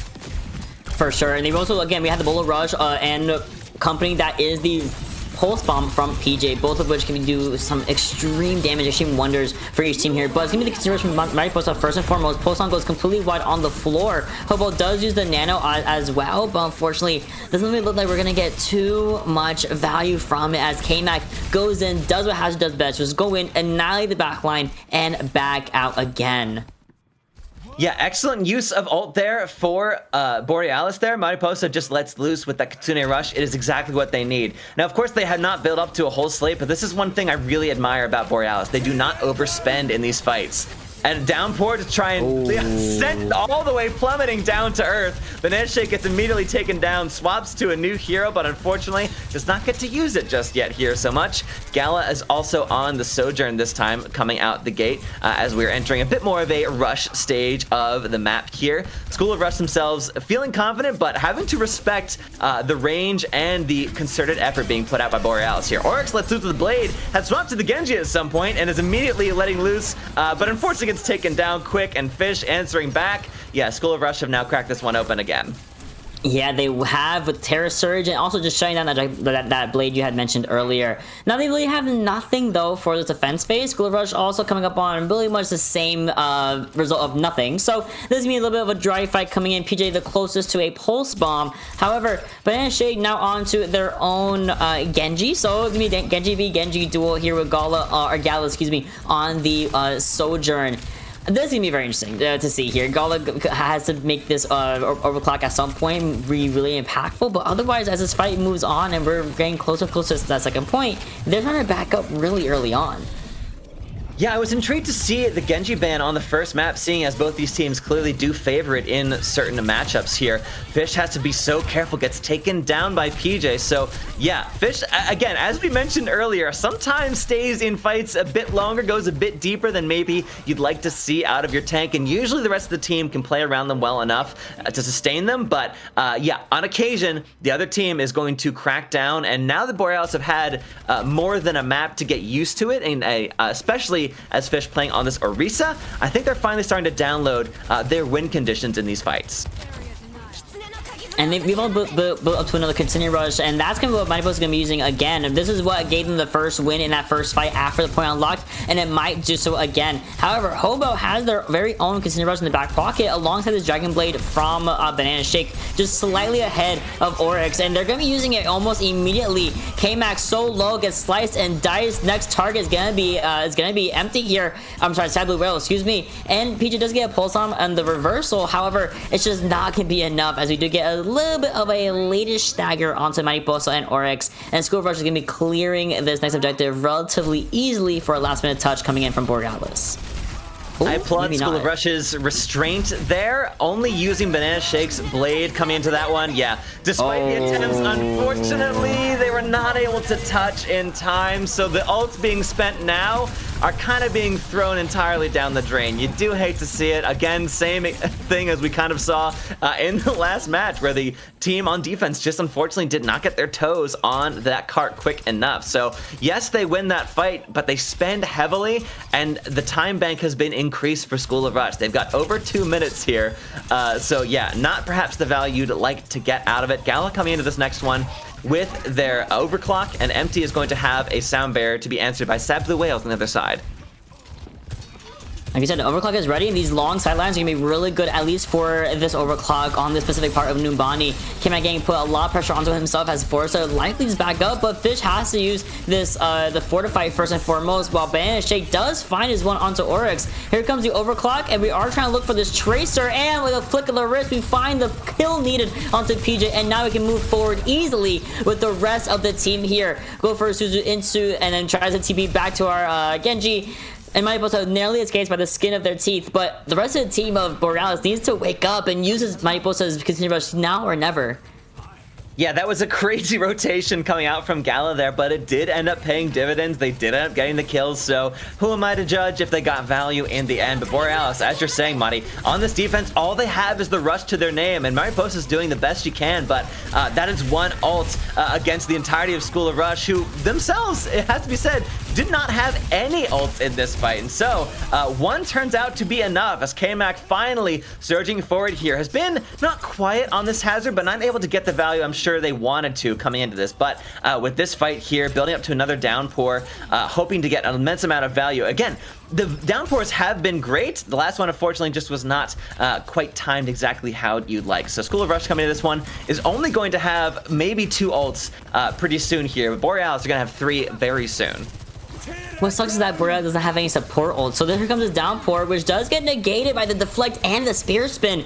Very nicely done from School of Rush, and that completely annihilates any sort of pressure that Borealis had or otherwise. And then you get rid of Oryx that had the blade in his back pocket. Yeah, Borealis has nothing really to out pressure School of Rush. All they have is PJ's Pulse Bomb, who's doing a little bit of damage in the backline. Maybe Pulse Bomb goes completely wide. Dragon Blade is ready for Banner Shake, and here he goes straight in against an opposing Dragon Strike. Is it gonna be enough? It's not from Oryx, but it is from Banner Shake. We are down over time. There's no time left on the clock here, but all they have to do is complete this to its completeness of 3 points. And now School of Rush have their work cut out for them. All they have to do is hold. Yeah, honestly, really impressive stuff from School of Rush coming all the way through. Borealis did their best to hold and did get it down to overtime, which is certainly crucial on, again, these long maps here. So that is a condition for them if they can meet, before overtime, if they can make that long push themselves. It's going to be a tough and a very tall order for them. I really like the tempo that Borealis sat on their defense coming into that last fight. They tried to take the fight to School of Rush. Unfortunately, the two people who were most targeted by that downpour, as you called out, Madi, had the tools exactly necessary to negate any pressure that downpour was actually able to put onto them. And so they tried to use their ults, they tried to get value from them, but unfortunately, it just was not enough. School of Rush looked a little bit too practiced, a little bit too comfortable, and had the exact tools they needed, able to build up to their own ults as that fight dragged on for even a moment longer. So well played from them on the offense. Now we'll see if they can maintain that same momentum here on defense, rolling out with a Winston composition out from Fish. You can see the stats are not all that different from each other, maybe just for the supports in terms of damage output, but otherwise the KDAs on the tank DPS side are very similar. So these guys are relatively close in skill level. Now it's all up to defense from School of Rush. They are going over to the Winston and keeping the Sojourn here alongside Banana Shake on this Tracer. So they're not going to be playing with the Echo, they're not going to play with the Freya. They're going straight in for what has worked for a very long time in Overwatch 2's lifespan. Now, K-Max still on the Hazard. So this dive coming in onto the back line is going to be very, very strong. You can really see it happening from K-Mac. Forces Gallo to use that slide out around the coast, around the right side of the point. And there's already going to be some contesting happening on the objective while K-Mac goes in and basically goes into 1v3 all by himself. Doesn't really look like the best option as many posts. Ideally, I think she tried to TP in and save her tank and fall for naught. I understood the appeal of the dive there, but I feel like not everyone was there to help sustain in that small little room. Yes, the unfortunate fate of Kiriko's everywhere, trying to help their tank, teleporting into a bad situation. Tragic to see, but School of Rush here on their defense, taxiing back. You've got Empty, bringing the rest of the team back to the objective here, whereas Borealis are just starting their aggression, just starting their next take coming into it here. K-Mac, of course, is still struggling to build up towards his ultimate, eats so much damage on all these approaches here, and falls yet again to Gala, who's putting in so much damage, almost constantly at 100 rail charge.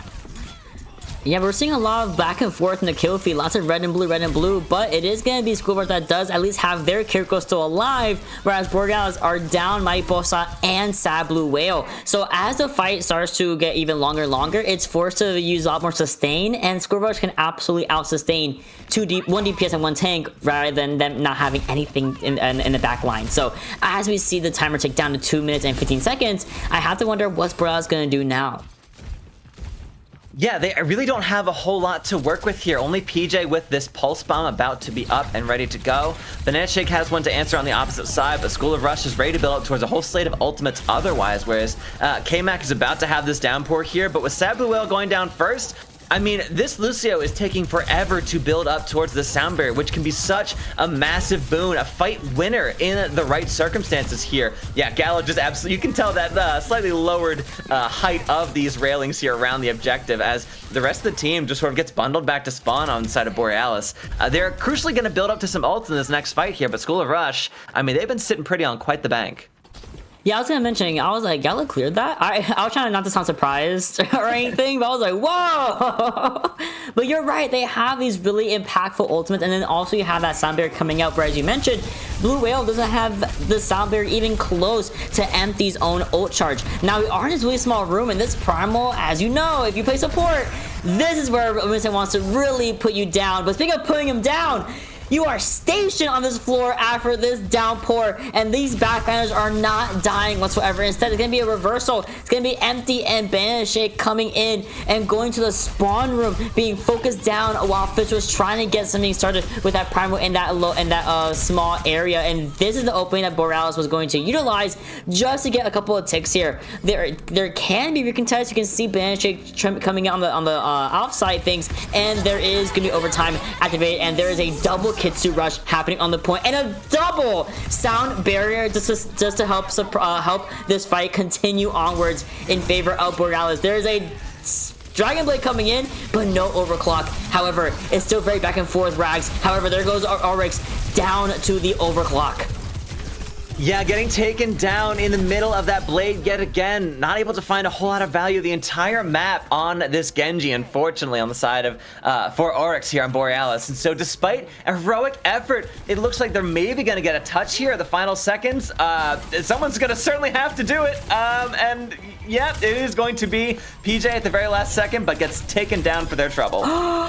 And while PJ was trying to touch, he is able to find a pick onto Empty. However, Banana Shake, the unspoken hero of this match, I must say, gets two under the noses of Borealis. We're waiting for these long spawns for Oryx and Sad Blue Whale. Mighty Bullsaw, she's also not going to be in the fight any longer. Overtime gets faster and faster. We do reactivate it, but it's burning faster than you can even see Sad Blue Whale try to touch it. And that's going to be the School of Rush taking it 2-0 in their first B League match and looking really good in the updated standings.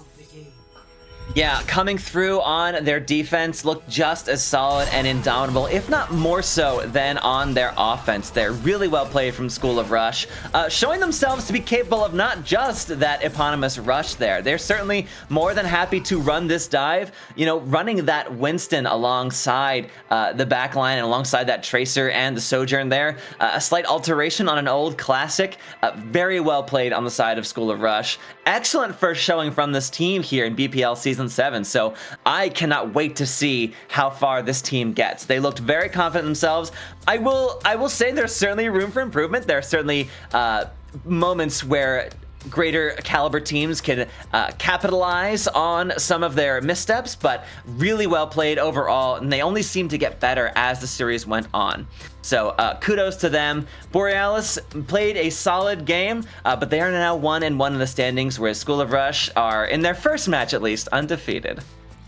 Absolutely. And I think the really cool part really about these seasons, about these leagues, is that you will see these guys improve from week 1 all the way to like week 12 usually, it's 13, 14, whenever they want to end it, really. You'll see the improvement. You'll see them absolutely grind this game out and just improve over and over and over again. Even the worst performing team is absolutely going to make some improvements by the end of the season. So even though this is week 1 and we're covering these matches, it's going to get even better and better as we get further and further into BPL Season 7. But otherwise, that is a 2-0 for School of Rush. As a reminder, there is another B stream happening for you guys where some extra matches are happening. I actually want to pull up a schedule if we possibly can, just so we can show everyone exactly what's happening, not only over here, but also over there. At 9 o'clock in about 5 minutes, and some change, not too much, we're going to have Grin Reaper coming in against Corrupted Guys. And then we're going to have at 10 o'clock, what's up, Doc? No trademark.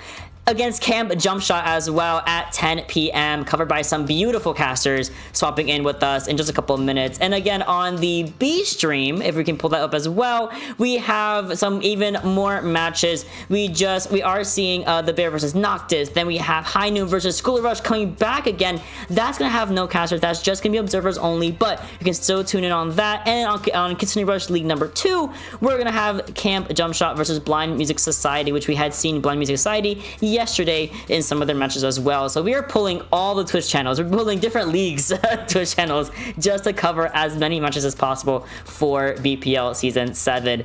But with all that being said and done, I'm going to leave.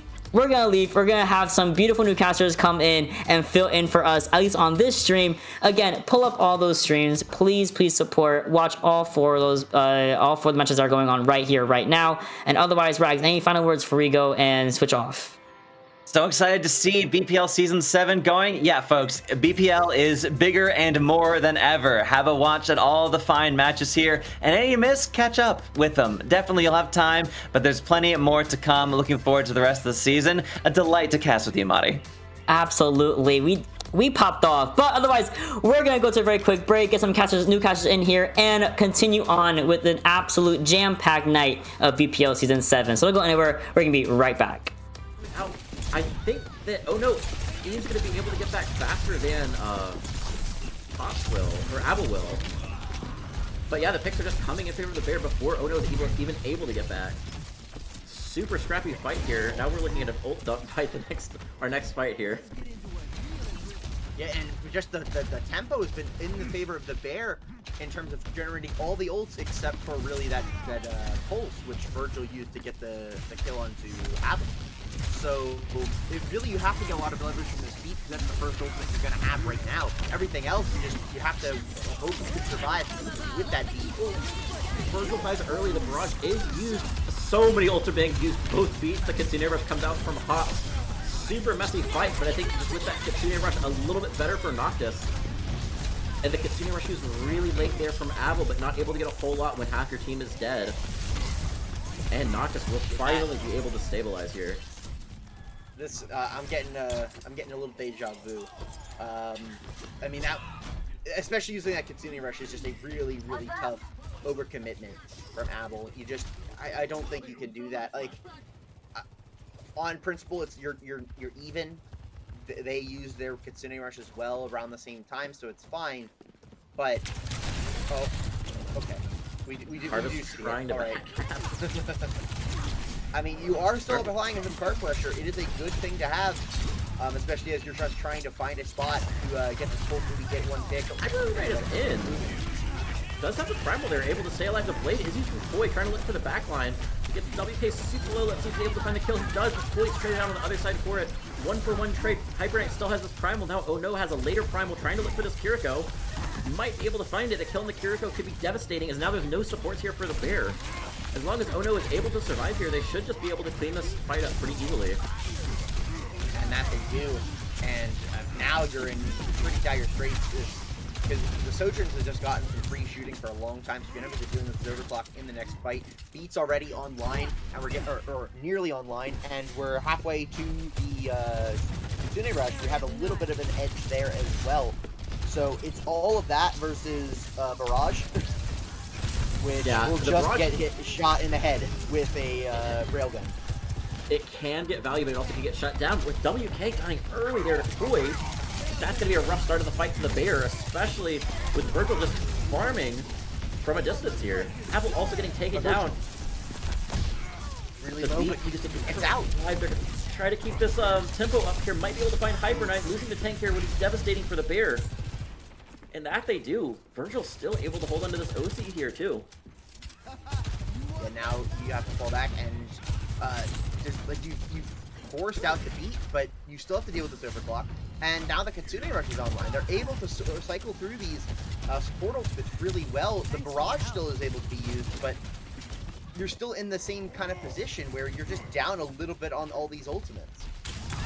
Hyper Knight's able to put a lot of pressure on the backline. Toy just plays a little bit too aggressive. The backline did get zoned off. The Barrage used for extra measure just to kill Oh No. The rush from Hops, same scenario as before. Your team is already dead. You can't do a whole lot with that. It did get a lot of time off the clock though, but we'll see if that's enough. Yeah, it looks like we get the cap. Cannot get that little exit frag on the Hops, but Stagger's brutal here though. Stagger's really brutal. The pulse comes out, catches Hops. Losing the Kiriko means you can actually just play this tempo. You might be able to catch another one here. Thinking barely able to get out. The Primal from Toy is available, so they can just use this to keep this tempo up. Keep everyone from Noctis in their spot.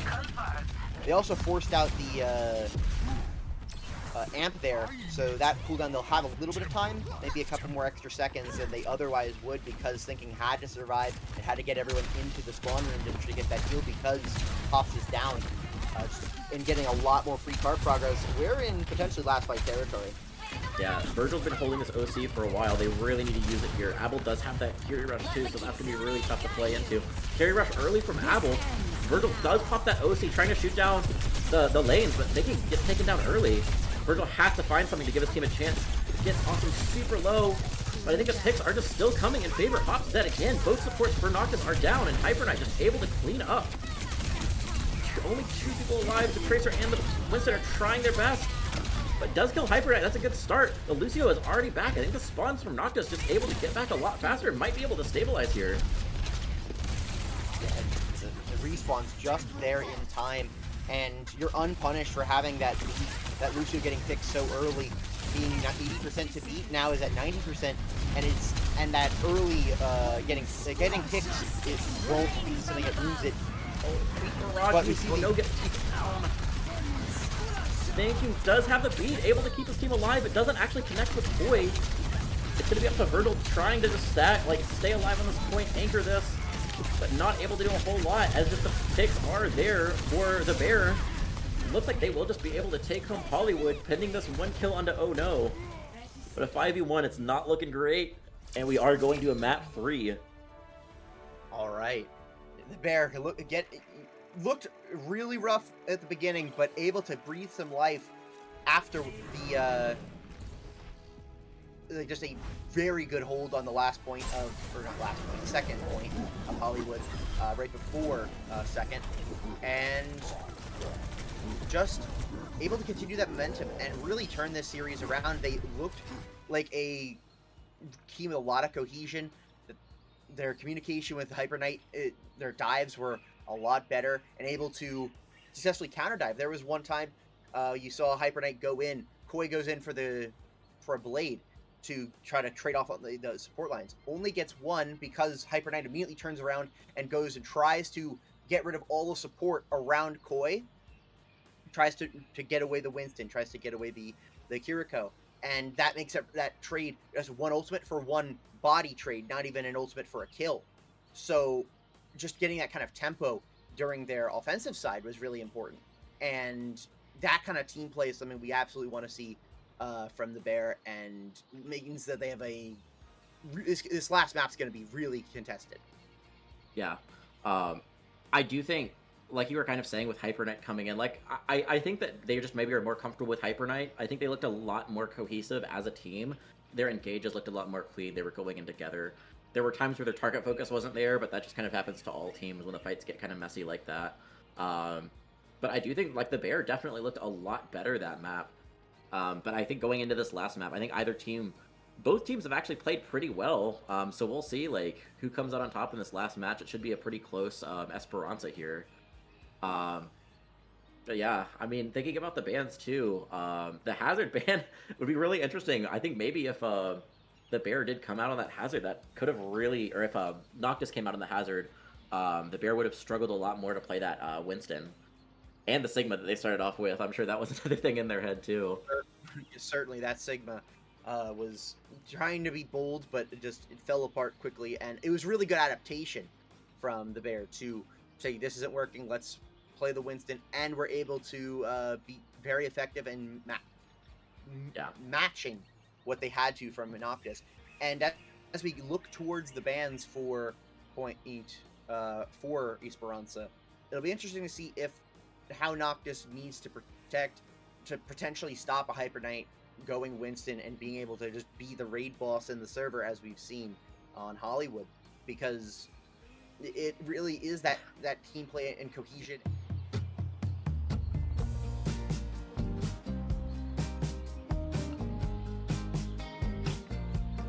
Where did the time go?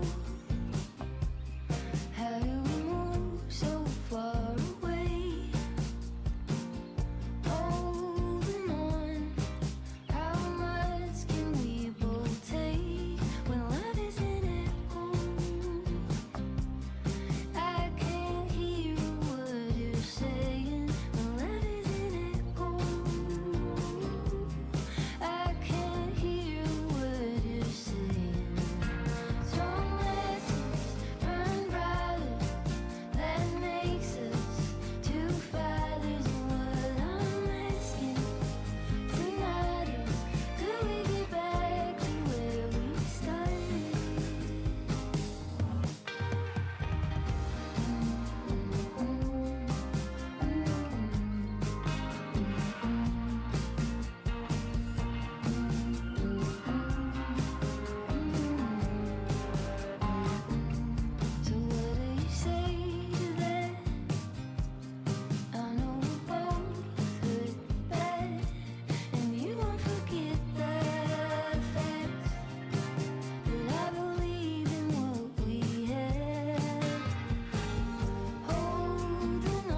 smile upon your face, and I see something shimmering in your eyes.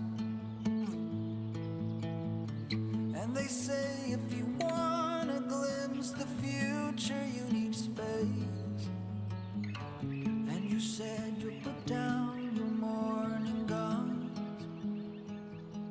Would you follow me to wonders? Take my hand and walk beside me in a world of thunder. Fear is an imposter. When you look at me this way, I find it hard to not give in.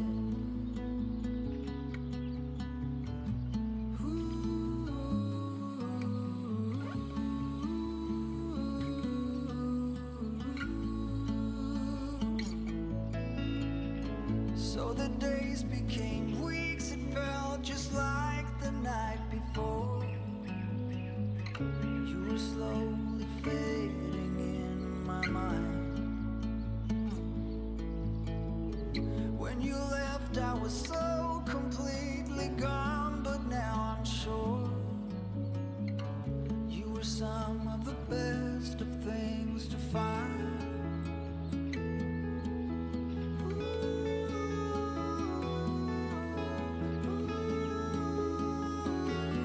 Would you follow me to wonders?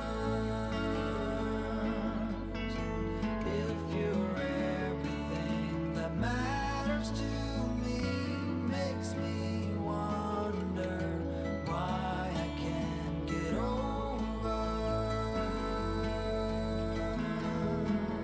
you.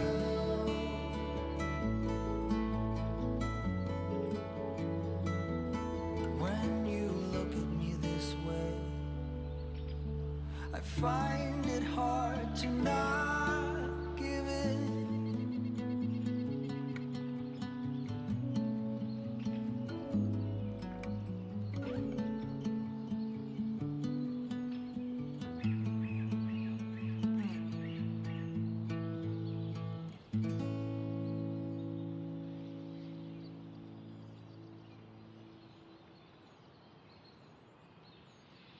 어디서부터 전할 수 있을까?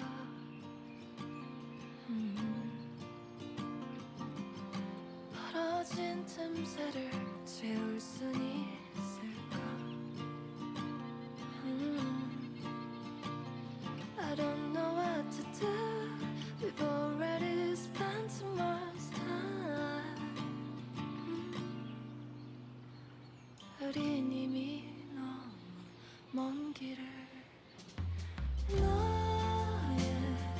너에게로부터 가장 먼데 내 마음이 또다시 철없이 널 향하지 않게 far away.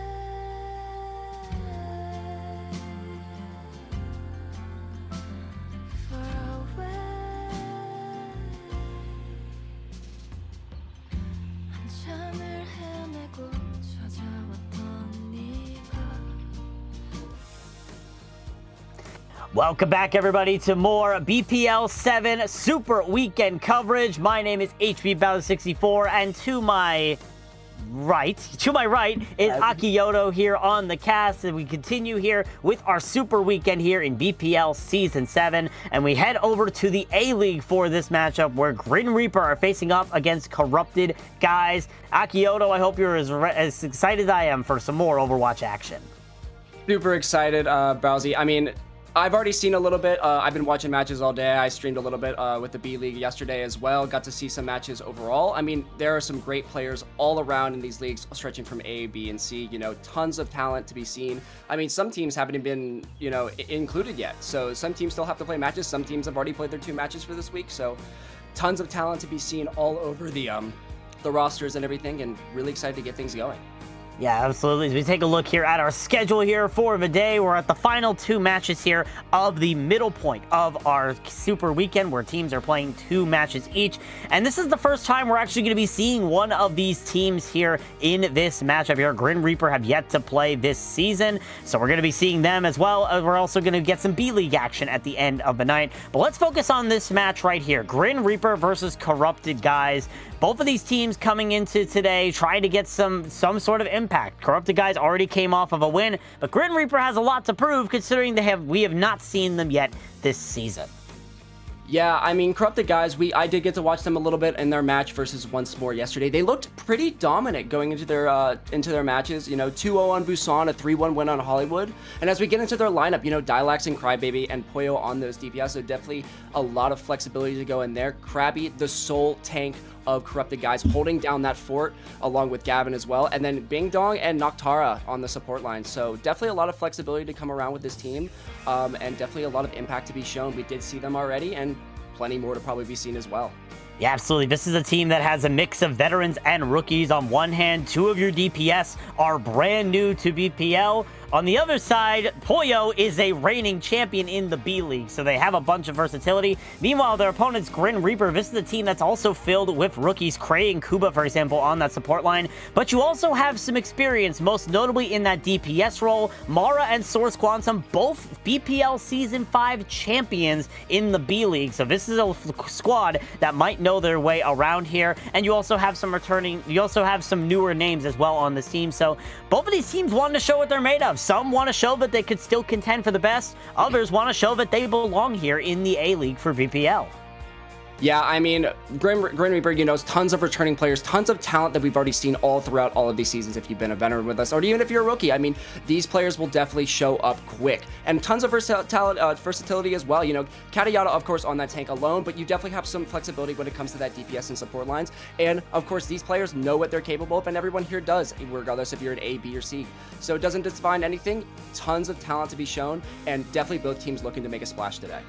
Absolutely. So we'll see which team is going to be making the slash. Of course, again, Corrupted Guys has already found their first win of the season, so that weight is off their shoulders. Grin Reaper might have a little bit more pressure because they still have yet to play a match. Therefore, they have yet to win a match. So we'll see if they're going to make the good first impressions here as we take a look at our map pool there at the bottom of the screen. We're going to start on Busan for our control map, then head over to Hollywood for map number 2, and finish it out with Suravasa.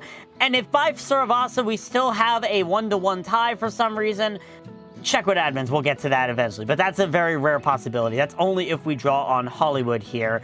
We're also going to take a look here as we get to see the bans coming out here. So Grin Reaper have already decided their ban here, Aki. They decided to ban that Mei here. So an interesting pick already here from Grin Reaper, showing that they really do not want to deal with the Frozen character. I mean, yeah, I definitely can understand this May pick, especially on Busan, knowing to be more of a brawlier map on some of these sub-maps.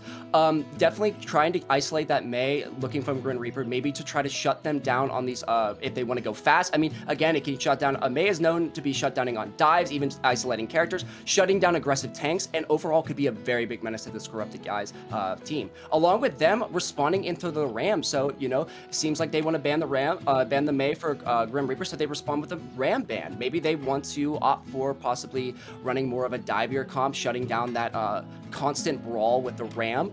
So we'll have to see how it plays out. It very well might be a case of you messed up our comp, we're gonna mess up yours. So it probably was Corrupted Guys wanting to run the Mei, but Grin Reaper wanted to run the Ramatra. So unfortunately, neither of them are going to get their wishes here. So you might have to change some strategy here if you're one team or the other. There are those teams that want to try to commit to one strategy, one tank, but also that can bite you in the bum later, because now Corrupted Guys, say they lose this first map, they can't ban Ramatra again. So now they have to try and work a way to try and find a counter to Ramatra. Same goes for Grin Reaper and that Mei. If they truly hate the Mei and they don't win this map, you've taken away the only advantage you could probably have to not play against probably could be considered your most annoying hero. So these hero bans can come in play later in the match. Again, you obviously want to try to get the advantage, but if you ban the wrong hero first and you can't take advantage of it in that map, you're not going to find the advantage in the rest of the match. Yeah, and to build on that, I mean, let's be honest, bans can affect matches so hard, especially target bans. So who knows, maybe Corrupted Guys has a plan of what they had. I mean, like I said, they've already played a match against Once More, so they kind of have that experience to see what works and what doesn't. So maybe they kind of have a little of a higher edge into Grim Reaper. But who knows, maybe Grim Reaper was able to look at some of the matches that Corrupted Guys played yesterday and kind of have an idea, so maybe they're target banning as well. Who knows, it could go either way, but who knows, maybe those bans can also hurt them in the future. Yeah, we'll see if those bans are going to make an impact here. We already did see on that graphic with all the teams that Grin Reaper, Katyata's favorite hero is Ramatra. So that could play an impact into these sort of compositions that these two teams will want to run. Maybe we'll have to see Katyata flex over to something that they may not be comfortable with. Maybe they want to go to a Reinhardt, or even worse, a Mauga, if they really wanted to make the enemy team torture for no particular reason whatsoever. But the point is that, you know, you have to make those adaptations on the fly. But the good news is, if you are Grin Reaper, that is only for one map. If you wanted to play the Ramatra comp for, say, Hollywood, you can do that. So it'll be interesting to see how these bans can affect both of these teams' compositions and what they're planning on running out here on Busan. Yeah, and once again, I mean, Busan is really in my opinion, a brawlier map. You can hit some dives with downtown and things like that. So who knows, we might be seeing dive on all three. We might see maybe a little more poke, especially with, we all know it, Freya is extremely dominant, and we've seen showings of it all today and yesterday. We saw Freya almost every other map. So it realistically can go anyway. Maybe we'll probably see some Freya on this opening side. Very surprised, honestly, to not see a Freya event early out, but maybe they're saving it for a specific map. Yeah, and also could be that both teams want to run that Freya as well. Sometimes you don't want to ban the hero that you know you yourself are going to play. So why ban Freya if you already know that you are strong on the Freya? That's just making it so that you are having to adapt to a different strategy, trying to force the enemy team to probably adapt to a strategy that they may not actually even use here. And we already see that straight out the gate here, Aki. Dialax currently locked in on the Freya here before the gates even open. Yeah, and it seems like Corrupted may be moving over to that Reinhardt character. Pretty interesting pick, especially with that Bat Lucio backline. So maybe looking to kind of hold out on point, maybe sustain a little harder than Grin Reaper with that Orisa. We all know Orisa is incredibly dominant, especially trying to withstand this Freya poke. So maybe also with the backline with Kuba and Krey on the Lucio Kiri. So maybe opting for a little more speed to wrap around Corrupted and get those angles. As it comes out to this battle here on the high ground, it's Orisa versus Reinhardt here. You already see Ruby on that Venture trying to dive into the backline, but Dilax finds them immediately and shoots all of those crossbow arrows into the Venture. Has to force out the Suzu as well from Krey here, and now Dilax is just continuing to put in all the pressure on this Freya. You talked about it, Freya being such an overpowered pick and already putting in so much damage and already finding so many kills early. Yeah, once again, I mean, Freya just showing why she's here, why she's in this constant meta, and what power she is capable of. Corrupted Guys taking a quick little look into and taking this point progress very early on, and possibly coming up to this Freya sim wall as well, and as well with Gallant opting for this sim here, which is a very interesting play. So it looks like the Ryan composition might want to try to hold close into Grim Reaper and maybe try to hold on and force them. But you see Kayada's already tried to take some aggressive angles and get this fight going. You already see Grin Reaper also making adjustments. Mara's gone over to the Sombra now, switching over from that Symmetra. So now it's going to be pretty much a different composition here for both sides. It's more so damage-wise on the side of Corrupted Guys compared to Grin Reaper, who just want to be poking and putting in all the damage. Dilax already feeling the brunt force of that. Katyata able to get them out here with the Javelin spin, and now Corrupted Guys kind of backed into a corner. They need their Symmetra of Gallant to get in and get a lot of damage done. They're able to eliminate Kuba, and Poyo gets the return kill onto Krey, so now there's no supports left for Grin Reaper, and Ruby just trying to find any value onto the Symmetra, getting burnt down by the turret, and it's going to be a give up here for Grin Reaper. They will be able to flip the objective for a little bit, but Corrupted Guys are going to take it right back. Yeah, unfortunately, Dilax was found out pretty early, but the sustain from Corrupted was able to find out picks almost immediately to stabilize that and flip the fight for them. But fortunately for Grim Reaper, they do have that Kitsune Rush and an EMP coming online, but Corrupted also does have a Shatter and two more ults to support that backup. So we'll see how they can respond into this EMP. Gallant's going to be trying to contest the point here. Here comes the Photon Barrier from Gallant in response to the Kitsune Rush from Krey. Gavin is just trying to keep themselves composed, tries to go for the charge onto Katyata to send them off the map. Meanwhile, Mara dead to the hands of Poyo after trying to use the EMP. EMP gets canceled by the Lucio play of Poyo, getting rid of that Sombra in the crucial moment, finding the kill on Katyata as well. Poyo making the difference here for Corrupted Guys. Yeah, Poyo really pulling it on his own to go shut down that EMP and chase out Grim Reaper and force this reset for them. And now we're coming up on the last fight. Grim Reaper having a beat only to go in, matching beats on both sides, but Noctara coming up with that with that window as well. So to see if maybe they can hold this choke and force them back and force a no touch. Also see, because Gallant wants to try to teleport into the backline. They're going to force out the beat from Kuba. Poyo is able to get theirs off. Noctara, however, is hacked for the meanwhile. Window comes out. It's all the way on the high ground. Meanwhile, Ruby is going to be able to try to contest the point here. Poyo trying to contest them as well on that Lucio, but now already 2 picks in favor for Corrupted Guys as Katyata and Mara are cut from the fight. Gavin the Slim charges back in the objective. Ruby, unfortunately, forced off of it thanks in part to Gallion, and Poyo wins the support duel against Cray. All the picks go red in the kill feed. The overtime wick starts to burn here, and Corrupted Guys making a statement 100-17 here on Busan Mecha Base. Yeah, Ruby was able to slide in and get that point flip, but it was all for Vayne. The sustain from Corrupted Guys, along with that support ultimate, the window coming in also to equalize the fight, you know, matching beats on both sides, but Grim Reaper just couldn't sustain long enough, and they just lost so many people early on. And Katyata obviously maybe swapping to that Doom for the stall. We'll see if he sticks on it, but obviously, I mean, Grim Reaper trying to search for some sort of answer into this Corrupted Guys Ryan comp, and it seems to be working pretty well for them. Yeah, so far, Corrupted Guys' Ryan just seems to be very stable. Of course, you have that damage from Dialax. You have the Symmetra Beam, which building up can provide so much damage here. So Grin Reaper are going to try to counter this with an entirely different swap on the composition. They're sticking with the Orisa, but now you got a Sojourn. You got that long-range pressure, and now you have a different support line entirely with Brig Juno. So going to be more reliant on those orbital rays or orbital rings to get you across the map, but now can try to bait out Corrupted Guys and force out those speed boosts a little bit more. Yeah, probably trying to sustain their backline a little harder, maybe against this constant pressure from the Freya. Gallion already putting a show with this Tracer, also in their backline, trying to disrupt some sort of pressure. The Sim TP's already going in and catching Mara already off guard, opening the fight for Corrupted Guys. Yeah, good start here from Corrupted Guys. Now they're going to be trying to make their way over to the objective. Katyata is there to try to meet them. The Heart of Hope there trying to guide Grin Reaper into the right direction. Meanwhile, Gallion taking the teleporter up into the backline, trying to shoot some of those photon orbs in. But for now, it's going to be Corrupted Guys holding this objective firmly. Yeah, and if you look at Dialex's ultras, he's already 66 to this Freya ult. He could open up and get some more poke. I mean, he's lapping almost all of Grim Reaper and Freya ult. I mean, you just charge it so fast, especially with those 3 kills, forcing that 25% ult charge into it. And Gavin already finding a pick on Akuba, like, Grim Reaper just staggering in, being forced out, and point ticking 26 and up. I mean, they got to find an answer or reset fast. Yeah, it seems like the answer is going to be reset fast at this point. Mara and Katyata dying as well. Ruby and Craig quick to follow here. Grin Reaper just seem to be a little lost here, Aki, and it seems like the Corrupted Guys just has their number on speed dial. Yeah, and it seems like Ruby's going to be taking over that Sombra, trying maybe to use that EMP as a constant fight win. But again, Grin Reaper having no ults. You can argue maybe Orisa and Juno coming out if the fight comes on to a longer fight. But Dialux already opening up with this Freya. Disgusting shot for Freya, but being quickly traded out. And Ruby and Mara also falling. So Corrupted Guys just taking tempo fast and trying to ruin any hopes that Grin Reaper have and get these point progression taken. It has not been a good run here for Grin Reaper. They're just getting outpaced here by Corrupted Guys.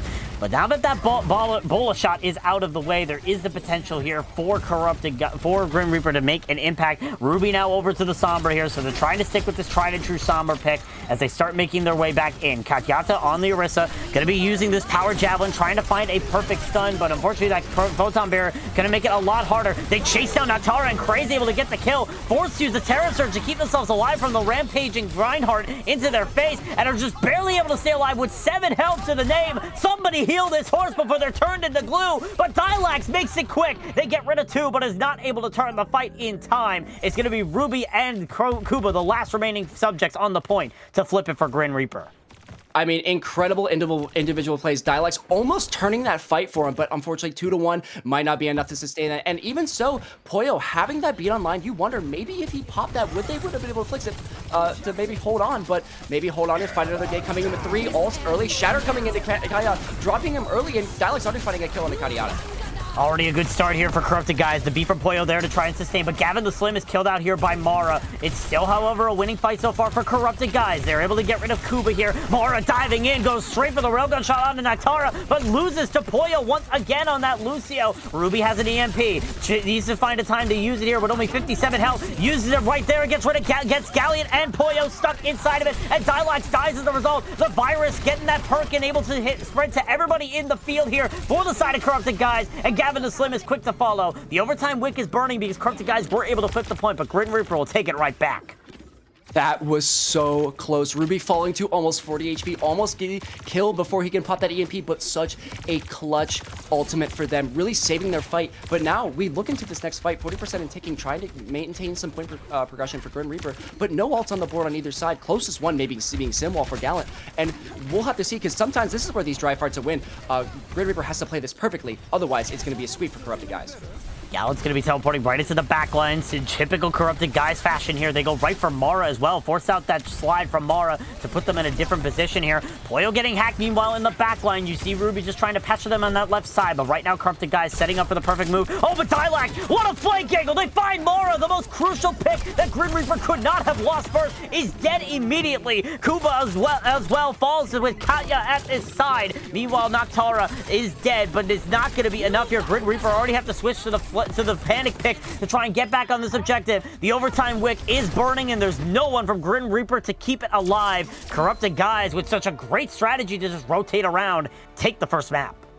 I mean, such a crucial flank, perfect timing, and an even more perfect shot on Tamara from Dilax just to find that opening kill and open things up. He's been so consistent on finding tons of damage, and nothing to take away from the sim player of Corrupted Guys either. They have been finding constant angles with teleporting onto Mara, forcing that constant pressure and not allowing him to do anything. I mean, it was just too much for Grim Reaper to match. Yeah, 100%. Grin Reaper just unfortunately not able to keep up with the pressure that Corrupted Guys was throwing on him. It was definitely better on Sanctuary than it was on Mecha Base, probably because it was a lot more of an open point. But at the end of the day, it was a perfect angle there from Dilax to take that sort of different angle, throw Mara off guard, and immediately find that first pick. That is probably your main source of damage in that composition, your main source of sustain, your main pick potential, immediately gone first. Then you're in panic mode, trying to find any sort of value before the fight goes awry, and unfortunately it went awry before you were even able to think about it. So just an unfortunate circumstance there for Grim Reaper, but they still have the potential to come back here. Corrupted Guys, however, a strong start to yet another series for them. I mean, this DPS line from Corrupted Guys is showing what they're made of. Finding constant damage, constant pressure, shutting out Grim Reaper on any angle they take. TPs left and right, sending him onto Mara to force constant pressure. I mean, even not to take anything away from Grim Reaper, I mean, you saw that EMP from Ruby. It was absolutely clutch. I mean, he would drop the 40 HP. He almost lost that and then saves it for his team. It looked like it was almost a wrap, a 99-0, and then he comes out and saves it. So overall, I mean, Grim Reaper definitely has things to go for them, but Corrupted Guys showing what they're made of. Yeah, definitely. Ruby has to be given a lot of credit there, because that was like on the edge of losing that map there, being able to come it back with that EMP. So Grim Reaper have some signs of brilliance there, but they need to fine-tune those and get them in a better stance here for map number 2 if they want to really win this next map. So we'll have to see if they're going to be able to do that. The good news is they get to ban the first hero here on our second map. Of course, the ban system, how it works, if you lose the map, then you end up getting to ban the first hero for the next map. So it's going to be interesting to see what Grid Reaper decided to ban here. I'm interested to see what they want to ban here, Akiyoto, because they were running a lot of different sort of compositions. It doesn't seem like they want to ban a hero like Sombra or Orisa, because obviously Kayada might be more preferred on those heroes. Do they decide to ban the Freya or the Reinhardt, though? Because those seem to be the thorn in their sides for most of that map. I mean, after that performance from Dilax, I feel like you just kind of have to. I mean, especially coming to a map like Hollywood, it is extremely high ground dominant. I mean, you're looking at tons of angles and tons of openings for Dilax to use if he does get that Freya and they don't decide to ban her. So I feel like at that point you might have to take it, but then if that's the case and they do ban that Freya, what do Corrupted Guys ban? Do they go for a support ban? Do they try to maybe ban out some dive characters if they don't like to play the dive? We can see completely. I mean, it could go either way, but I feel like Freya, you kind of have to ban it. Yeah, definitely. So we'll see if that's going to be the case here for Grin Reaper as they probably try to debate how they're going to be approaching this next map here. It is worth noting that Corrupted Guys already played a match this week. They played up against Once More yesterday. Their scores for that match were 2-0 on Busan and 3-1 in Hollywood, if you're keeping track. They just got 2-0 here on Busan, so there is the potential that they get the full repeat of their series yesterday, but who knows? As we take a look again at our map pool, again, we just finished up Busan. Hollywood is next on the docket. Sorabasa will come after that here, but first comes the bans, and surprise, surprise, the first ban from Grin Reaper is Freya. I mean, at that point, after watching what happened in Dialects, almost basically dismantling your team with these crazy bow shots and these right clicks. I mean, you just have to. I mean, it's such a threat, but not to say that Dialects can't just play Freya. We've seen him on Genji, we've seen him on Sojourn, we've seen him on tons of heroes. His character pool is so vast and so deep, and he's such a well-performing player that we could see almost anything out of him. But what will Corrupted Guys kind of really respond with? Will they respond with a tank ban? Will they kind of, we saw them open up with the Reinhardt, so maybe we see them kind of opt for some sort of dive ban, maybe like with a Winston or a Diva, because if they like that Reinhardt, or will they match the dive? Maybe they ban some speed or something like that. We can go anyway. Yeah, definitely. There are multiple different ways that you can take this if you are Corrupted Guys. You don't have to ban a tank. You could ban a support. You could ban Juno, which we did see some of that Juno from Grin Reaper there on Busan Sanctuary. So it's an interesting pick. It removes one of the two potential speed options that the enemy team could have. It could also mess up their strategy. They could try to run the Juno here for that long range healing and also try to set up their tank with the orbital or with the rings. So we'll see how it's going to work here as we enter into Hollywood here for our second map. Currently match point for Corrupted Guys, winning the first match. It is 1-2, of course, here in the BPL Season 7 regular season. So we'll see if Corrupted Guys is able to finish up the map, or if Grin Reaper is going to try to go to a map 3 in their first match of the season. Yeah, I mean, obviously with the backlines with that Juno ban, you could probably most likely see an Ana Brig, which we do see on both sides. And Dialects, again, offering to that Genji Gallant on the Sojourn, and along with the match. So basically mirror comps on both sides with the exception of the Tracer on Grin Reaper and the Genji on Corrupted Guys. So realistically, it could go any way. Tracer having that more flank holding pressure, while Dialects on that Genji kind of having a little more poke presence, looking for maybe hits with their Winston. We can see how both dives really go, but really some fast-paced matches I think we're going to see really quickly. One thing I'm also noticing here is we're starting to get into the match here. We have a roster switch coming out on the side of Grin Reaper. Kuba is now on the tank role, and Fainter is subbed in here for Katyata. So Kuba moving over from support to tank. Fainter coming in on that support role, probably meaning that Katyata may not be a dive hero specialist. So we'll see if this is going to work here for Grin Reaper. And already Mara is slept outside of the main gate. Kuba, this could be dangerous if Mara dies immediately. And he does. Oh, no. It could have been, oh my lord. I mean, it's just an unlucky turnaround for Grin Reaper. I mean, trying to find something already, and you're already found sleeping, so your attack's already shaded. I mean, Corrupted Guys, this is the best, case scenario, but already Gallant and Noctara falling almost instantly to trade this out. It looks like they might have gotten too over-aggressive, but Dialect's finding two. Yeah, Dialect's already getting rid of both supports, so now there's only one support on the field, and it's Poyo on that Brigitte, currently sitting inside of the cafe. Corrupted Guys, however, are doing a great job of keeping this Brig alive because Kuba not really thinking about them. Mara and Ruby, however, chase down that Brigitte, get rid of Poyo immediately, and that's going to initiate the retreat here for Corrupted Guys. Yeah, I mean, realistically, you kind of got barreled. Mara going up with extremely low nade coming out from Noctara to instantly bring him down. So you already lose Mara twice, and now your defense is getting even more and more staggered. Things are getting really shaky, but this is where teams win fights. They win these scrappy fights to try to see what one can turn around and, trying to fight like angles. Finding a quick shot onto Ruby, disgusting, and opening the fight even more for Corrupted Guys. Gallant so far finding those two quick DPS picks to turn it around yet again, and now it's going to be Corrupted Guys just pushing all the way forward. Cray and Fainter in a world of hurt with Gallant and Gavin cleaning them up, and it's going to be Corrupted Guys easily taking this first objective after a little bit of scrappiness there in the middle of the engage. Yeah, I mean, we saw Dialects on the Freya last map doing some extreme poke/shots, and it shows Gallant is right there behind them, both at this DPS line from Corrupted Guys, showing what they're made of, and really showing that they can take this match by storm. Grin Reaper had to find an answer almost immediately, especially with this Pulse Bomb coming up and Primal. You're walking in their two ults first, Corrupted Guy having nothing online, but that Nano Boost now coming online and be very good to use. And Mara finding a quick pick on the Gavin. maybe slowing down this push for Corrupted Guys. There's definitely potential here for Grin Reaper to come back, but Dilax is getting this Nano Blade, and now they're slicing and dicing right for the backline. The boot from Frey and Facer keeps Cray alive only for a couple more seconds, but it's gonna be eventually Grin Reaper having to give up some position here as Corrupted Guys continue their push through the streets of Hollywood. Yeah, I mean, that boop was almost perfect, but unfortunately, sometimes you just cannot stop that Nano Blade. And with Kuba trying to put a Primal out, getting slept, almost forcing both people off high ground, Gallion going extremely low in with Dilax, trying to find this jungle, send him around a tour of Hollywood, but he has to back out, almost falling 55 HP, almost losing his life, and now all they have is Nano Boost online versus almost 3 ults from the side of Corrupted Guys, and now Ruby goes down. Yeah, Grin Reaper unfortunately just doesn't seem to have the ult bank here. Gavin the Slim is going to get slept here in this Primal Rage form, but immediately gets woken up, and now Cray is taking their own studio tour here of Hollywood and getting jumped on by Gavin the Slim. Gavin the Slim just continually cleaning up. 3 kills before they die to Mara's Disruptor shot. I mean, just an incredible Winston play, putting on a complete clinic, showing them around the tour of Hollywood. I mean, free of charge, why wouldn't you? And now Corrupted Guys finding themselves in a perfect position, working with that Sojourn ult and that Brigida rally into the 3 ults of Grin Reaper. You know, that Nano OC could be of use, and along with a Brig rally to respond in case any offensive ults from the OC of Corrupted Guys from Gallion. And Ruby going down early from that Tracer duel against Dilax, and Gallion opening up this OC and finding the quick trade under Ruby.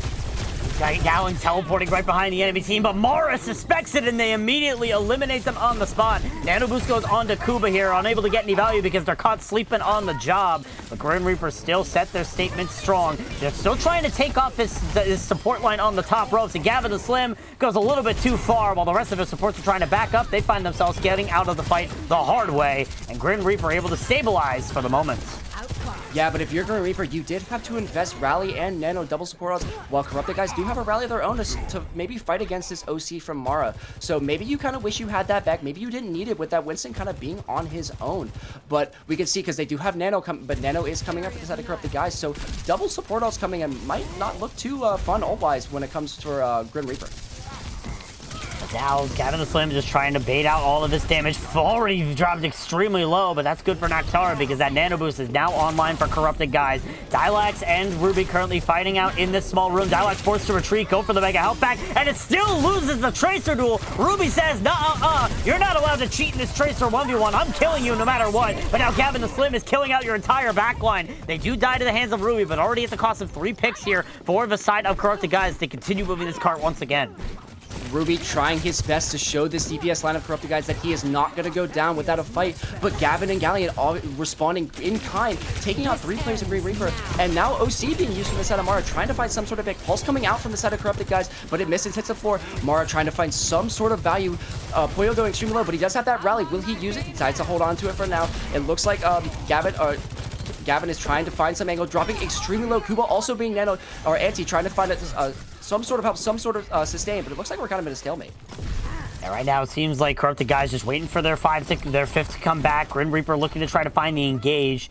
As you see, Kuba knows that the supports are currently on top of the 4th National Bank, and they start diving right up there to try and meet with their Tracer. They get slept, but woken up immediately. Now Primal Rage is popped here by Kuba as they try to knock around all of the supports, but they miss some of their junglers onto Noctara and Poyo, who are currently clumped up together, and it's the Brig continuing to keep that Ana alive only for the moment before Kuba hits them into the saloon and knocks them out drunk. Now Grin Reaper using their own Nano Boost here to try and keep Kuba alive. They're still trying to look for the target here, but are unable to get any of these dives off. Meanwhile, it's Gavin getting rid of Cray. It's a back and forth affair right now. Corrupted Guys, however, seem to be the advantage, as now it's Kuba out of the fight. Poyo now gone, though, so it seems like Corrupted Guys will have to wait for their supports to come back before they re-engage again.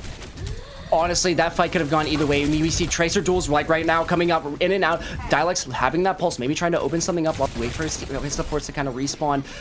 Using that recall, just trying to sustain as long as he can, waiting for the support. You're coming down to 30 seconds on the clock. Ruby and Dilax matching pulse. Fainter does go down very quickly, and Gallion with that OC, we'll see if he can try to use something while Gavin tries to force Mara. Ruby winning the Tracer duel, sticking pulse onto Dilax, while OC coming out from Gallion, trying to force Kuba, force as many kills. He misses into his bubble, dropping down to 1 HP, forcing down to the high ground, trying to finish his kill, gets anti, might have been a little too greedy. Oh, Gallion with the shot! On the Mara, and put Ruby trading him out instantly. Could go either way. Nano coming out from the side of Noctara onto Gavin, trying to hold this point as much as they can, trying to win it. Overtime ticking. Dilax still has that pulse to use in case things go a little hairy. No ults from the side of Grim Reaper, just stall out from Ruby, trying his best, winning, trying to sustain for long for his team is not getting enough, as Corrupted Guys does take the 2nd point.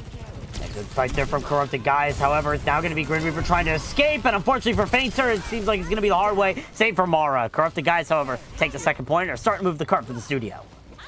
Yeah, Dialects with a great pulse onto Fainter. But Grim Reaper will have that rally available. Corrupted Guys have nothing online. They will be able to match a rally and a Winston ult midway through that fight, maybe with a little more progression. But you're coming down to a minute. These ults are going to be crucial on flipping these fights along with positioning. Mara should be able to also charge that OC before the fight begins. Grin Reaper trying to look for some sort of stability here. Corrupted Guys are trying to look for the opportunity to dive. Here comes Gavin the Slim jumping up to the high ground, forcing out the Brig and the Sojourn from the high ground. Meanwhile, Dilax is able to get the better of Ruby here. Finally, Dilax starting to show up in this Tracer 1v1, looking for the backline here, trying to find these important kills. Meanwhile, Kuba dives onto the cart, gets rid of Poyo. Cray now dead to the side of Galleon, and now it seems like it's all Grim Reaper just trying to find their stability. Kuba going straight for the backline, knocking Tara into a corner and sending them into the rocket ship back to space. Grim Reaper able to hold it here. 30 seconds left on the clock for Corrupted Guys. I mean, yeah, if you're Corrupted Guys, you do lose, or if you're a Grin Reaper, you do lose Fainter early, but Kuba really showing what it is to take out both supports with that Primal on Corrupted Guys. So now, your Corrupted Guys, you have two ults working with almost a third. Grin Reaper, same one with that OC all charging. Gabby does pop that Primal Rage. Ruby does find a Pulse kill onto Galleon, taking out that OC. Anti-Nate coming out of Kuba does fall extremely low, along with OC coming out from the side of Grin Reaper. Trying to find as much damage as he can, but Rally is responded. We'll see if we can go either way. It could. Mara's OC is going to be expiring here. Poyo's Riley is going to be quick to fall as well. Ruby forced to dash out of the enemy team just to keep themselves alive from that Brigida. But now Noctara and Poyo facing so much pressure here from Kuba. Just going straight to the backline. Nano Boost goes on to Gavin, and Kuba just gets annihilated from Galleon and Noctara. Dilac finds two with the pulse bomb, and it goes all the way around. A complete 180 from Corrupted Guys. It looked like it was a chance for Grim Reaper to hold, but it's not going to be today. Grim Reaper unfortunately forced to give away that third point to Corrupted Guys. No time left on the time bank, but Corrupted Guys finished the map. Yeah, I mean, Grim Reaper, it was looking really promising there for them to hold on. I mean, just the individual outplays from Dilax and Gavin really coming out, along with Galleon even during some of that second point, just showing them that they are going to take this by force. Grim Reaper doing their best. Ruby winning some of these Tracer 1v1s and even hitting a couple Pulse Bombs. But in the end, I mean, Corrupted just taking this. But you do hold it to overtime. So there is a chance, and it is a good hold nonetheless. So we'll see what Grim Reaper can kind of do on their attack.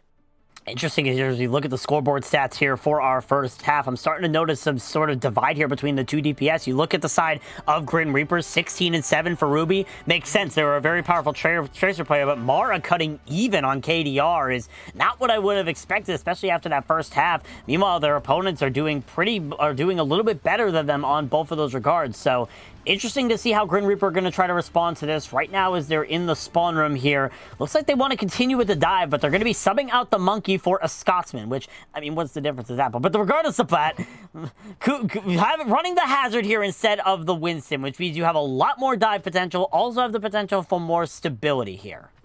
Yeah, Hazard being known to kind of be able to have that defense mechanism, hold that shield, and be able to take some damage reduction, so maybe a little more sustain onto these dives. And we see Grin Reaper opting for the Lucio Curie and the Tracer and the Genji, so it seems like they want to go fast and maybe surround and outpace Corrupted, maybe try to get a hit onto this sustainable backline. Poyo and Noctar on the Brigand, Ana repeating that composition, so we'll see if they can maybe make something happen, maybe find a quick pick early on. Corrupted Guys holding out now. They're not really seeming to hold on the high ground unless your names are Poyo and Noctara. Dilax going for the back line here. Meanwhile, Mara also running the Sombra here. I didn't even notice this until just recently, so they want to try to go for the full dive engage. Kuba going up to the high ground, forcing out Corrupted Guys to stay on top of the cafeteria here, get that balcony seating. But now the hack trying to go on here to Gavin the Slim, but Gavin the Slim's able to use it with that block, just able to negate the hack. Meanwhile, Dilax in the backline, trying to force out Cray to use those abilities here, but it's dropping extremely low. 27 health in the name, forced to retreat, but Mara dies to Gavin the Slim's lunge here, and Grin Reaper now down one of their main setups. Fainter also out of the equation here, but Grin Reaper are going to be able to get a tick here for their troubles as they're completely eviscerated from the fight. Yeah, I mean, Grin Reaper, it was looking good because their engages were so well put together, but, I mean, the sustain from Corrupted Guys with that Brig on a backline, I mean, it's just too much, and you have to find your kills so quickly, otherwise the sustain's be able to keep them up, and now, I mean, you're looking up to a Pulse Bomb for Dilax and a complete, they're building ult percentage a little bit higher, so a little bit slight of an ult advantage going into this next confrontation between both teams. Grace throws the kunais from the far. Kuba's going to be trying to dive here on this hazard once again, but right now it's just looking at Kuba, just trying to match out this hazard in that situation. Meanwhile, the Tracer duel happening in this small room. That health pack not hacked here, so no disadvantage here for Dialux as they're able to use their recall last. Gavin is able to finish out Ruby, playing the unfair card in the Tracer 1v1. Oh, and that's a beautiful anti-nade coming out from Noctara, and a 2K from Gavin the Slim in 2 seconds. 2 members dead here for the side of Grin Reaper, and it's Corrupted Guys once again winning it out. Yeah, Gavin's showing that not only is he strong on that Winston, but he's incredible on this head scare. But the hack coming in from the side of Grin Reaper, picking him off early. So now Corrupted Guys maybe being forced it back, but Galleon finding a quick pick on his own to Fainter, equalizing the fight.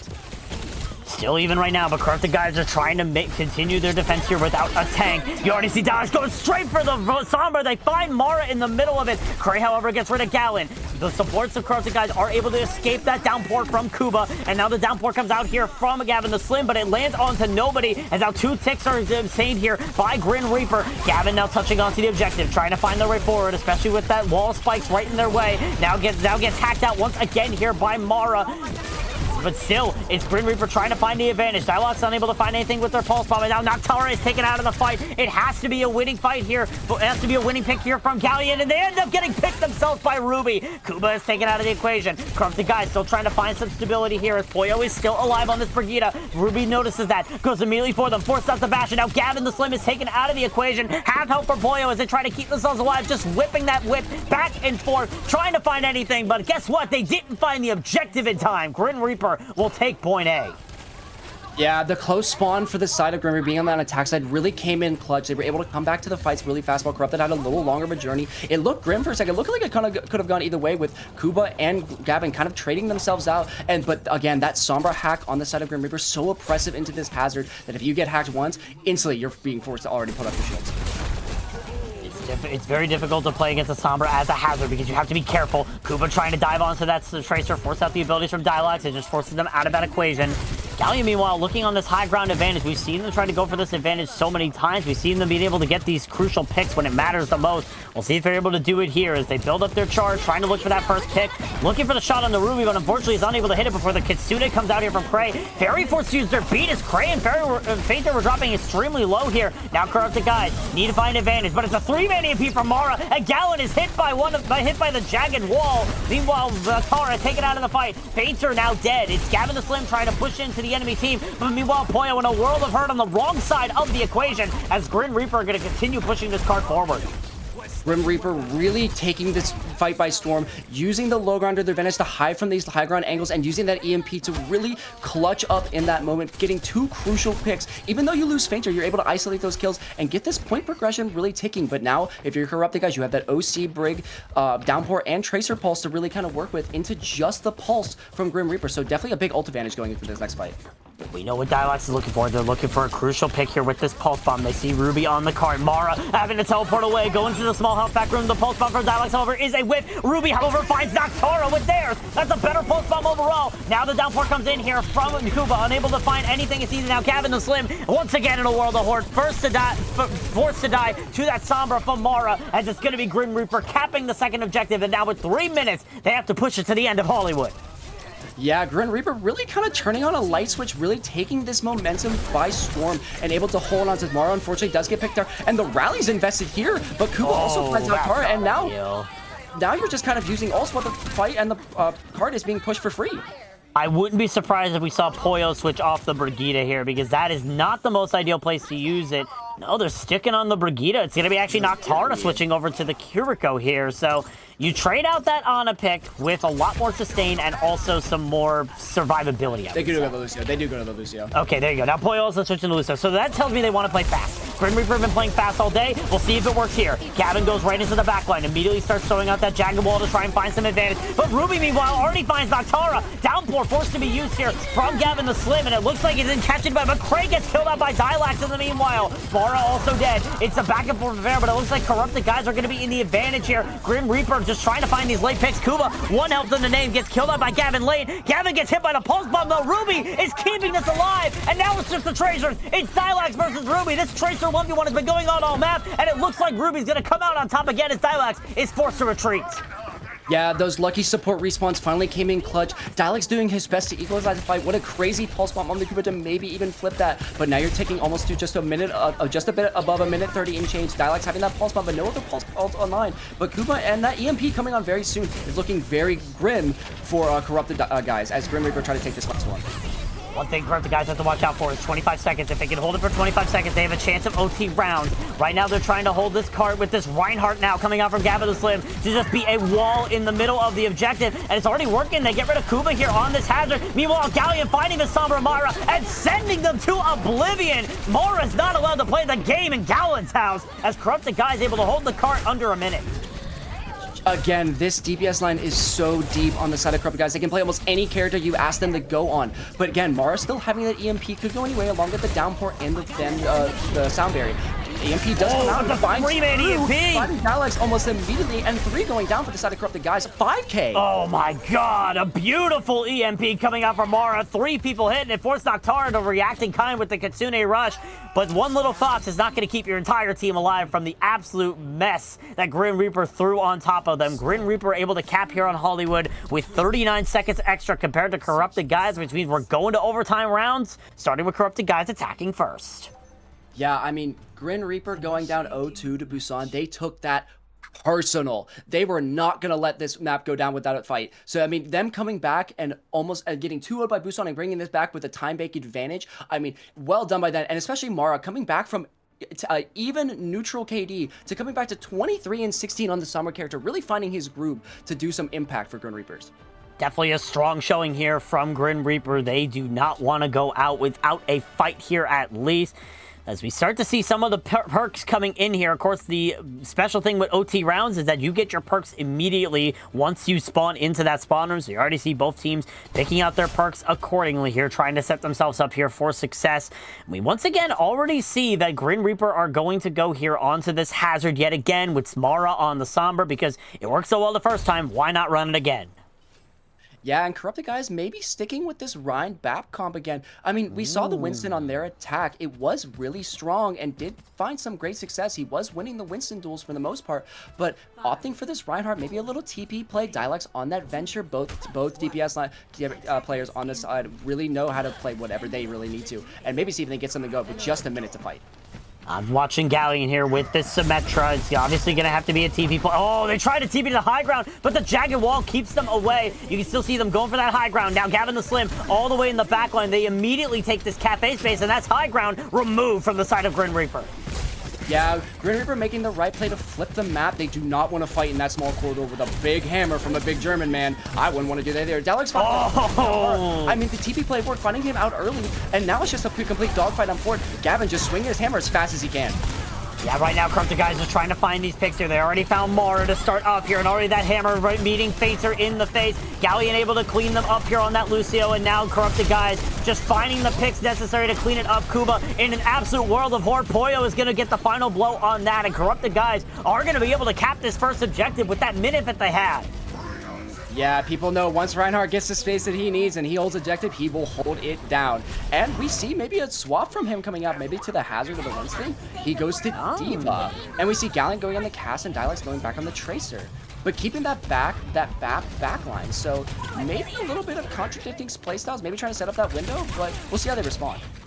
Yeah, definitely. Grin Reaper actually responded by switching Mara over to the Pharah, over from the Sombra, so that's probably why most of these swaps came in play here. Kuba's trying to wall off the support. They see Lucio Poyo very low in the corner, but the Immortality Field keeps them alive. Still, what a great play. Noctar, however, falls as they use the window. Poyo gets hit by the Pulse Bomb as well. Now, Corrupted guys, no supports left in the tank. They're going to have to deal with what they were able to get, which is 40.35 meters here on Hollywood, as Gavin the Slim just stalls out their inevitable defeat here. As Grin Reaper hold it in the middle of the streets of Hollywood, but it could have been a lot more there, Aki. Yeah, Bowsy. Kuba instantly found the Lucio from Corrupted guys out in the open, and yes, that Immortality Field saved him for a hot second, but once that's out, I mean, it's really no more stopping once you got a full dive with Pharah Tracer right in your face. So, but nonetheless, a good push from Corrupted guy was only a minute on the clock. So, a minute 39 from the side of Grin Reaper. Will they open up on the kind of hazard comp that they've been kind of like finding success with? Maybe swap over to the Winston if that doesn't work, but will we see that, or will we see a brawly look? I expect probably a hazard of them, but will we see a Rhine out of Corrupted guys on defense, or will we see a Diva? Corrupted guys seem like they want to try to do that sort of stalemate defense, because we saw that a lot on that final point of Hollywood where they were switching over to the Rhine. Maybe it was just try to stall it out because they knew they just needed to stall it out for a couple of minutes before they were able to secure an overtime round. And right now it seems like that's exactly what they wanted to do, is they're going to be going over to the Hazard here again. But the interesting swap here, we've been seeing so many Tracer, we've been seeing so many Sojourn. Genji Pharah for your DPS line, abandoning all sort of hit scan, going for a quick pick on the Genji and potentially all this damage on the Pharah. An interesting pick here, Aki, but a risky one to try and execute. Yeah, Bowsy, I think they want to definitely try to surround with angles and try to keep as much space management on this Hollywood defense as possible, and especially opting with that solid stability backline with the Brig Ana, maybe looking to even try to farm a Nano and get this fight win almost instantly. Ruby coming out on the Tracer yet again, just trying to pepper in the damage as they go immediately for the backline. Gavin notices them immediately and is just trying to pressure them out, but they're still able to get hassle-free into the back. Mara also going over to the Sombra here, switching off of what they're originally on, which is the Sojourn. They try to get the hack onto Galleon here, but unfortunately unable to finish it off. And you already see Gavin goes straight for the dive onto the Sombra, and now is giving up that dive ability, opening up the backlines, free for Facer and Kuba to take for the killing. What a move there from Mara, intentional or not. They forced away Gavin, and now Kuba took the reins. Yeah, I mean, the bad thing with that Brig on a backline is that they are diveable. I mean, you saw with Ruby trying, with Mara trying to force out Cray, but that TP coming in clutch and Fainter just kind of going in with his team and finding those kills immediately. I mean, and Corrupted guys opting to go to the main, maybe try to shut down and wall off, maybe Kuba, maybe try to force some heals out. It definitely is the potential here. They also have Dialogue switching back over to the Tracer. The Genji experiment unfortunately has not worked in their favor.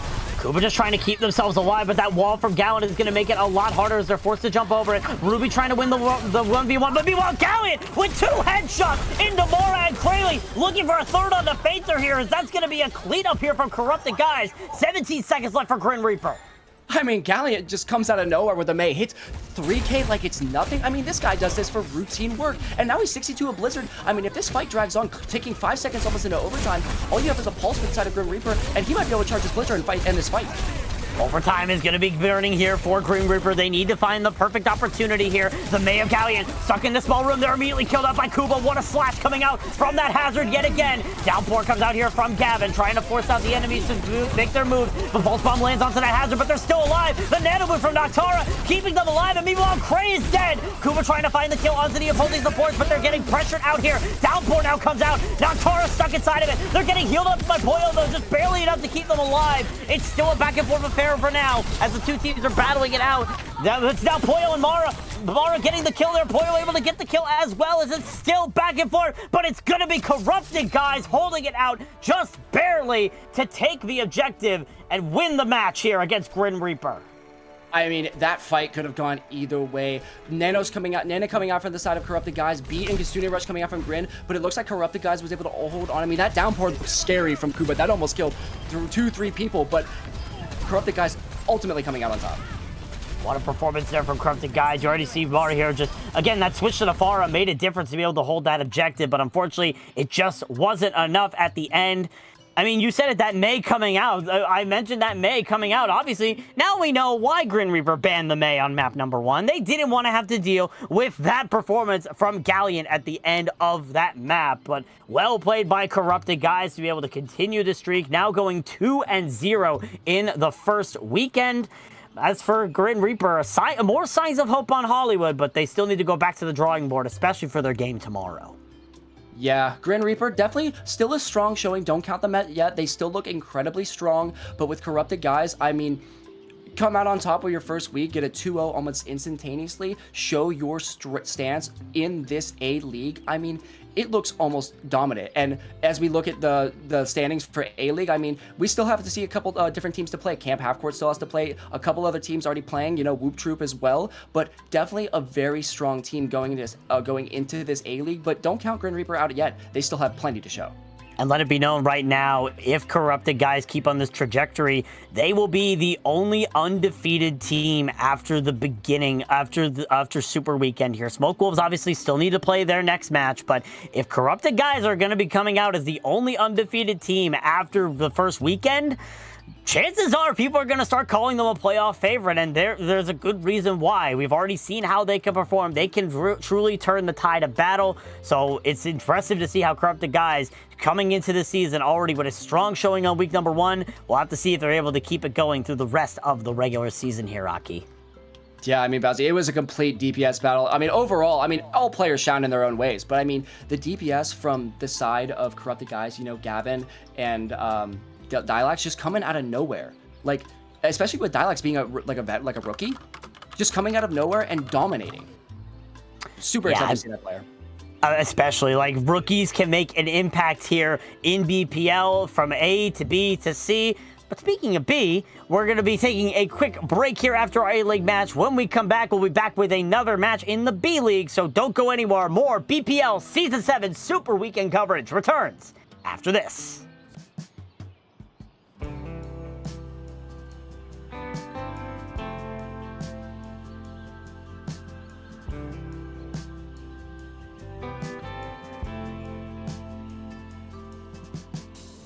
Your grace is love beyond all means. It breaks the chains and gives strength to the weak. When I am lost, you're there with me. Your grace alone can set me free.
Switching sides.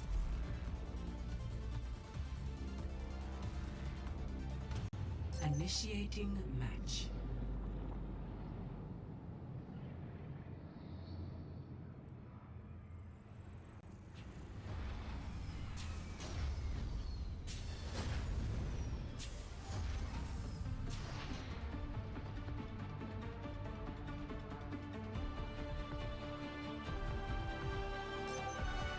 Ready for battle.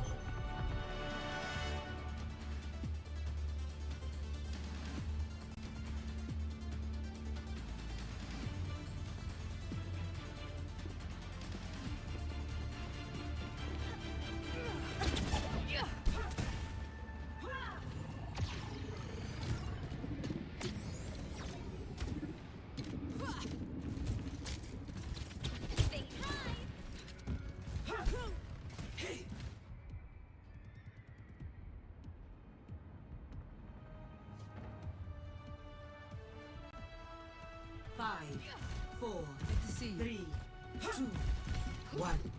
Attackers incoming. Defend objective A. Coming through. You're better off with me.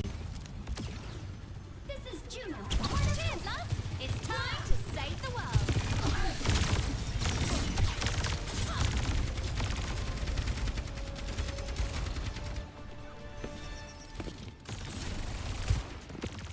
60 seconds remaining. Area denial.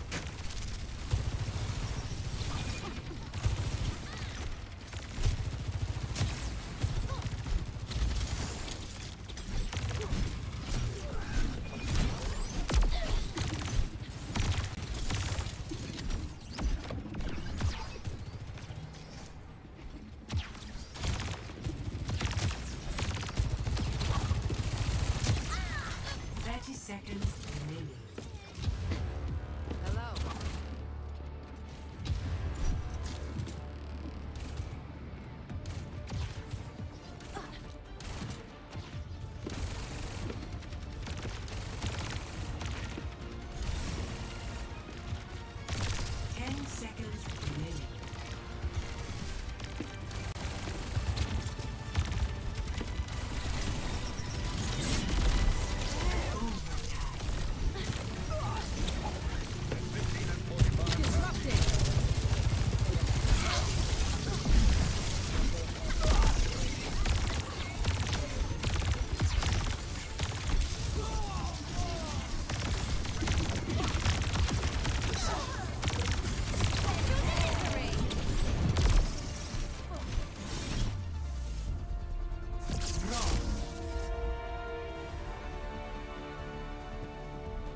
game.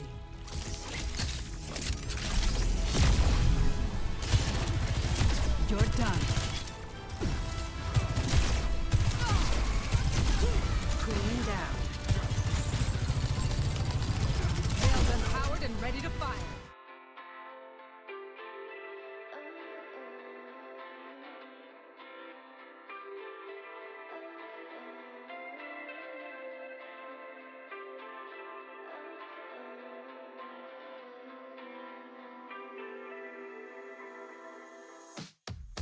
Hey, how's it been? It's been a while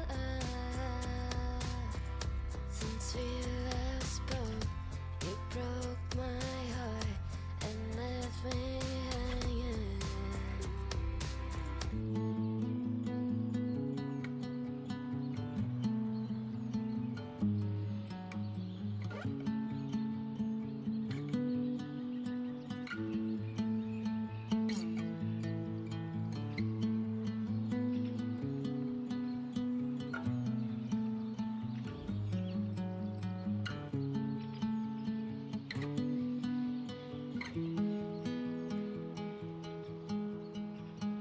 I don't know what it means, but there's a smile upon your face, and I see something shimmering in your eyes.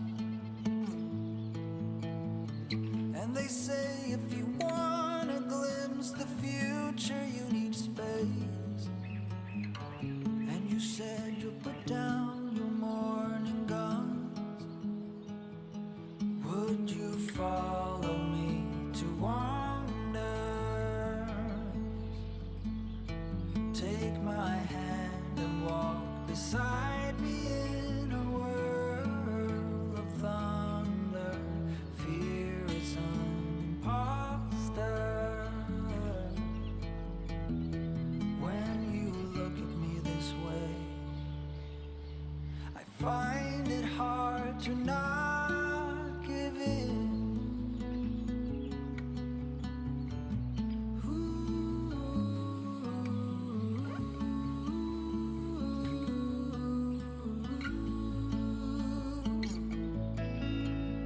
So the days became weeks, it felt just like the night before. You were slowly fading in my mind. When you left, I was so completely gone, but now I'm sure you were some of the best of things to find.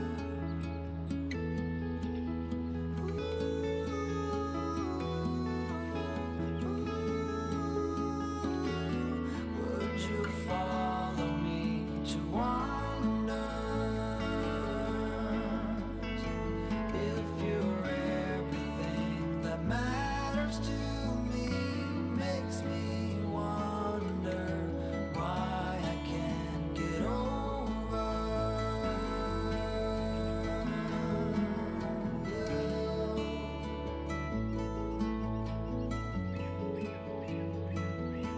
When you look at me this way, I find it hard to not give in.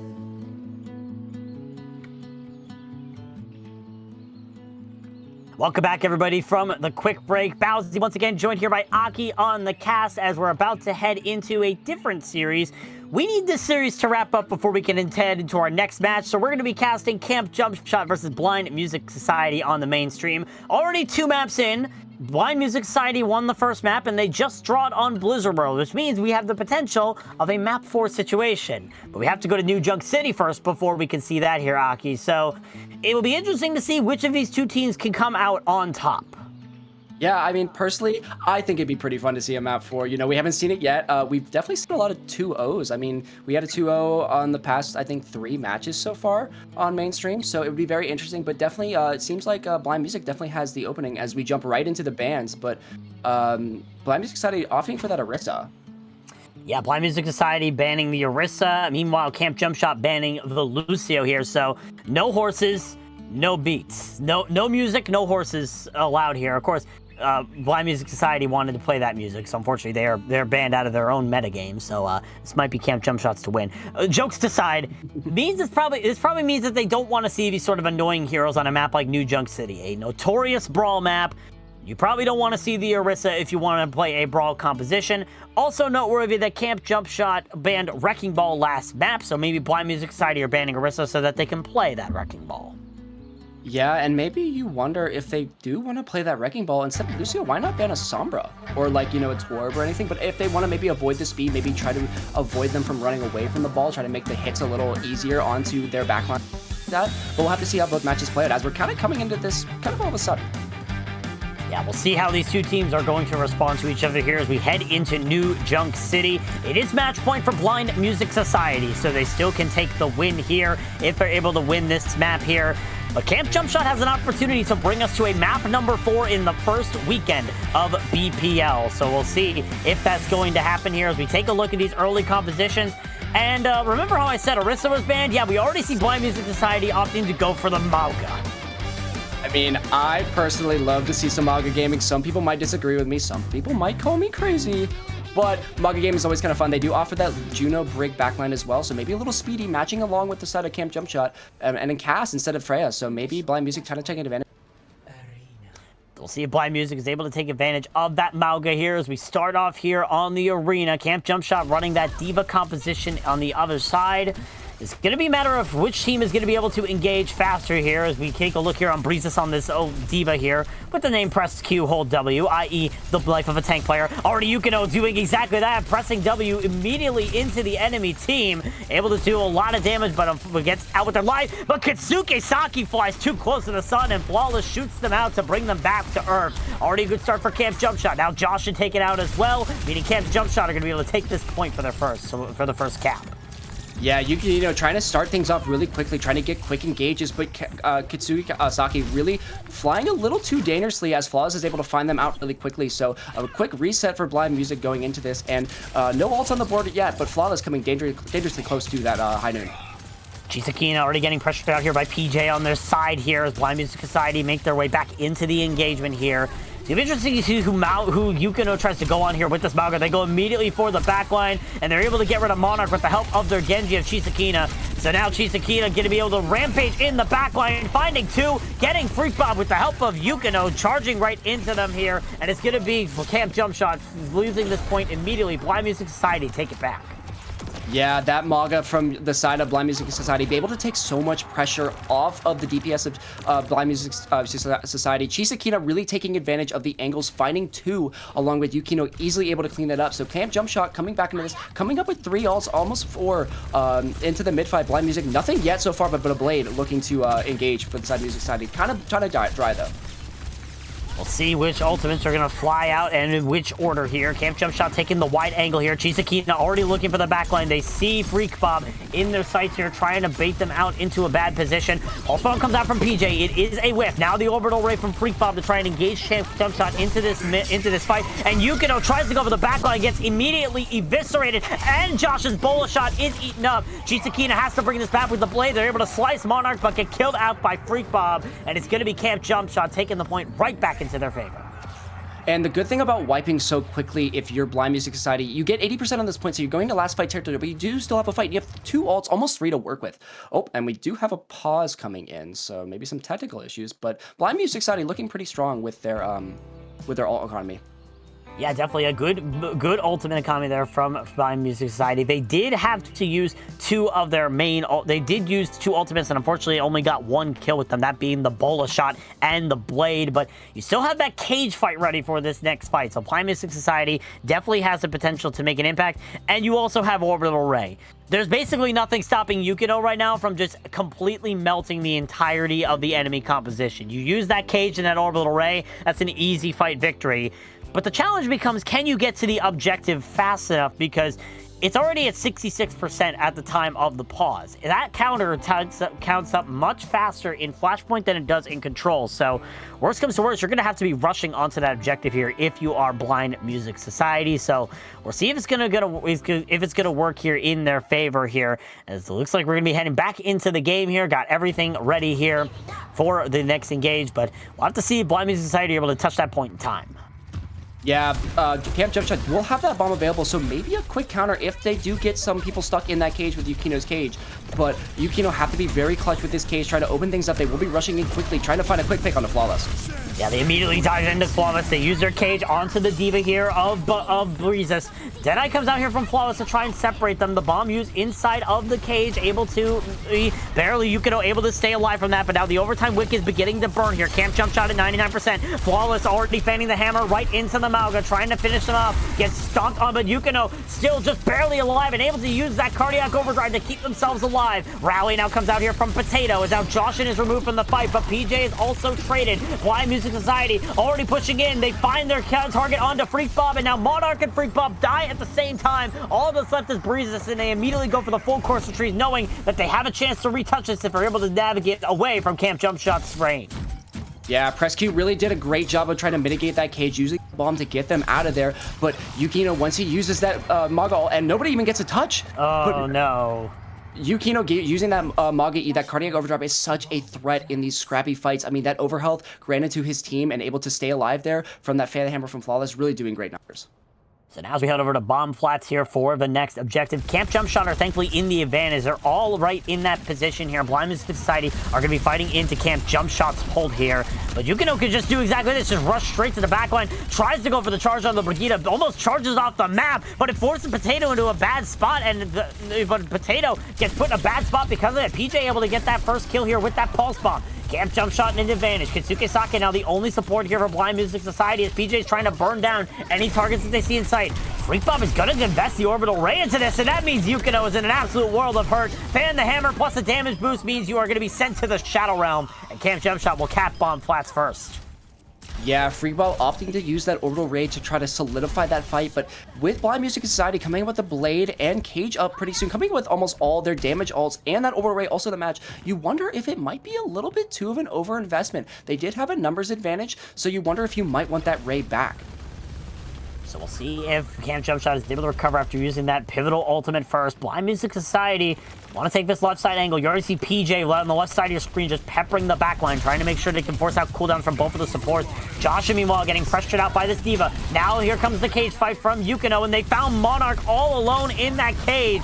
Now Blind Music Society find a crucial pick. The rally now off the board here for Camp Jump Shot. If they want to survive, they have to do it via their main damage ultimates. Chisukena trying to find this kill onto the Tracer. Meanwhile, the bomb comes out here from Breezes, but doesn't find anything. PJ now removed from Joshin as well, so Blind Music Society in a good state right now, but they still need to cap this objective as it's up to 85% here for Camp Jump Shot. They've already thrusted this point into last fight territory here, as eventually Breezes will fall to the hands of Yukino, and the point will go over to Blind Music Society.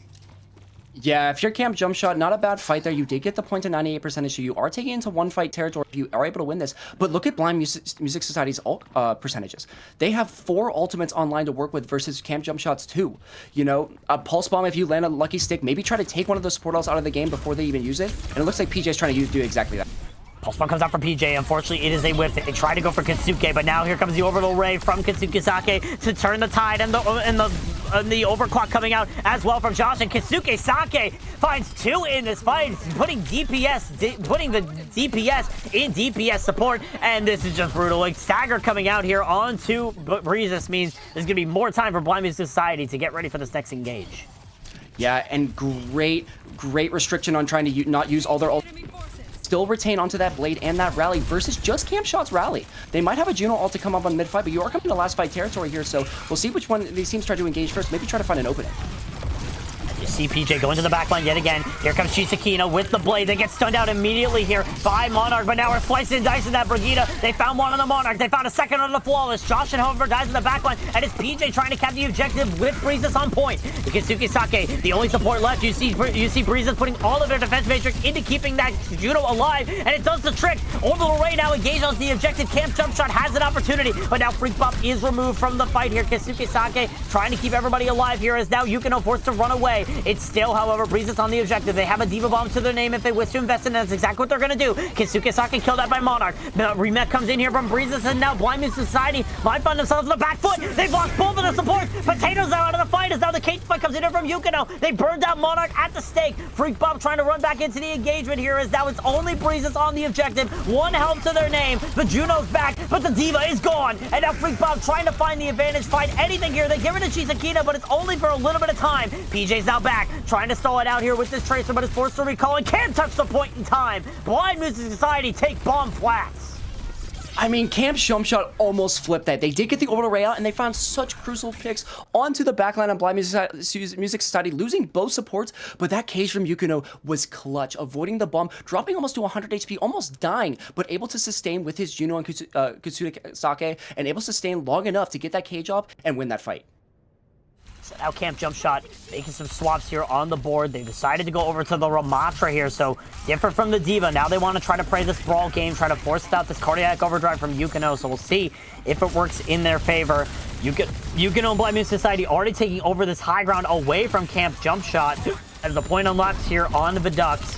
Camp Jump Shot looking to try and make their way on. PJ currently contesting the objective, and Kisuke Sake is dead to Flawless again. Freak Bomb, however, is traded. Now no Junos on either side. It's only the Brigidas, but PJ equalizes, finds the kill into Potato, gets the kill into Joshin as well, and Camp Jump Shot, meanwhile, capped the point in the midst of that fight. Yeah, picks coming out from both sides, but PJ really doing his thing to kind of take this fight by storm and show the DPS of Blind Music Society that they really are not to be going down without a fight.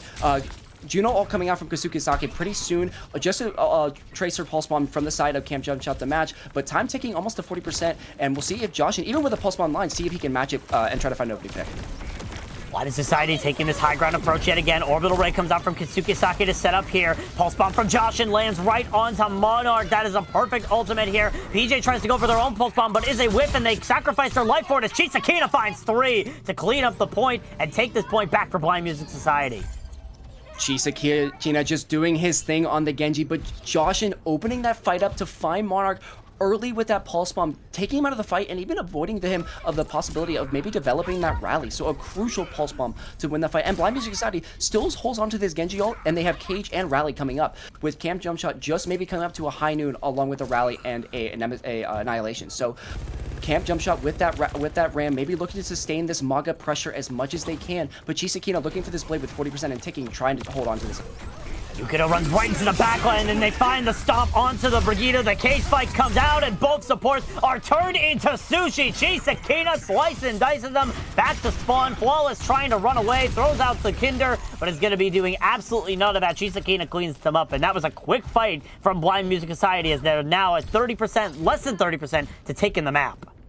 Yes, but you do use your Cage and your Genji Blade. The Genji Blade was huge, but the Cage you might want back running into this Annihilation from Camp Jump Shot. Also coming along with that Brig ult, so 2 sustainable ults to fight into the Rally of Potato. Rally being popped early and looking to isolate this fight. The Monarch already gets hit out, however, Yukino and Potato right on their backline as now both of your supports are dead. If you're Camp Jump Shot, you are going to be able to flip this objective, but you're going to be forced to use this Annihilation from Breezes to be able to turn the fight. Chisakina now removed, and now Solo Q just continually holding the block, trying to keep themselves alive. They get rid of Kisuke Sake, though. It's still winnable here, but they need to try to find Potato, and that's exactly what they do. Flawless finds the kill on the Potato. The flip comes in here for Camp Jump Shot. Now PJ just trying to run for their life, trying to stay alive before they get burned down by this Malga and this Tracer. It's still, however, Blind Music Society trying to find the advantage. Overtime Wick now burns once again as Blind Music Society flip back the objective, but PJ is there. So is the rest of Camp Jump Shot as they come back on the respawn, but Freak Bomb dies to Chisakina on the Sombra. Now it's still both supports dead for Blind Music Society. Now is the back implement there. Kisuke Sake is removed. Yukino now the only tank alive, trying to keep themselves alive. PJ just trying to burn them down, but gets killed out by the Malga instead. And Potato, the lone support in the fight, keeps Blind Music Society alive and keeps them in to win the map and win the series here, 2-0 over Camp Jump Shot. I mean, what an incredible ending to this match. You get a draw, plus we put a map for, but Blind Music Society just said, no, we're going to end it right here. And the swap, let's talk about something real quick. The swap from Chisakina to come onto the Sombra and hack the Juno from Camp Jump Shot, he was at 90% to Orbital Ray. That could have flipped that fight almost instantaneously, but shutting him down almost immediately completely won that fight. What a move there from Chisakina. We talked about their Genji play at the start. They switched over to Sombra and make the pivotal move to bring Blind Music Society their first win of BPL Season 7 here in a clutch scenario. What a performance there from Blind Music Society, being able to win their first match here of BPL Season 7 here in their second match of the Super Weekend. I mean, that was just an absolute masterclass there at the end. That New Junk City looked nowhere close. You wouldn't even think that the draw happened on Blizzard World, but still, what an effort from Blind Music Society to win that. And what an effort from Camp Jumpshot. They brought it so close, Aki. One or two things go differently, and we are potentially looking at a map number 4. I mean, every fight from the start of New Junk City to the very last point was just a all-out brawl between both teams. And Camp Jumpshot, don't count them out again. I mean, every team... Camp Jumpshot looking incredibly strong on a lot of their ultimates, definitely able to minimize, they have to just minimize a little bit of mistakes and maybe have a couple things go differently in their way, but definitely still a team to look out for. But hey, I mean, Blind Music Society, after going down to Reprieve yesterday, way to bounce back and take it easily 1-to-1 matches in their first week of BPL Season 7. Definitely a strong start for Blind Music Society, slotting themselves in the midfield here. But now we're going to head over to the match with the two teams that are unfortunately at the bottom of the Bolsa League right now. We'll be coming back from a quick break, and when we return, it's going to be the match that we were originally going to be cutting to, What's Up Doc versus Camp Jumpshot, right after this.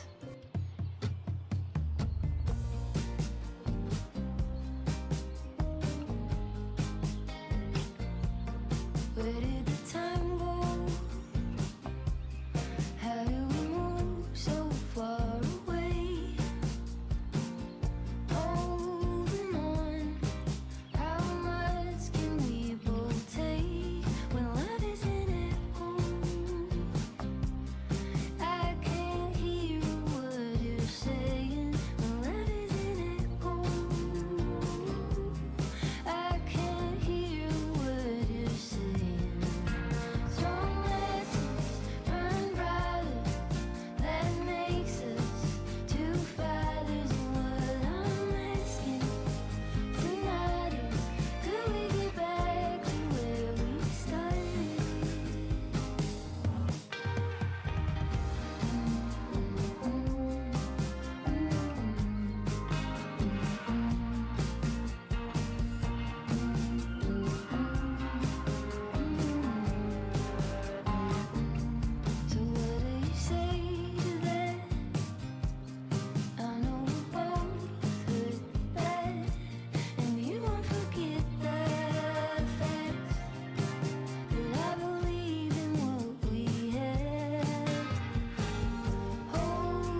sipping, it's been a while since we last spoke. You broke my heart and left me hanging. Yeah, how you've been, it's been a while. I see you going to new clothes on. Welcome back, everybody, to more BPL Season 7 Super Weekend coverage. My name is HP Bowser64, and to my right is Akioto on the cast here as we're ready to round up our Saturday, our second day of the Super Weekend here with some B-League coverage. We have What's Up Doc versus Camp Jumpshot, two teams looking for their first win of the season. Yeah, both of these teams unfortunately find themselves in the bottom of this. Camp Jumpshot just coming on an unfortunate loss against Blind Musik. But again, they still had a lot to show for it, and definitely also kind of maybe having the advantage, as one would say, you know, maybe being a little more warmed up. But What's Up Doc did play yesterday, so they do kind of understand what maybe works and what maybe doesn't. But both teams definitely looking for their first win of the BPL Season 7. Yeah, definitely. Again, Camp Jumpshot just lost on the stream just a couple of minutes ago, but you have to put that beside you because now you have another match that you have to try and find victory in here. Take a look at our standings here. You can see, unfortunately, both of these teams currently sitting at the bottom of the Balsa League there on the left side. So no matter what, one of these teams is getting their first win of the season here. So it's going to be a matter of which one is going to be able to do that. So we'll have to see which one is going to be coming out on top and joining Blind Music Society and Reprieve in that 1-1 club. Yeah, and I mean, both teams have plenty to show for it. I mean, obviously, both teams fighting hard. They're going to be determined to get this first win, but obviously, it can go either way. I mean, we saw Camp some incredible capabilities even on that deep. Been on the backline from Camp Jumpshot really showing what they can do along with their DPS line. What's Up Doc? Some definitely returners, some very solid players that we see throughout. Obviously, look at their lineup. Lua, Strata, and Pomco onto the DPS, so definitely rotation there. Dusttail, the sole tank of What's Up Doc, definitely probably preferring that Brawl, maybe seeing that. And then Cobalt, Coolant, and Basket, the support line. So definitely a lot of flexibility with this team, definitely able to run some different, see what they can do. Yeah, and I have personal experience playing with Luau and Dusttail. They were both my teammates when we played in the 6v6 New Year's tournament. So this is a team. These two players are definitely the kinds that can make a team really work around them. So it'll be interesting to see how they perform alongside a mix of both veterans and rookies, especially Coolant coming into their first BPL event in general this season. So it'll be interesting to see what What's Up Doc is capable of doing here. We take a look at their opponents in Camp Jumpshot. We just saw them on the broadcast. Here's a proper introduction to the team. Flawless and Froggy were up in the DPS line. Jagora and Breezes on the tank. And then Monarch, Branson Badge, and Bunny rounding out the support line. Bunny, definitely the most decorated player on this team. A very well-known veteran of the community. Has been a player in almost every BPL season, or at least in multiple BPL events, as well as a C-League runner-up. So moving up from C-League to B-League this season, Bunny is going to try to make an impact and hoping to bring this team to victory here in BPL Season 7. Yep, and glad to have all these other players. Definitely some new faces as well, you know, with Breezes and Coolant, definitely is, or not Coolant, Froggy as well. But definitely to see what this lineup can really impact and maybe take home their first win of the BPL season.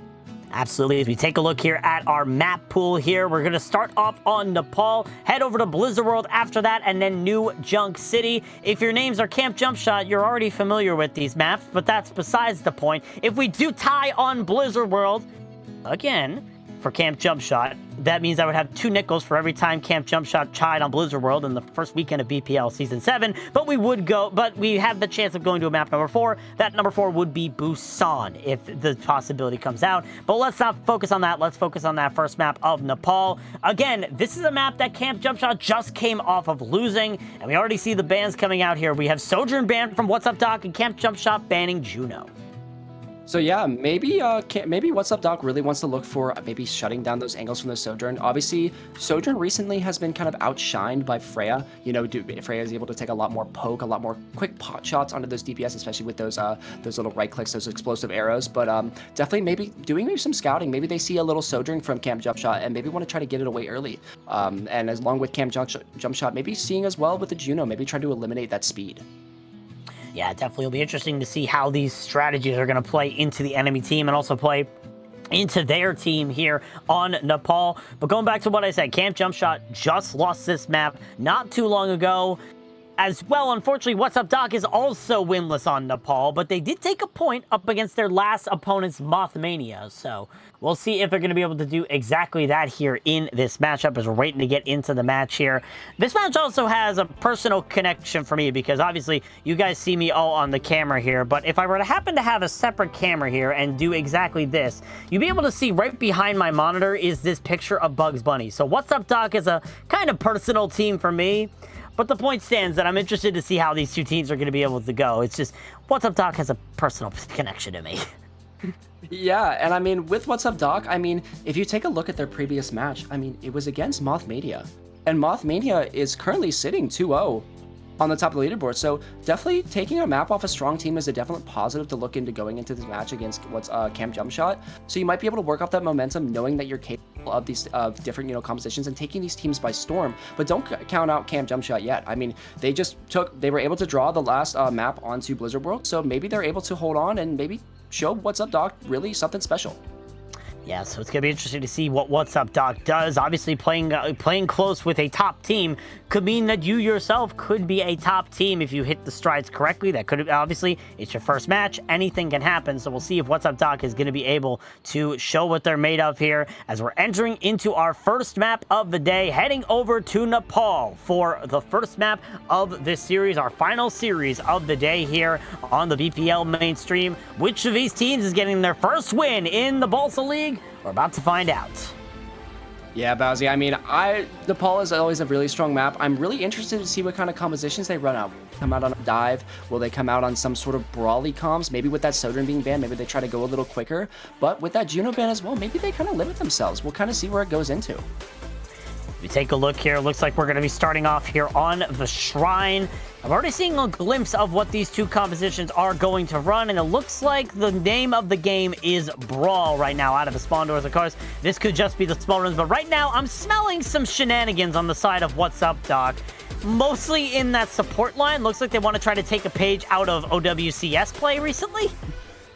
I mean, Maga Gaming and Lifeweaver Gaming, two of the best games you could have ever all right, well, oh, no. I'm a little upset now. But both teams looking to TP their teams out, get things started, but looks like they're going to be sticking on the Maga. So we'll see how that affects Freya on the side of What's Up Doc and Cass on the side of Camp Jumpshot. It's going to be interesting to see how these two teams meet with this Brawl composition. Orisa versus Malga, Tracer versus Tracer, Cassidy versus Freya. Right now, Camp Jumpshot having a little bit more speed means they're going to be able to get into these engagements faster, and you already see that with Breezes going right in on that Orisa. Strata, meanwhile, just trying to find the shots here on this Freya. So far has come up dry most of the time here. But now it looks like it's going to be Camp Jumpshot sitting on the objective. Dustdale goes right in for the push here. And you already see all the damage from Strata trying to go into Breezes. Breezes just having a very rough time right now. Getting anti, getting burned, getting shot with arrows. But PJ is going to be trying to relieve some of that pain with some Advil of their own. And by Advil, I mean a shot in the head into Strata. And now it's going to be Dustdale trying to find some advantage. Using that cardiac overdrive to keep themselves alive. Luau wins out the Tracer duel. But right now, it's What's Up Doc currently counting up the percentage. So Camp Jumpshot needs to try to find some kills quickly. They get rid of Dusttail, but now they have to try to force out the members of What's Up Doc. And a nano boost goes on to Coolant. The raid boss is engaged, but Flawless is trying to put on a raid boss killing maneuver. Already finding 2 in this fight. Make that 3 for Flawless on this Cassidy. Yeah, I mean, losing your Maga so early on, even though getting a picks to maybe try to open up the fight, I mean, that's such a big presence, especially with that cardiac overdrive that Orisa can really just kind of hold on. But unfortunately for What's Up Doc, they do lose a point, but they do get some point percentage to go on. But Camp Jumpshot looking with some ultimate advantages with that Terra Surge and that Kitsune Rush. So we'll see how they use it and see if they use it correctly. Interesting that What's Up Doc are also making swaps of their own. They switch off the Ana Rig to a Lucio Kiri, so they've already reset their support ultimate charge in Strata off the Freya, now going over to the Cassidy. So basically mirror compositions. The only difference is that tank, Orisa versus Malga, and Strata's already found the kill in the Branson badge to start off. So a good start here from What's Up Doc. Flawless looking for this Deadeye, standing still, waiting for the perfect opportunity. Unfortunately, doesn't find anything here, but that Kitsune Rush from Monarch is just going to be meaning pumping bullets into the enemy team. There goes the Terror Surge coming out here from Breezes, but now PJ is removed. Now you're down your Tracer, you're down your consistent pressure here. Flawless trying to step up once again. Already finds the kill onto Dusttail to start off, and Camp Jumpshot now found yet another advantage in this fight, but they have to try to find a little bit more. Flawless going right in, throws the flashbang in, gets the kill on Estrada with the help of Breezes, and now is looking for coolant on this Kiriko, and does exactly that. Flawless has been flawless. I mean, hitting shot after shot after shot. This Cassidy is not to be messed with. But unfortunately for What's Up Doc, I mean, you get some ultimates now ready for the board, but during the entire fight, Cam Jumpshot had all point control. Point progression was ticking. Now it's 75%, and they have a beat to match whatever DPS ultimates What's Up Doc throws. So we'll see what they can do with this high noon. Here comes Dusttail with the charge in, trying to look for the opportunity. Here comes the Deadeye now from Strata. Forces out that javelin spin and press Q, hold W is already removed. Now Strata in a greater position, just hits the fan, the hammer kill onto Flawless here to eliminate that Cassidy once and for all. Branson Badge after back, but it's now Cool in finding the better of their Kiriko adversary. Now finding 2 in this fight on that Kiriko. Make it 3. Cool it answers back and keeps Camp Jumpshot in this engage. Or keeps What's Up Doc in this engage, excuse me. And what a response by What's Up Doc. I mean, only using Cassidy ult and maintaining the rest of your 4 ults, not over-investing. And you have 4 ults into Cam Jumpshot's only 3. So you do have a slight ult advantage going into this fight, but you have to be very careful. It's still one fight territory for Cam Jumpshot if they play this right. So let's see what they do, taking this top left high ground and dropping on the point. Flawless has a Deadeye as well. We saw them do a very good job of spacing out the team with this Deadeye as they take the high ground yet again. PJ, meanwhile, wins the duel up against Luau, so now the Pulse Bomb is removed here. Cage Fight comes out here from Dusttail. It does catch the Rarissa of Breezes in there. Kitsune Rush now comes out from both sides. Beat from Branson Badge as well, as now Cam Jumpshot trying to stabilize through all of it. Every single ultimate has been popped, minus Luau's Pulse Bomb, which couldn't even be popped in the first place. And now the first kill is initiated. Cobalt gets the better of the Lucio adversary, but now it's a back and forth affair as Branson Badge, PJ, and Dusttail are now removed. Pulse Bomb from Luau gets absolutely nothing as Flawless just shoots them in the side. The Terror Surge from Breezes as well, cleaning up the engage here. 99 to 77 is going to be Camp Jumpshot taking Nepal Shrine. Yeah, Lua taking just one step a little too far, trying to hit that ball, so I'm stepping into the Terror Surge from press Q, hold W. But overall, a pretty close fight between both sides. Could have gone either way, but that opening pick from PJ really isolated that and really opened it up for Camp Jumpshot. So now we head over here to the Sanctum, and we already see a big change coming out here from the side of Camp Jumpshot, or from the side of What's Up Doctor, going over to the Orisa. No longer trying to go for that Mauga here. If you take a look at these stats early, I'm already noticing one thing, and that is Monarch is not dying a lot. That Kiriko staying alive, keeping that Orisa up through all the pressure coming out from that Mauga. So right now, Monarch is doing their job. What's Up Doc obviously have a preference of who they should be targeting here, as they're going to be teleporting out here now. Completely mirror compositions here on the Sanctum. Yeah, and Flawless hitting shot after shot. I mean, this Cassidy has to be a very big problem for What's Up Doc. Trying to keep him in check, but both Orisas may be pulling in, trying to keep as much pressure. But we'll see if maybe a lot of opening to the left side. We'll see if the environment maybe claims them. Flawless right now just continuing trying to shoot down the main. Dusttail dropping extremely low though. Luau also dropping low, and there's what you were talking about, the environmental kill. It's gonna be Breezes the first dying to the environment as Cobalt gets that crucial boop off. PJ also removed here, meaning Camp Jumpshot now down 2 of their members and are gonna be giving up the point first to What's Up Doc. Hey, what I say, caster predictions. I knew it was coming. We saw it on Li Zhang a bunch. I swear, someone put some sort of slippy stuff on this ground to force them off. But finding that quick boop kill for Cobalt, finding it quick on a press Q, hold W, a crucial pick for their fight into this. Now it's going to be Camp Jumpshot making their way onto the left side here, trying to make the engage. Cobalt already trying to look for yet another Lucio play here to try and turn the tide. What's Up Doc trying to hold it? Oh my goodness, barely. Dusttail able to stay alive there, just barely stays on top of the platform. As Cobalt's still just looking for the ready Lucio play, just keeping everybody alive, just, you know, roller skating on top of the wall, typical Lucio plays, and gets that boop right on to Breezes, but Breezes able to stay alive. Dusttail cannot stay the same. Branson Badge equalizes. Now 2 Lucio kills, both from the opposing teams and both onto the enemy Orisa, as Camp Jumpshot is going to be taking this point right into their favor. Branson says, okay, Cobalt, you can do that. I can do you one better, and sends his right into the void. So Camp Jumpshot having this Cassidy beat and this Kitsune Rush online, coming up in a couple more ults. Both teams coming up on almost 5 ultimates, so could really go anyway. I would like to see maybe if you have 2 ultimates a match on each side. We'll see which team decides to go first, but both teams get ready as What's Up Doc tries to use theirs first. Kitsune Rush is used in absolute tandem. Same with the Deadeyes. Flawless gets theirs canceled and is barely able to avoid the wrath of Stratus. Now the beat comes out here from Branson Badge, trying to turn out the fight here. Beat now initiated from Cobalt as they get booped into the pit, but are able to stay alive. Pulse Bomb comes out from Luau onto the Orissas. Now the Terra Surge as well. It is looking like a ghost fight in here with every single ultimate popped one by one, and eventually Dusttail is going to be able to strike first blood. Now the rest of What's Up Doc just coming out on top, being able to finish out these kills one by one. Branson Badge does send Strata to the pit, but it's not enough to turn the tide as What's Up Doc will take the point. These environmental kills are coming through, but every ult basically thrown onto the board besides PJ's Pulse Bomb and Press Q hold W's Terra Surge. So Camp Jumpshot will have a slight advantage going into it, but not pretty equal ult point percentage on both sides, with What's Up Doc just ticking over just over 65% as Camp Jumpshot gets ready to engage on the second fight. Here comes Camp Jumpshot taking the right side. Dusttail already throwing the Javelin into the rest of the team. Meanwhile, Luau winning the Tracer duel up against PJ, so that Pulse Bomb is not going to be used in this fight. Camp Jumpshot now looking for the stability here as they continue into this engage. It's going to be interesting to see how Camp Jumpshot react. Branson Badge, however, gets killed out here, so now Camp Jumpshot are down one of their supports. Monarch is now the only person left alive here. Now here comes Breezes going straight for Strata on this Cassidy. The Cowboy all alone and is not going to be surviving this Wild West show. Now Breezes all the way in the backline. Dusttail now forced out here by the rest of the team as now Camp Jumpshot look to be taking this objective back as 96% count up here for What's Up Doc. Yeah, and Camp Jumpshot only using Tracer Pulse. They still have 3 ultimates in the bag versus What's Up Doc 0, but What's Up Doc still does have ults coming online. So I like to see Camp Jumpshot kind of go a little early if they recognize this before they can get those ultimates online. What's Up Doc holding up close? Camp Jumpshot holding up close. What's Up Doc looking for the left side engage here. You already see Strata looking for a Deadeye engage here on this right side, but is met with Breezes right in their face.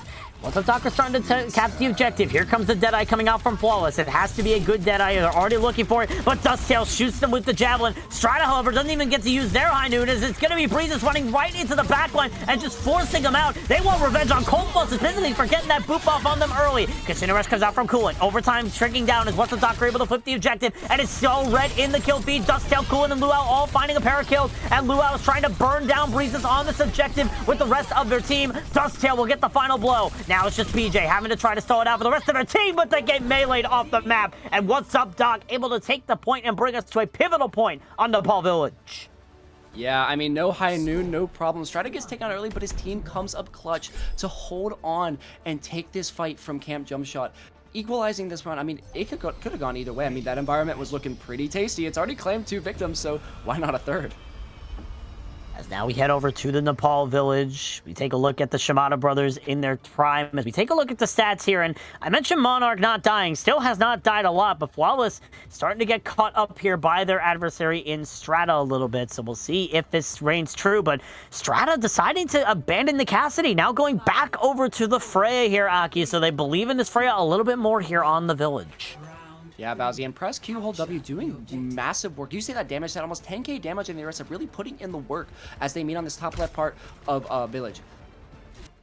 Already so much damage being pumped into Coolant, thanks in part to that Javelin throw here. It's going to be interesting to see how these Orissas are able to engage here. You already see What's Up Doc forced to retreat mostly because of all the damage coming out here from Camp Jumpshot. Strata still looking for kills here on this Freya, trying to get over that high ground, trying to find the advantage, but now What's Up Doc taking the main approach.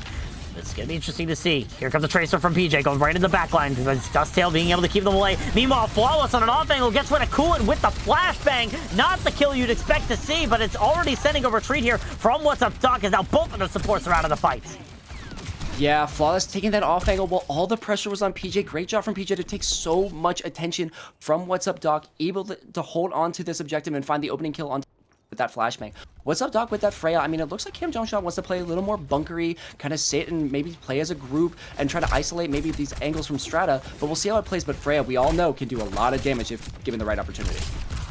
Strata still looking for the shots and already finds Branson Badge. You talked about the damage. It's shown right there front and center. That Lucio had no time to react to the amount of damage coming in. Now What's Up Doc have a perfect opportunity to set up. Dusttail looking into the backline, trying to force out Flawless into a bad position. But right now, they're trying to cap this objective. So far, it's just been contesting from Camp Jumpshot. Dusttail looking on Flawless, just trying to get rid of his Cassidy because they know how much of a carry potential it can be. Cobalt, however, uses the amp, the Kitsune from the Cleansing Suture from Cooling, keeps everyone alive from the Deadeye, as now the Kitsune comes out here from Monarch to try and turn the tide for Camp Jumpshot, but Stratifies the kill on the PJ. Now Flawless is out of the fight. There's no DPS left here for the side of Camp Jumpshot, meaning this might be a full course retreat from them. Yeah, and What's Up Dub getting the flip early, so even while this fight is trickling out and Press Q finally falls over to the side of Dusttail, I mean, you get some point percentage and you're already looking at 25%, getting that equalizer on the point percentage, 43 to 26. What's Up Duck having a full arsenal of ults, while Camp Jumpshot did invest High Noon and Kitsune Rush, so 3 ultimates to their name soon, coming up with that beat to make it 3, but What's Up Duck having a full tank and able to use whatever they need to win these next. It's all going to come down to the ultimate usage here for What's Up Doc. If they're able to use these ults effectively, I mean, that's the most effective you can ask for. Lua finds the first kill on the Branson badge. They do get traded, though. The bullet shot comes in here from Strata, but there's nobody in that hallway. It's just a complete whiff. And Camp Jumpshot sees it as an opportunity to just completely retreat. Yeah, I mean, good retreat and good rotation to the mid side. I mean, able to force out both DPS ults from What's Up with only no kills and forcing with the Terror Surge already. Forces out that Cleansing Susan from Monarch as well. Kitsune Rush from Coolant as well. Cobalt ults using the beast, so that's every ultimate gone here for the side of What's Up Doc. Zero Search comes out here from Breezes, unable to find anything, and now Branson Badge uses their beat. PJ able to equalize. Now they find the kill on Estrada, and now Coolant caught off guard. They get killed off by Flawless, thanks in parts of that Javelin spin from that Javelin Spear from Breezes. And now the cleanups here for the side of Camp Jumpshot, finding all of these kills at the end of the match and taking the point back. I mean, flawless execution and rotation and ult management from Camp Jumpshot. You were looking at 5 ults in the beginning of this fight. What's Up Duck used all of it, only has a Tracer Pulse, and Camp Jumpshot still has 2 of their own to fight with this next fight. So great noticing and great reaction to rotate around and just avoid overall after forcing both their DPS ults from What's Up Duck and taking point percent. Flawless using Deadeye, already trying to look for the kills. You see them speeding forward, and they find the speed of Cobalt, getting rid of that speed pressure for What's Up Doc, and now Coolant removed as well. All of the damage going into Dusttail as they're forced to follow that Cassidy, and now Camp Jumpshot at last fight territory here to take this map. Yeah, I mean, what a crucial pick early. I mean, you're forcing into last fight. You still have the Kitsune Rush to use. You're looking at Bolo Shot and Tracer Pulse from the side of What's Up Doc, but that Kitsune Rush could be extremely strong and force maybe some all percentage to build. PJ probably coming up on his own Pulse after this fight as we're looking last fight on this DePaul match. What's Up Doc immediately starting to push in. Luau going for the side pulse bomb, trying to find the advantage, and unfortunately does not able to get it here. Overtime is going to be triggered here. Is this going to be What's Up Doc on the point? But Cobalt is not there with the Flawless. Once again, finds the kill onto that Lucio. Now removing half of the healing here for What's Up Doc. Luau dropping his streamer low as well. Estrada's looking for any sort of damage, but just can't find anything here with that crossbow. Flawless fighting 2 with the flashbang to clean it up, and Camp Jumpshot get their first map win of the season here on Nepal. I mean, Camp Jumpshot, that was actually incredible. Coming, especially from that one fight, coming from down from 5 ults and finding a way to overcome it with rotations and even being restrictive and disciplined to not using many ults of your own.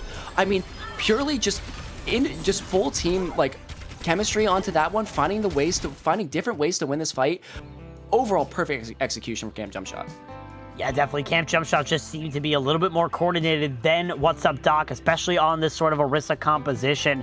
And we go back to that sort of decision that What's Up Doc decided to do, going over from the Cassidy to the Freya here. We saw a little bit more success from that Cassidy on Nepal Sanctum than we did on the Freya for both points. So could that be something that they could have worked on, or do you think that the Freya was working at the end of the day? I mean, it was still a close map. 99 to 76, I believe, was the score there for Village, but could it have been better if they went to the Cassidy instead? Yeah, you wonder. I mean, don't get me wrong, I will always take Cassidy gameplay over Freya, but who knows? maybe it may have been time, maybe realizing some swaps maybe needed to come in or different position, but it seems like overall Camp Jumpshot just seemed like they were the more coordinated team that whole entire map. Maybe second point looked a little rough, and What's Up Dog did showcase what they were able to do, but Camp Jumpshot overall just kind of seeing that they were more chemistry-wise as we move on to Blizzard World. Yeah, we'll have to see how Blizzard World is going to work here. A reminder for what happened last time Camp Jumpshot went here. They drawed. They had a draw on this map, almost went to a map number 4 because of that, but still they drawed on this map. So you know what? They're the only one coming into this with neither a 100% loss rate or a 100% win rate. So you know what? Who's the real winner in this situation? Regardless of which, it's going to be interesting to see what Camp Jumpshot want to do here on Blizzard World, because obviously whatever they did last time worked to an extent, but unfortunately didn't work enough to get them the map win. So we'll have to see what they decide to do, and more importantly, who they're going to ban here, because it seemed like both teams were running basically mirror compositions. So do you want to try to ban something that you yourself are good at, or are you going to try to ban something that the enemy team might be better at? Yeah, you can kind of go both ways, and you're wondering maybe for what, if they, maybe you saw them like to go for the Freya pick, so maybe you ban Cassidy, and you could also maybe ban, protect ban that Freya pick. You know, maybe it's something they kind of work with. Blizzard World also can maybe open up a Widowmaker. We've seen some Widowmakers already on some other streams and some other matches, but obviously as well, I mean, press Q, hold W, definitely looking really strong on that Orisa, so you could also offer an Orisa ban. And the word protect is very important here, because the ban rules do state that you can only ban one hero in each role, which means What's Up Doc, who are going to be banning first, they could ban a DPS hero and make it so that they could run any of their DPS compositions. They could run that Cassidy Tracer. They could ban Cassidy and run Tracer Freya instead of having to deal up against the Cassidy. We've already seen that Cassidy of Flawless is one that can definitely make or break your day, so they might want to try to ban Cassidy here.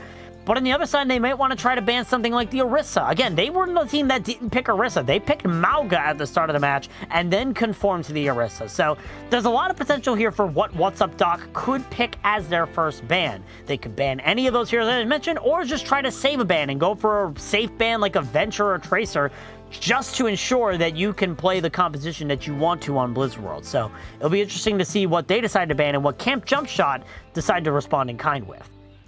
Yeah, and we could be honestly completely wrong. We could see a support ban out of nowhere. I mean, maybe they try to opt for maybe slowing down this Cassidy, making him a little more stable and surrounding with angles. Could be, like I said, we could see the Cassidy ban. We could see even like another DPS, like you said, like Venture Tracer, maybe take a little more other approach to this kind of team fight. But it would be very interesting to see, because Blizzard World, honestly, you can play dive, brawl, poke, anything you really want.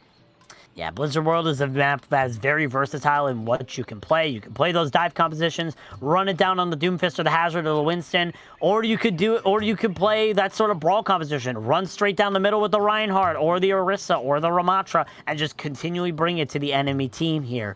We're waiting for the bans from both teams. As you can take a look at our bans from the last map. What's Up Doc again banned Sojourn, so they cannot ban Sojourn for the rest of the series. Camp Jumpshot banned Juno, so they cannot ban Juno for the rest of the series. So you've already taken out those options, so we'll have to see what these two teams are thinking about for their bans here. Again, What's Up Doc do get the first ban because they did lose the first map. Yeah, and maybe you were wondering if that Sojourn ban maybe hurt them a little harder. We did see, you know, him on the Freya and him on the Cassidy, but maybe Sojourn is kind of his bread and butter. So we'll find out if that ban really is a big influence on what happened last map, and maybe it will be even a bigger influence having that pick available for this map. Yeah, definitely. So we'll see if Sojourn is going to be a impact here for the side of Camp Jumpshot or What's Up Doc, and especially that Juno. We'll have to see if that Juno play is going to come out here from What's Up Doc here. Again, still waiting for the first ban here between both of these teams, but I wouldn't be surprised if they were trying to ban something that would fit their sort of play style of what they wanted to play. Especially, one of the main rules of BPL is that you have to play all of your players at least once per series, so they might be thinking about the swaps that they have to make in. Obviously, on the side of What's Up Doc, they might have Pomku in the reserve. They have to be thinking about Pomku, making sure they can get Pomku in for the series, as well as some of their other players. Same thing goes for Camp Jumpshot, so it'll be interesting to see what these bans are going to be here once we get them sorted out here. Still waiting for any confirmation from either of these teams on which one they're going to be banning. Yeah, I mean, honestly though, maybe we'll see a silly little ban. Maybe both teams kind of want to save their ban. Maybe they feel a little confident. Who knows? We did see Lifeweaver. You know, maybe we'll see. Honestly, as well, we did see them open up on the Maga. So maybe What's Up Doc maybe really wants to, or Camp Jumpshot maybe wants to ban that Maga if they really feel like it's a big issue. But overall, bans could go either way. We'll have to see as we're still waiting. But personally, if I'm going to take my personal bets, I am probably going to say a Cassidy ban on the side of What's Up Doc, and honestly, I can't really tell you what Camp Jump Shot, what they might ban. Yeah, definitely. We're still waiting. We're still waiting on the bag. Someone make sure Bugs Bunny is awake in the hole. Make sure Elmer Fudd hasn't found them yet after map number 1. But regardless of which, we're still waiting on it. We'll have to see. We finally got one ban in, and it is Lucio banned here from What's Up Doc. So alluding to what you were saying, Aki, make sure that Cassidy does not have the speed to get into those sort of engages. You ban the Lucio, so now you can't really have to rely on that speed. Yeah, so most likely where that backline, we'll probably end up seeing some Brig Juno or maybe some Brig on. If they decide to maybe do a mobile backline or maybe try to set up for some dive. We haven't seen some dive out of the. We haven't seen any dive out of these teams so far in this series. Obviously, you know, Nepal kind of a little weird of a map to hit dive on, but we will kind of wait and see. Wait for Camp Jump Shot to kind of do their ban in response. We'll see if what DPS or tank they ban. But I mean, who knows? Maybe they end up banning like a Maga or even a Ramatra. Yeah, there definitely is the potential here. Obviously, if you're banning Lucio, you might want to try to go for that sort of dive composition. You remove the brawl composition the enemy team could run. If you're Camp Jump Shot, you could ban a dive-centric hero, especially someone like Tracer or Venture or even Sombra if you really wanted to be a jerk about it. So we'll have to see what the move is going to be here from Camp Jump Shot, knowing now that their brawl possibility is removed from the equation here. Still waiting on the ban for Camp Jump Shot, but it'll be interesting to see what that ban is going to be. Again, you now don't have your Brawl compatibility. You can still run Brawl, but with a Juno, it's a little bit harder compared to running it with a Lucio. So we'll see what Camp Jump Shot wants to try to do, how they want to try to set up this next engage. Who knows? Maybe they might not ban a dive here. They might just want to ban someone that counters dive so that they themselves can play dive better than What's Up Doc. So there always is the potential, and that's the fun about hero bans, because anything can happen, because the teams can be playing mind games all behind the scenes while we're talking here. Yeah, and honestly, for both DPS sides, we did see a Tracer on both sides. So realistically, you could knock that out as well. Maybe try to get rid of that little side angle kind of pest in your backline. I mean, there's Sombra can do the same thing, Genji as well, but Tracer definitely is a kind of force to be reckoned with when it comes to that kind of stuff. And Tracer, honestly, if you get rid of that, I mean, you really can kind of go all out, all balls to the wall and just kind of go for it. Definitely. So still waiting on Camp Jump Shot now to make their hero ban here, but again, all of these strategies that we mentioned are very interesting. It definitely is going to rely on what these bans are going to be here. But so far, I mean, we've seen we've seen pretty much the same style for both of these teams. They both want to try to play that Tracer. They both want to try to play that Brawl style, but it's going to be difficult here for the Tracer to play, for both teams to play that sort of rush style or that Brawl style with the Lucio. By the way, Freak Bob, hi. I wonder if they'll ban an Orisa. They banned Freya. Okay, so okay. Interesting. Okay, so they definitely want to get rid of that Freya. Maybe try to force him on a Cassidy or force him on like a Sojourn. Yeah, they could try to force the enemy team on a Cassidy or a Sojourn or something different here. So it's an interesting pick to ban the Freya, because the Freya was not all that impactful. Obviously, though, Freya, a very impactful DPS, probably the best DPS we've had for a while. I please pray as a tank player that we start nerfing Freya a little bit more. Get her out. Bias aside, it makes sense to ban the Freya, because now you don't have to worry about that high-profile damage. Now you can relax, knowing that you don't have to worry about the high-profile damage, knowing you don't have to worry about that one-pick potential that Freya can have if they're able to hit their bow shots correctly. So it'll be interesting to see what the move is going to be here from Camp Jump Shot and What's Up Doc here, as we're about to enter into our second map of the series. It is Blizzard World. Match point for Camp Jump Shot. Again, first to 2 in the regular season of BPL Season 7. So whoever wins this map is either going to be a win for What's Up, it's either going to be a map number 3 if What's Up Doc wins, or a win series if Camp Jump Shot wins. And if it's a tie, I guess Lightning Strike's choice of one. 2 for 2. I mean, honestly, and with that Freya gone, it's like I feel like Freya is kind of like playing into a Widom. You peek and you gotta wait. So you being able to walk for free and being able to do kind of take your angles and not have to worry about that constant poke, it definitely is a reliever getting that ban up way. And definitely one of the more interesting things here is the swaps coming out from both sides. I mentioned, of course, Pomku in the reserve. Pomku coming in here for Luau here on Blizzard World. And Basket coming in here for Coolant on the side of What's Up Doc. On the side of Camp Jumpshot, they do have Freak Bob coming in here for Branson Badge and Jagora coming in for Breezes. So somewhat different compositions, especially with players wanting to play different sort of comps. We already see Camp Jumpshot. They're going for a poke style. Well, What's Up Doc are going for a brawl style with Azaria here for Dustdale. Oh, no, never mind. They're just bubbling Strata to try and get that first shut off. Now they're going to Winston, so they're going for the dive. Yeah, trying to get that Widow pop, maybe get lucky or not. But Jagora, personally well known for a very good Sig player, so maybe trying to use that poke with the swap to their advantage, try to isolate these angles and hold on and poke them out as much as they can. But What's Up Doc going for a complete dive style, as we saw, already going on to Jagora, getting him low. Yeah, Kinetic Grass already having to be forced out there from Jagora, as now Strata trying to make their way over to this Mega Health Pack to try and take away the advantage here. Has to force out the recall early, and it's already getting forced out by Jagora, who comes right up the staircase to eliminate that Tracer right face to face. What's Up Doc already have lost one of their possible ways of winning this fight, but they still have some opportunity here if this Winston of Dustdale is able to get in the backline. But for now, setting up on high ground and waiting for Strata to come back is their plan. Yeah, like I said, I mean, Jagora is super strong on that Sigma, fighting that early pick already and taking no fear into fighting that Tracer. As Monarch gets anti and falls incredibly low, but just charging some ults as they start to rotate around, and Jagora going extremely low. Yeah, Jagora already getting forced out there. Of course, Camp Jumpshot trying to peel for their Brigida. It means the Sigma not getting all the care in the world. But now it's going to be What's Up Doc starting to push the objective here. Flawless, however, getting that railgun shot, missing the kill on Strata. That could be crucial in the later game here. Jagora, meanwhile, is keeping the supports back. Cobalt and Basket are currently having trouble pushing onto the objective here. But now, once again, another Kinetic Grass forced out, and Jagora just doesn't have the support. Pomku in the backline getting rid of the Juno helps out that sort of factor. And What's Up Doc look in prime position here to take this first objective. PJ, not destined for this world, gets hit by the whip shot by Cobalt as the point caps for What's Up Doc. Yeah, losing your Juno by Freak Bob so early means that Jagora's just kind of left stranded trying to keep his support, so it's just so hard to keep him alive, especially when that whole dive team is collapsing around you. So unfortunately, we do see Jagora swap over to the D.Va, trying to ditch that Sigma, maybe trying to be able to be a little more active and try to isolate these angles and to help his supports, but taking this poke up front, Nano already being online for Basket, getting ready to pop it, and they do. Pulse comes out here from PJ, unfortunately is a whip, but here comes that Nano from Dustdale to try and turn the tide here for What's Up Doc. And already Pomko, however, is the first to die here. PJ able to get the better of their DPS adversary here, and now Dustdale just trying to retreat back to the comfort of their team on the payload here. What's Up Doc still making some progress here, already 53 meters, but it looks like they're going to have to back up as Jagora is currently firmly planted on that cart. Cobalt going for the rally here, all alone in this objective, just trying to solo it, but unfortunately gets burned out by Monarch, so that's a rally that you probably want back.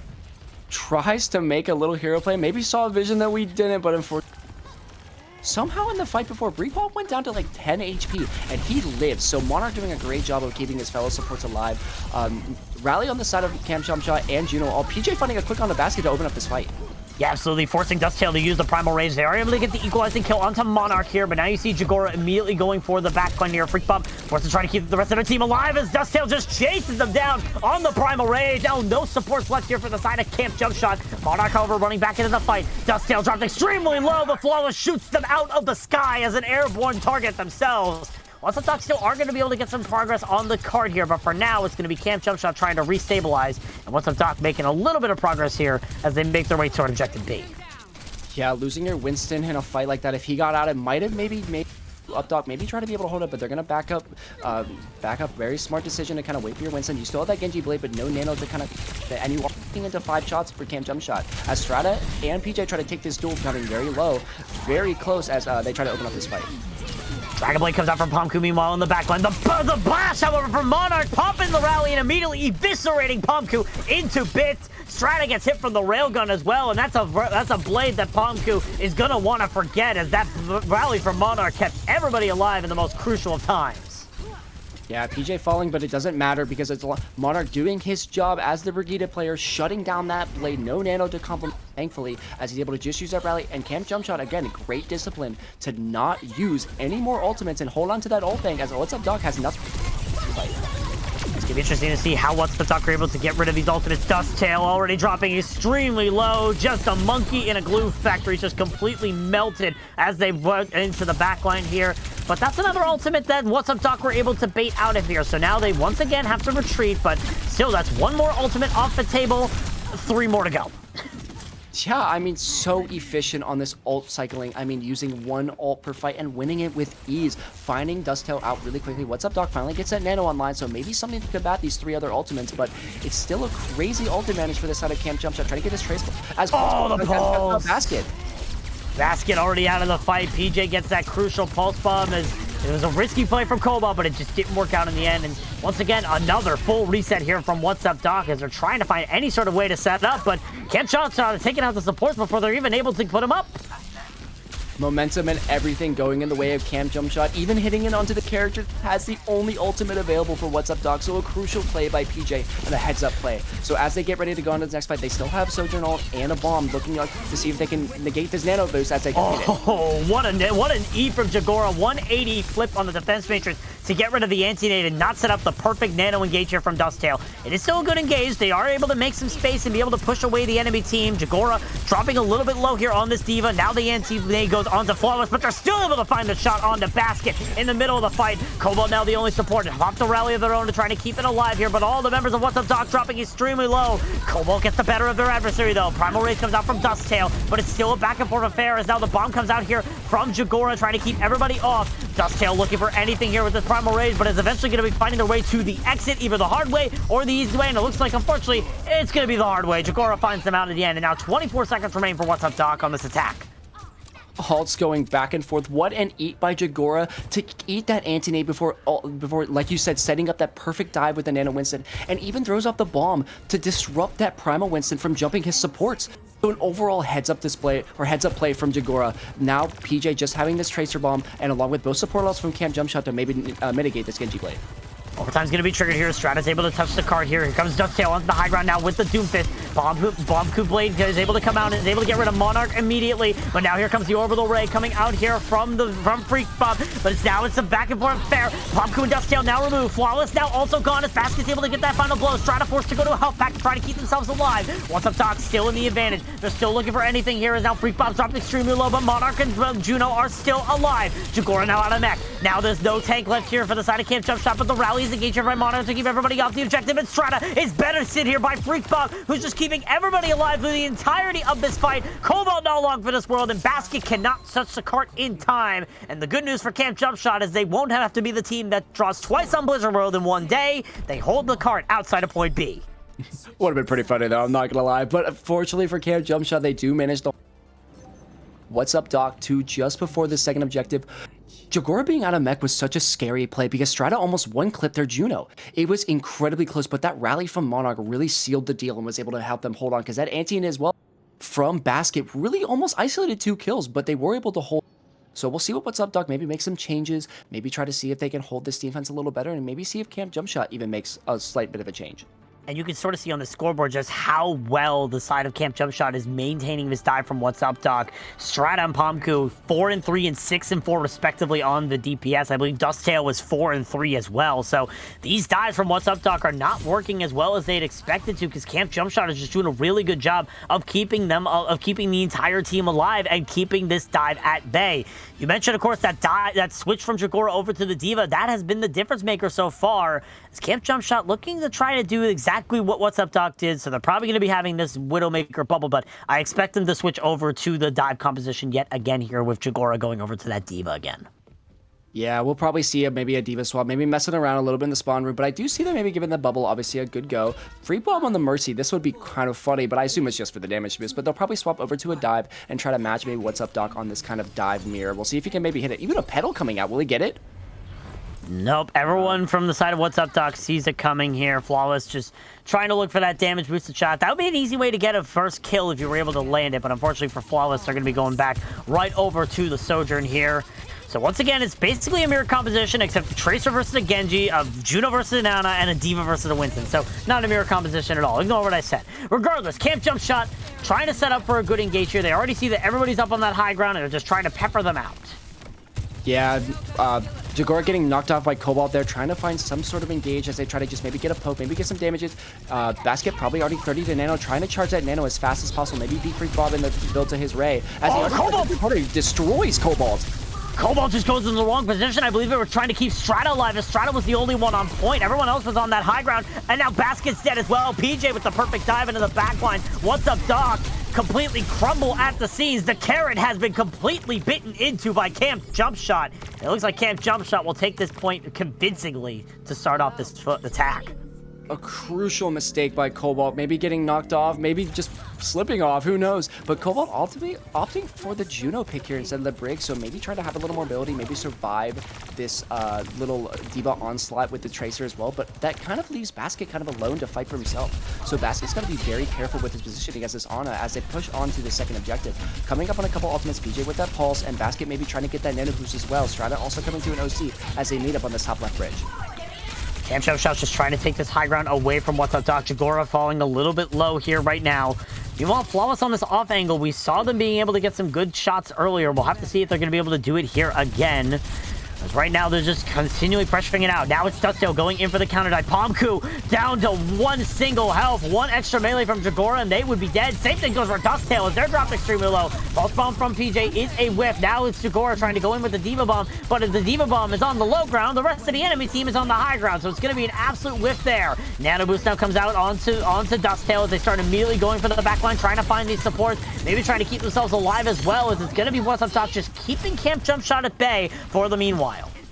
Yeah, and Dustel even opting for that Diva swap as well, trying to match Jagora on that Diva. Maybe felt like the Winston wasn't working as Freakov opens with his Juno, and OC responded with What's Up Doc. Strata needs to try to find a good kill here in order to equalize the fight, but so far it's just coming up dry right now. They're barely alive by the skin of their teeth. 52 health as now Flawless pops their own overclock, but gets killed up by Pomku. Absolutely nothing. Both overclocks getting nothing. One getting killed, but the other's still alive as the Strata still putting in the damage. Pomku's dead, but Freak Bomb is now removed as now there's only one support left for Camp Jumpshot and his Monarch, who's currently running away from the rest of the team.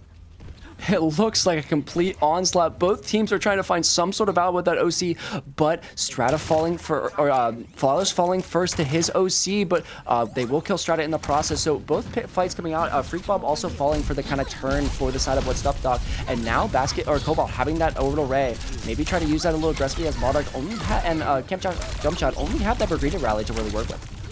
What's Up Doc still trying to hold close. Dustel going right into the enemy team as that's a big anti-nade coming out from Basket, but it's a little too over-aggressive from Dustel as they immediately get burned down here by that rally from Monarch. And now it's a good opportunity here for Camp Jumpshot to just push on forward. The orbital ray is not going to be any help right now as What's Up Doc are completely torn apart. And maybe with the time banking and getting these stackers, What's Up Doc might not even have a touch if they get this, because Jagora will have that bomb, PJ will have that pulse. They have an orbital ray and a Genji blade to respond with, but will they be able to get on point on time? It looks like they will probably for this, and see if they can open up with this ray blade.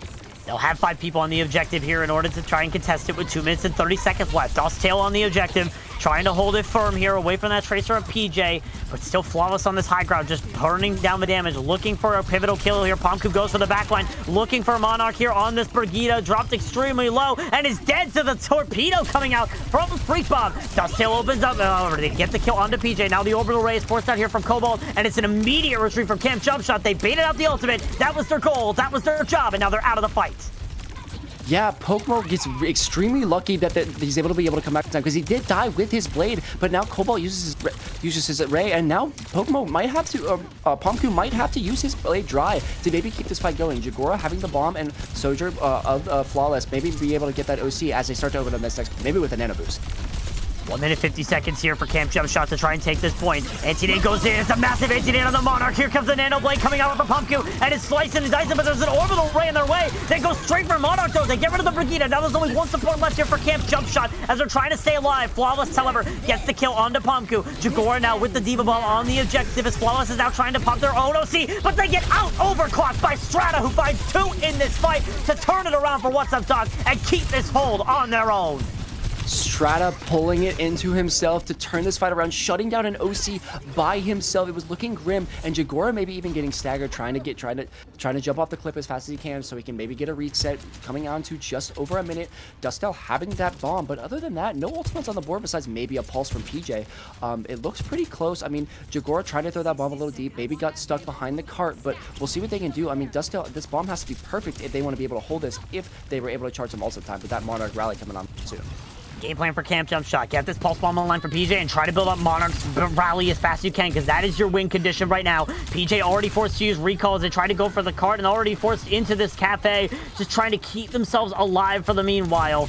What's Up Doc are still trying to hold this high ground. Dusttail is still up there, but now here comes the dive from Jagora right into the backline. PJ looking for the perfect target with this Pulse Bomb as Strata drops extremely low. The Pulse Bomb comes out, but it is a whiff. But the rally's out here from Monarch, and now Pomku is removed. What's Up Doc now have an opportunity. They need to try to hold this as now Dusttail runs right out to the card with this bomb in tow. Orbital Ray comes out from Cobalt. This has to be the decider here as What's Up Doc need to find these kills and quick. You see Cobalt going right up to the high ground. Now Dusttail goes straight for the backline. Now it's Pomku going back out here on the Sombra, just trying to find the kills here to win it. The Nancy Day goes on to Jacora, and they drop extremely low. Pomku gets the hack. It goes on to this Juno. This can be crucial unless they find the kill, but they don't. Flawless and PJ find 2 kills apiece, and a cleanup is there from Camp Jump Shot. So don't call it a comeback, because Camp Jump Shot is here to play. They win on Blizzard World and win the series 2-0 over What's Up Doc. I mean, what a response to their previous match, you know, coming down, losing 0-2 to the previous match, but coming in against One Dog, you know, knowing that they're in both 0-1 teams, really putting it to make sure that they know to this series and to everybody watching that they are here to play and not here to lose. Absolutely. What a performance from Camp Jump Shot. And what a rebound as well, just coming off of an 0-2 loss. Coming back in just 5 minutes after that saying, all right, we got this. And just nearly wiping the floor with What's Up Doc. That is a performance you have to be proud of if you are the players of Camp Jump Shot. What a performance coming out from them. And also, what a close round from What's Up Doc. Only 1 or 2 things go differently there on that final fight. And we're potentially looking at a map 3 situation here. But for now, What's Up Doc, their first win is going to have to wait another week. Yeah, I mean, overall, really close. I mean, What's Up Doc, again, nothing to be ashamed of. They played great. They almost held it. I mean, it was just, honestly, a couple ult rotations from the side of Camp Jump Shot, that rally being huge. But overall, I mean, nothing to be ashamed of, and they definitely can still put some fight into this series.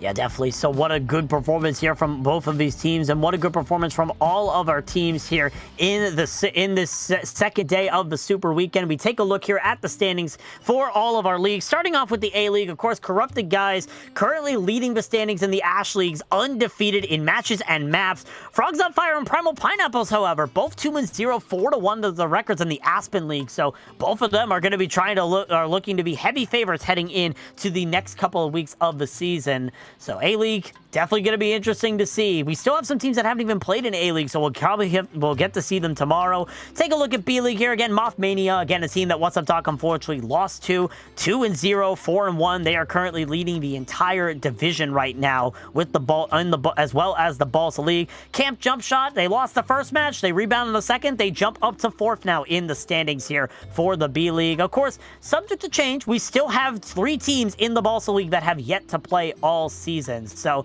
overall, though, a good start for Camp Jump Shot. Meanwhile, the Birch League, I don't know what to tell you. That's a mess of 1-1s and 1-0s. That's going to be sorted out tomorrow. We'll hopefully get that all sorted so that all our teams are equal at the end of the B League here. But still, really interesting to see how these standings are going to work out here as we continue through this. And are we going to get a look at the C League standings? Yes, we are. Goatmen currently dominating the C League standings here. 2-0 so far. Has not dropped a map here, but right behind them are Log Racers and Oomphey University, who had very strong starts to the season and are looking to try to continue their momentum heading into tomorrow.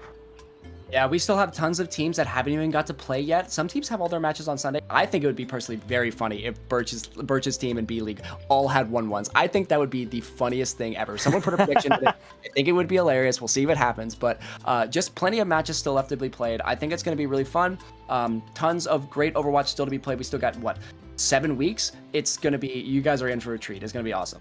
Yes, I mean, especially considering that the 2 teams remaining are 1-0 and 0-1. So, the scriptwriters are onto something, Aki. I can sense it. I can sense it. But that's going to do it for us here today from BPL 7. But there is still more BPL action this weekend. Tune in tomorrow at 5 p.m. Eastern, as we're going to have more games here on the BPL stream on A, B, C, and maybe even D streams, depending on how many matches we have.